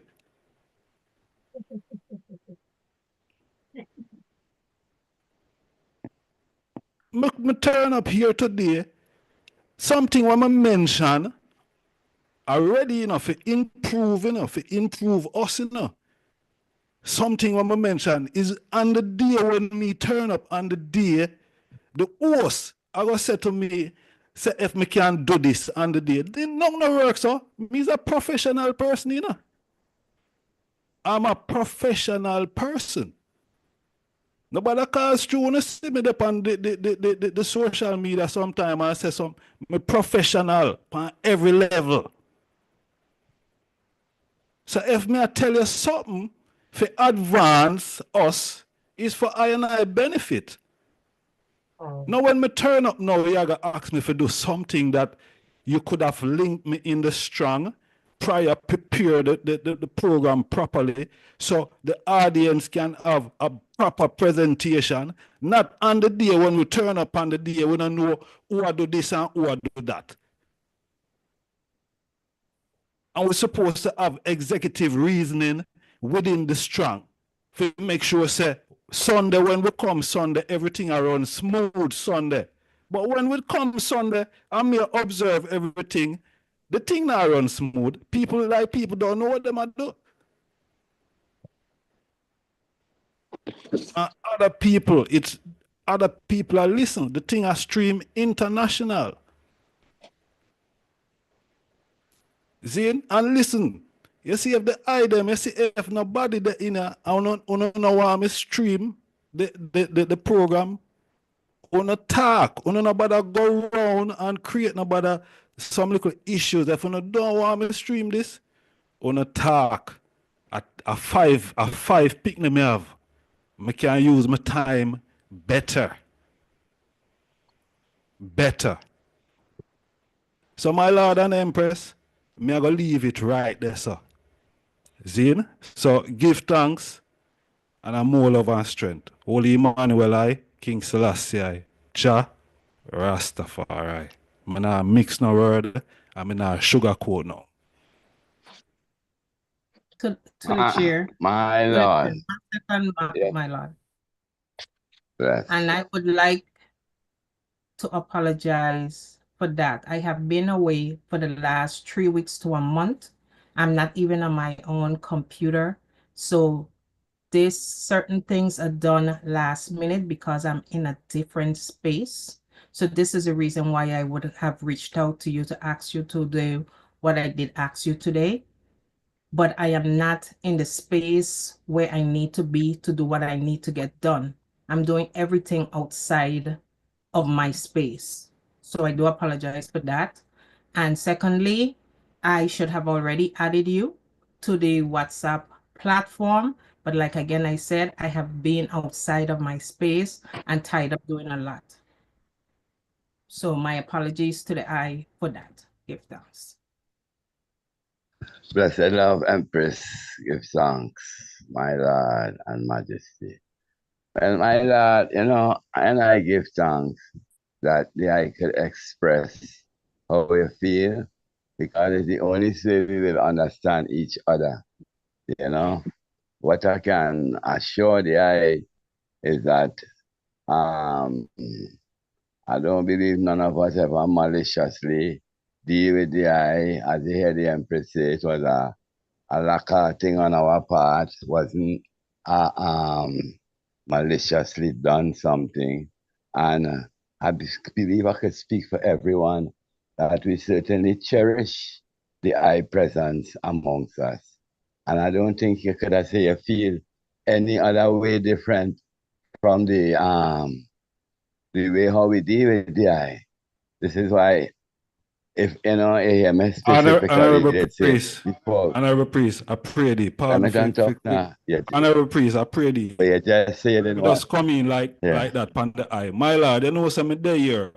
And you know say Empress what the Empress name? Them disrespect the Empress, And you know say big man won't even apologize to the Empress Virgin. I wanna go on like not disrespect the Empress. And big man who disrespect Empress.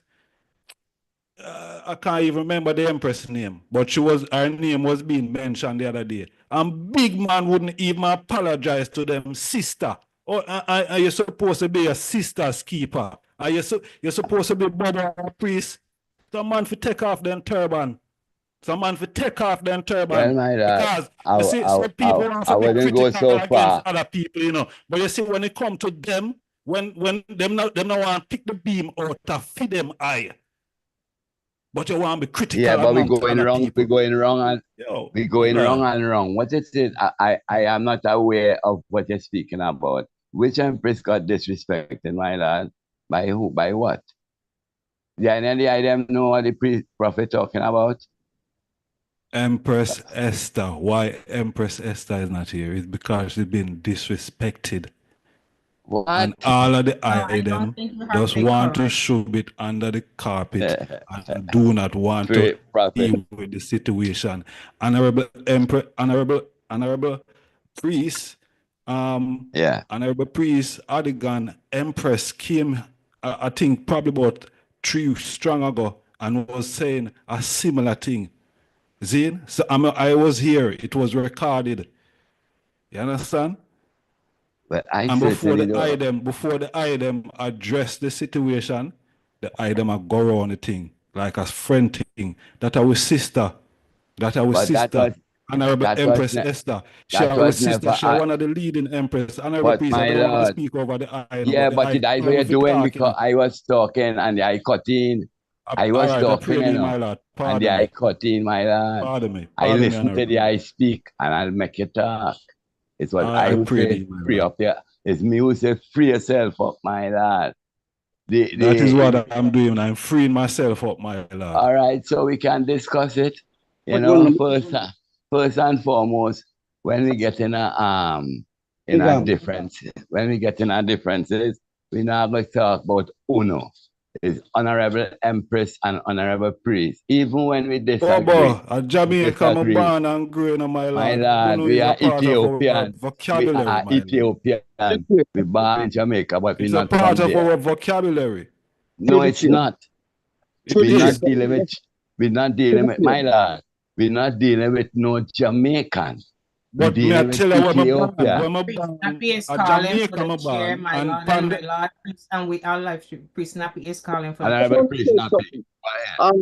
The honorable brethren said something that which is not really totally true still, because when the one them Speak the spoke at truth, then, honorable priest. Speak the I truth. make listen to me now, my lord, please let me just finish say what I'm saying, please. Yes.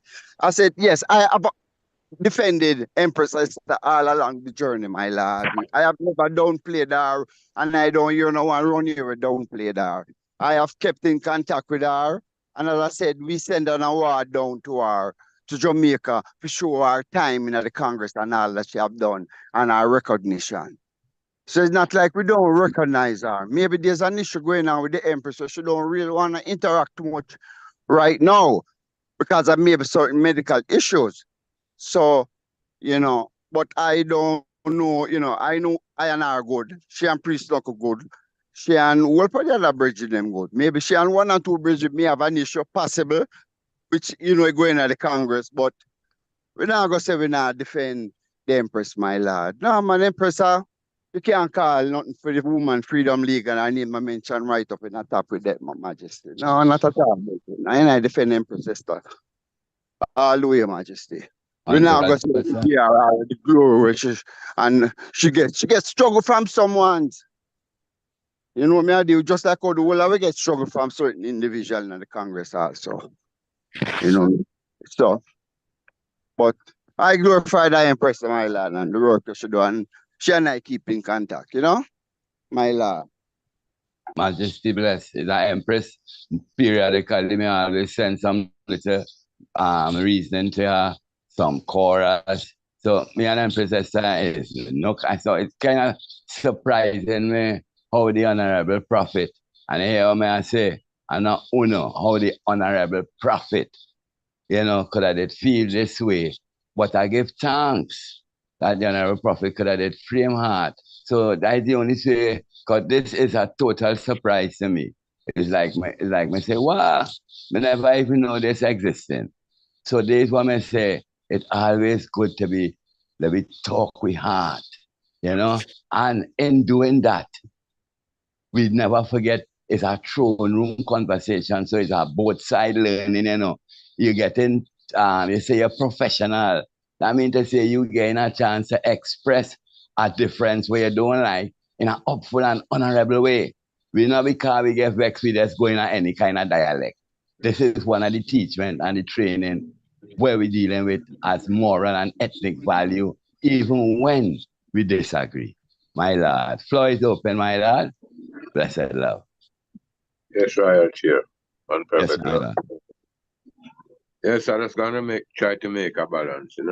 Yes. I was listening to some of the brethren them even from Africa and they was on a chat. And when I do listen to them, they were quarreling. So even amongst ourselves when the reasoning come here so we don't quarrel. So, it may seem like it is not beautiful, but it is still going beautiful. You know what I mean? Even when a man, everyone must speak the truth. You know what I mean?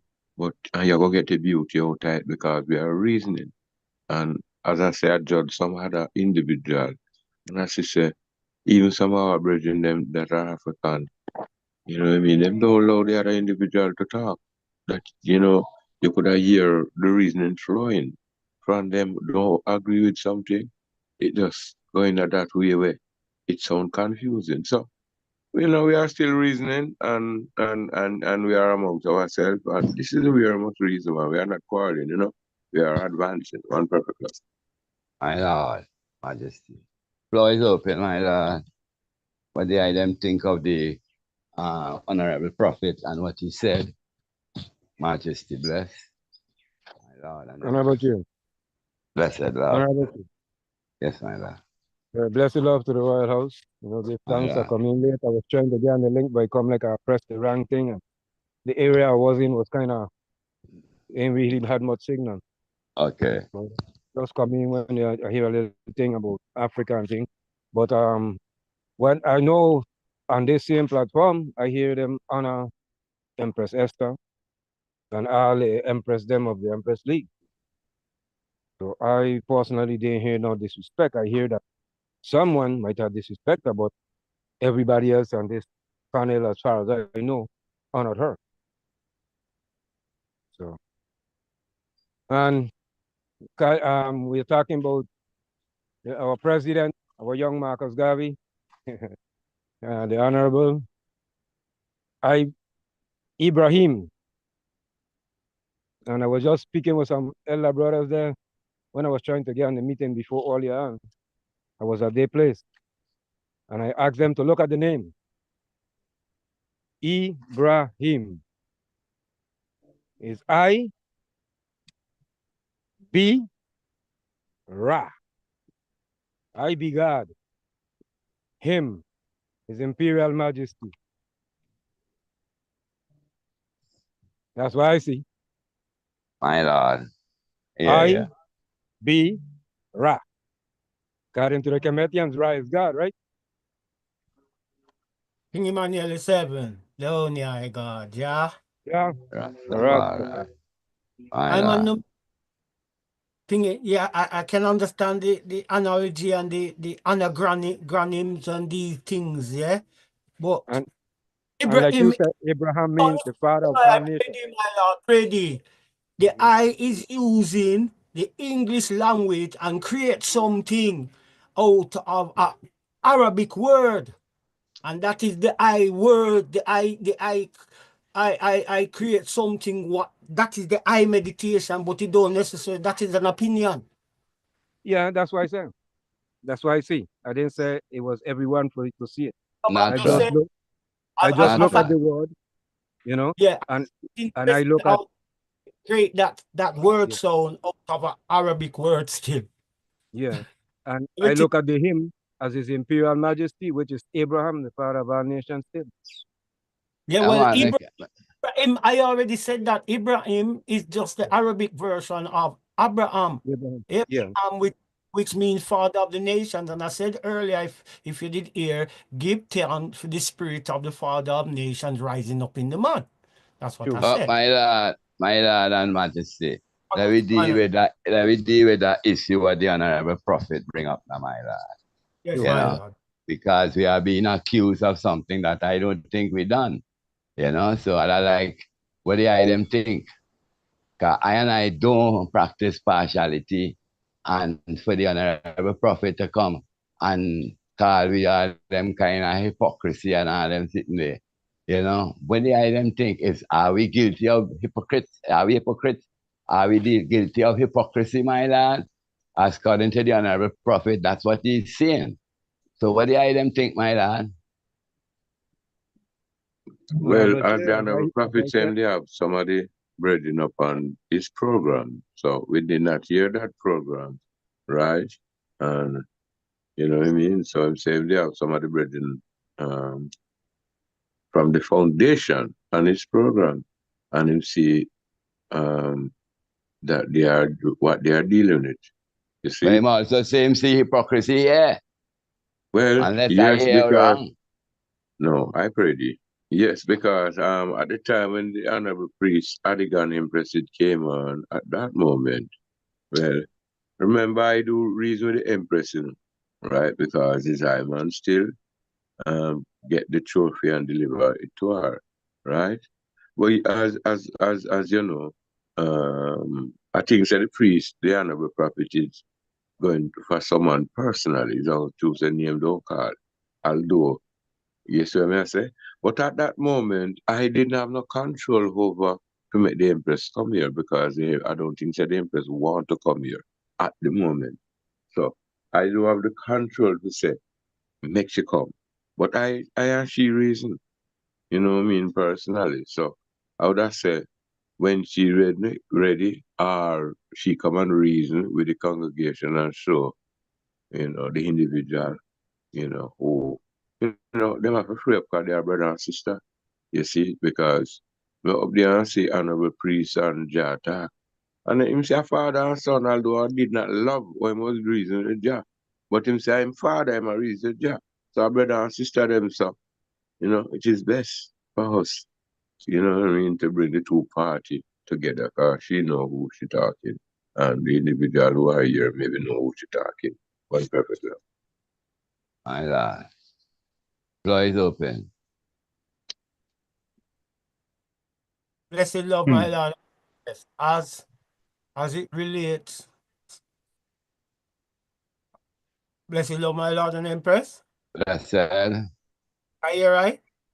Yes, Jah. All right. As it relates to that radio, listen to it, and like I said, there was a lot of demonizing. There was no argument for unity that even go to the level where one was saying at the one's runway left the hill, and at the hill them for come the Africa running into Africa now go save them, they now go get no blessing. Some that pre ask them the question, are you saying ones in Africa who settled and is at home in Africa must leave Africa and come to Jamaica? Right? Because they were arguing, say, it's right there in Jamaica, King Emmanuel order for go through, but yet the brethren who say these things, as Rastavana pointed out earlier, right, that no one on the hill, when you come with something good, accepts it, they lick it down and thinks there's ulterior motive when you're even dealing with something good. Right? Because when the healthcare concept center did come up, and the argument out the road is that the persons who come with that and money them want make off of the Congress, and that's where it went. They never seen the good that it wouldn't benefit just the members, but it would benefit I and I at large,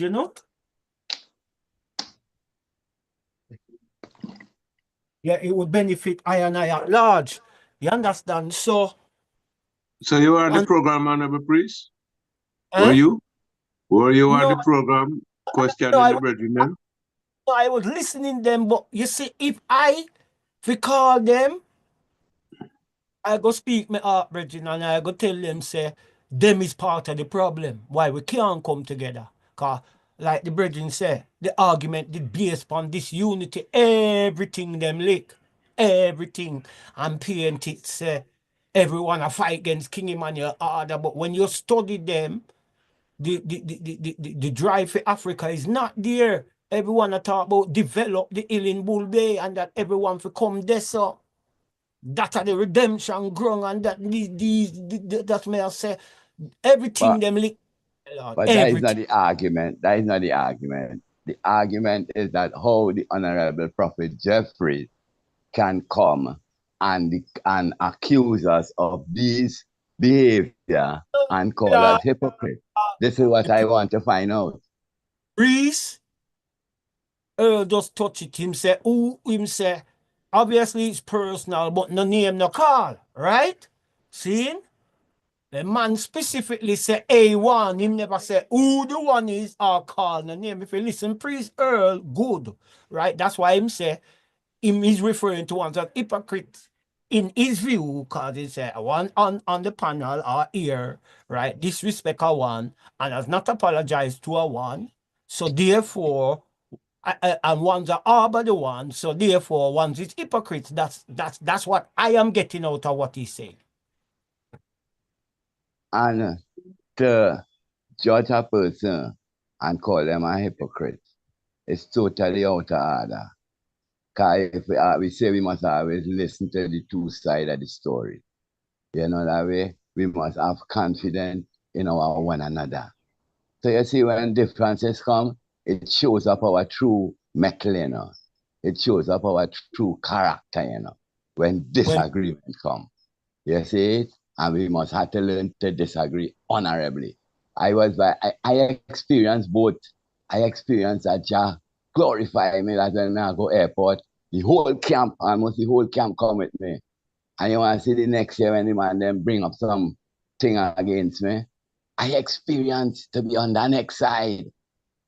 First time, and everybody want to be around precisely. You see the next time there, and the brethren make a step off of the hill. No one no want to be around me. And we have some serious argument wrong in front of King Emmanuel. And you never hear none of we say, oh no. And them man they ban your dada, him ban this up. You never hear that. My Lord, the honorable priest did that, you know, and the honorable prophet did that. It's like they say the sugar coating it neither, you know. The ring, because here a man even rich to say, you know, my Lord, I think the honorable priest he might have be a CIA agent. Yeah, him never say, oh no. So this is what I talk about. The decorum we trying to develop amongst ourselves as the council of elders going forward. That is a key how we disagree. We must disagree honorably so that we can really solve the issue. You know, say, if we really want to solve the issue, my lad. Yes, my lad. Let us do some backtracking and get to a level in this. The first time the Honorable Empress Diana, am I pronouncing it right, Peace Adigan? Yeah, Diana, yeah. Yeah, Diana came on the platform. The first time I am meeting her myself was on the platform, and she came on after a reasoning, just like this, as we were sealing up and we're just having the last set of reasoning. And she came on, and she spoke about a voice note that she had heard, and the voice note disturbed her, and she spoke her point extensively and passionately. I listened, the whole platform listened. I, who was the recipient of the speech, listened clearly, keenly, responded to ask the question, which I would ask now. What is it that ones are talking about? And if ones know what happened? Because when you're dealing with an issue, you have to hear the two sides of the issue to know really what happened. See? And you can't take up one side of the issue passionately to find out later on that your passions were misplaced. We all love Mama Esther. We all respect Mama Esther. Last week, I sent the text, was it last week or week before, a nice piece with Mama Esther in Brazil. Yeah, we played it. We played it. We And played we it on the spoke of her. Yeah. And I spoke of her afterwards and honored her. I don't hold anything against Mama Esther in any way. Now, if one remember what happened in that incident, it was an incident in which there was sounds blocked about the healthcare program and what we were attempting to do, that the funding was coming from the Minister of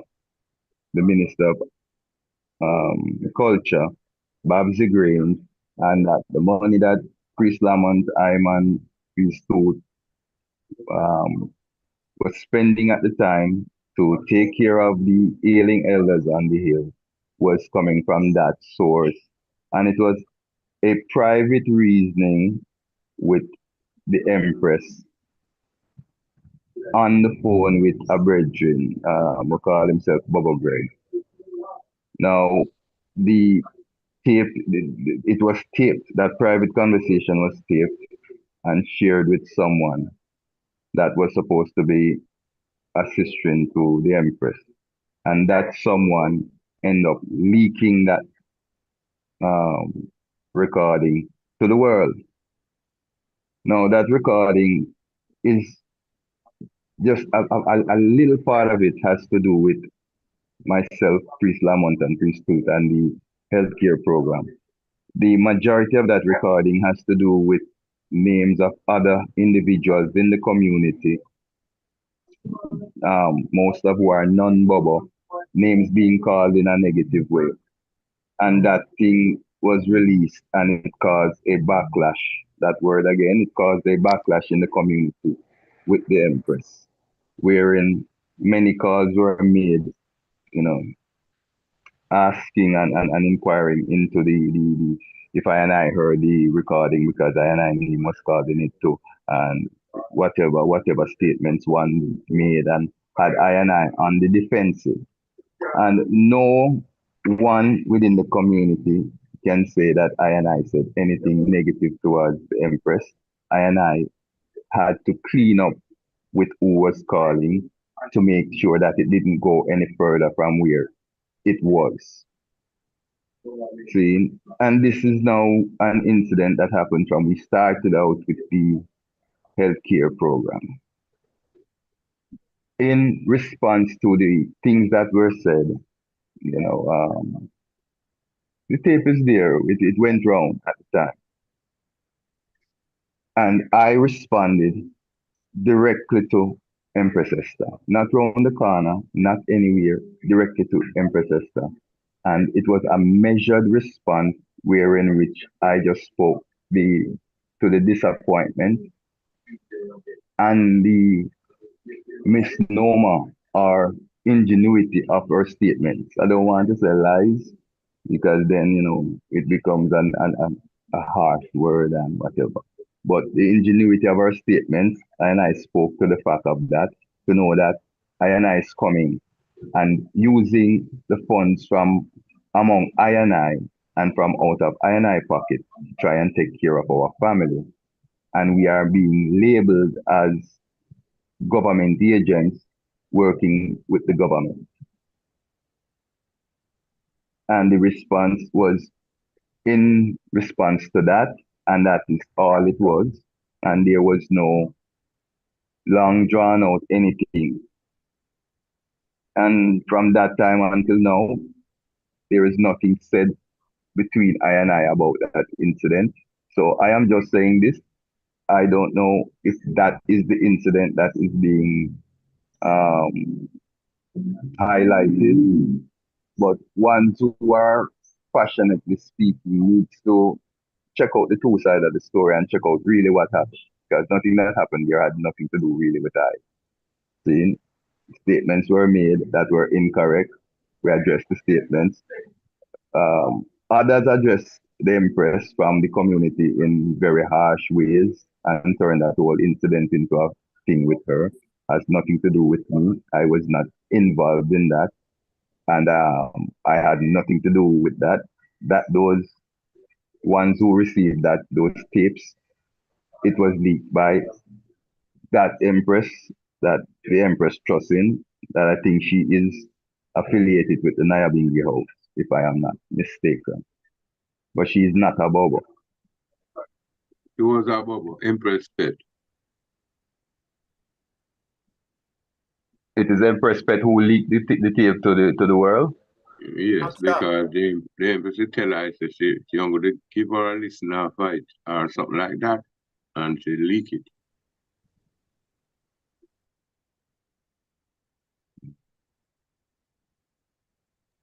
So what you're saying now, priest, so we are here, and the Honorable Prophet maybe not here from that time. And when a Empress came and asked her to apologize, I don't remember which Empress was this. And Yes, she really Empress. when Yeah, she we really spoke come on. strong and you did apologize. So It may be before even the Honorable Prophet came on the I've program. sent So apologies, and I've sent apologies to Esther on what I say, and I tell her say same way. I man feel offended by what she had said as well, because what she had said was a total lie. We're gonna be straightforward, because Babsy Grange don't like I, because I am a challenge to Babsy Grange. See? So, and everybody in the community, everyone knows that. Because when it comes to two ones that she don't like, is Rasaya V and I. Because we speak our minds to her, and we don't idolize her like many ones do. She's just a civil servant to I, and so we deal with the issue. So when we speaking on behalf of agitation for something that we are passionate about, we speak. And she don't like because I opposed the statue initiative with a letter, and I had the backing of the community at the time, all of the stalwarts in the community to send that letter, and it was a strongly worded letter, highlighting a lot of their fostering their flaws in dealing with Rastafari from a realistic standpoint. And she was very upset about that letter. So, and this happened just around the same time. So to come now and then label I with her to say that we working for her and is politician money I and I spending.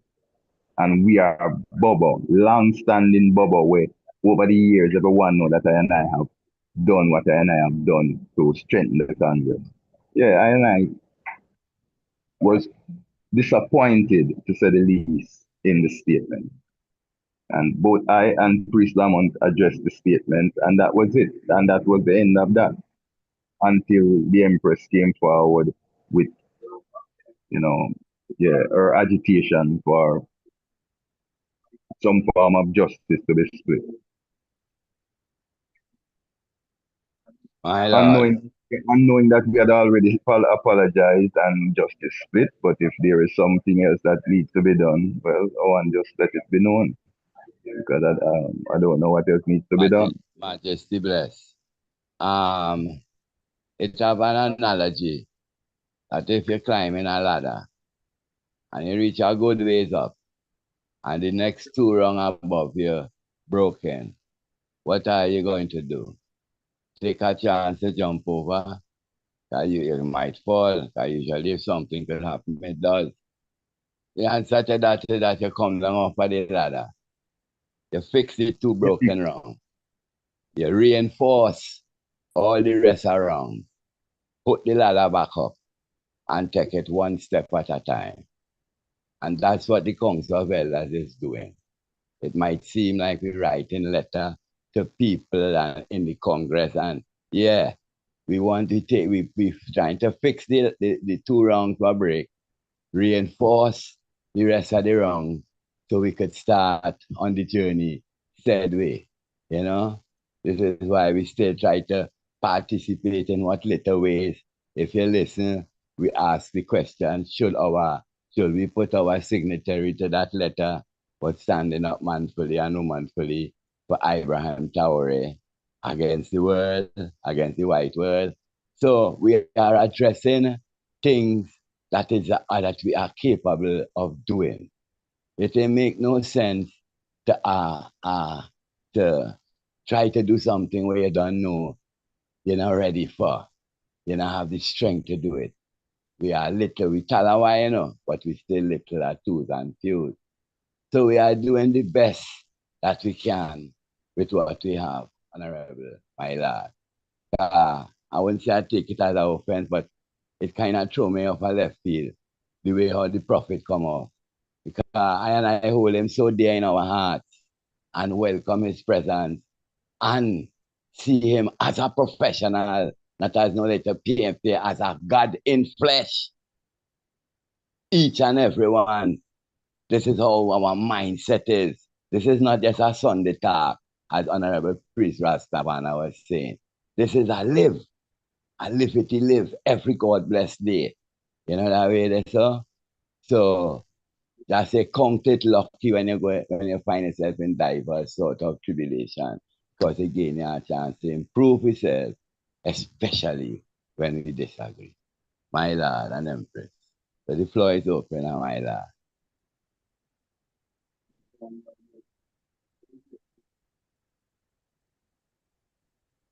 Pre-7th.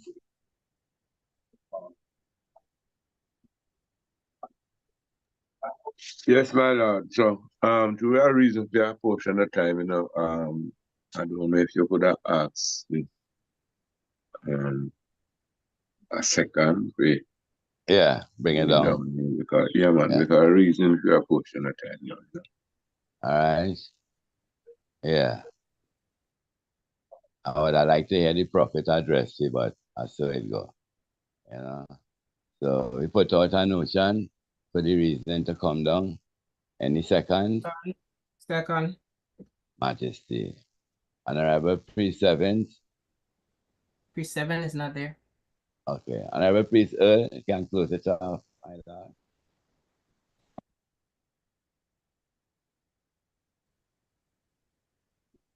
Yes, royal family, as I may thank your virtuous, virtual reverence, you know what I mean? God. You know, as our father say, you know, unity is I going to it whole, you know. And be sure that the Father did make us perfect, you know what I mean? So I just I have to just perfect up ourselves, you know. And the honorable prophet they asked the question, can we do it, you know? Ask your virtual reverence once more, you know. The whole, how good and how pleasant it is for us brethren and sisters to dwell together in unity and love. It is like the precious ointment that is upon the head, that run down upon the beard, even the Aaron beard that went down upon the skirt of his garment, as the dew of Hermon, and as the dew that ascend upon the mountain of Zion. For you, Rastafari, command the blessing, even life and love forevermore. So hail our God, Selassie, I, Jehovah, your God, Rastafari. Almighty God, the Rastafari, great and terrible God, the Rastafari is the Almighty God. Jah who seated in Zion and reigned the heart of our flesh. How the most high eternal Father, Jehovah God, the Rastafari. Hear us and bless us, O Lord, keep and sanctify us, God. Cause thy holy face to shine upon us, thy children, that time I shall be saved and redeemed. How the most high God, Jah Rastafari. The man say unity is I and I ultimate goal, you know. The united I and I, will stand and be strong, you know. Divided I and I fall, you know. The man remind I know, you know, that there was 99 that was faithfully laid, but one was out, you know, in the desert far away, far off from the gates of gold, you know. So I give thanks, you know, that the man could have come to high and high, as a house of people, you know what I mean? So say one, so say hard, which is love is the key to golden key. But the man realize, Selassie. yeah. Rastafari. One perfect love royal family, we are family. My Lord. Blessed love. Rastafari. Yeah, man.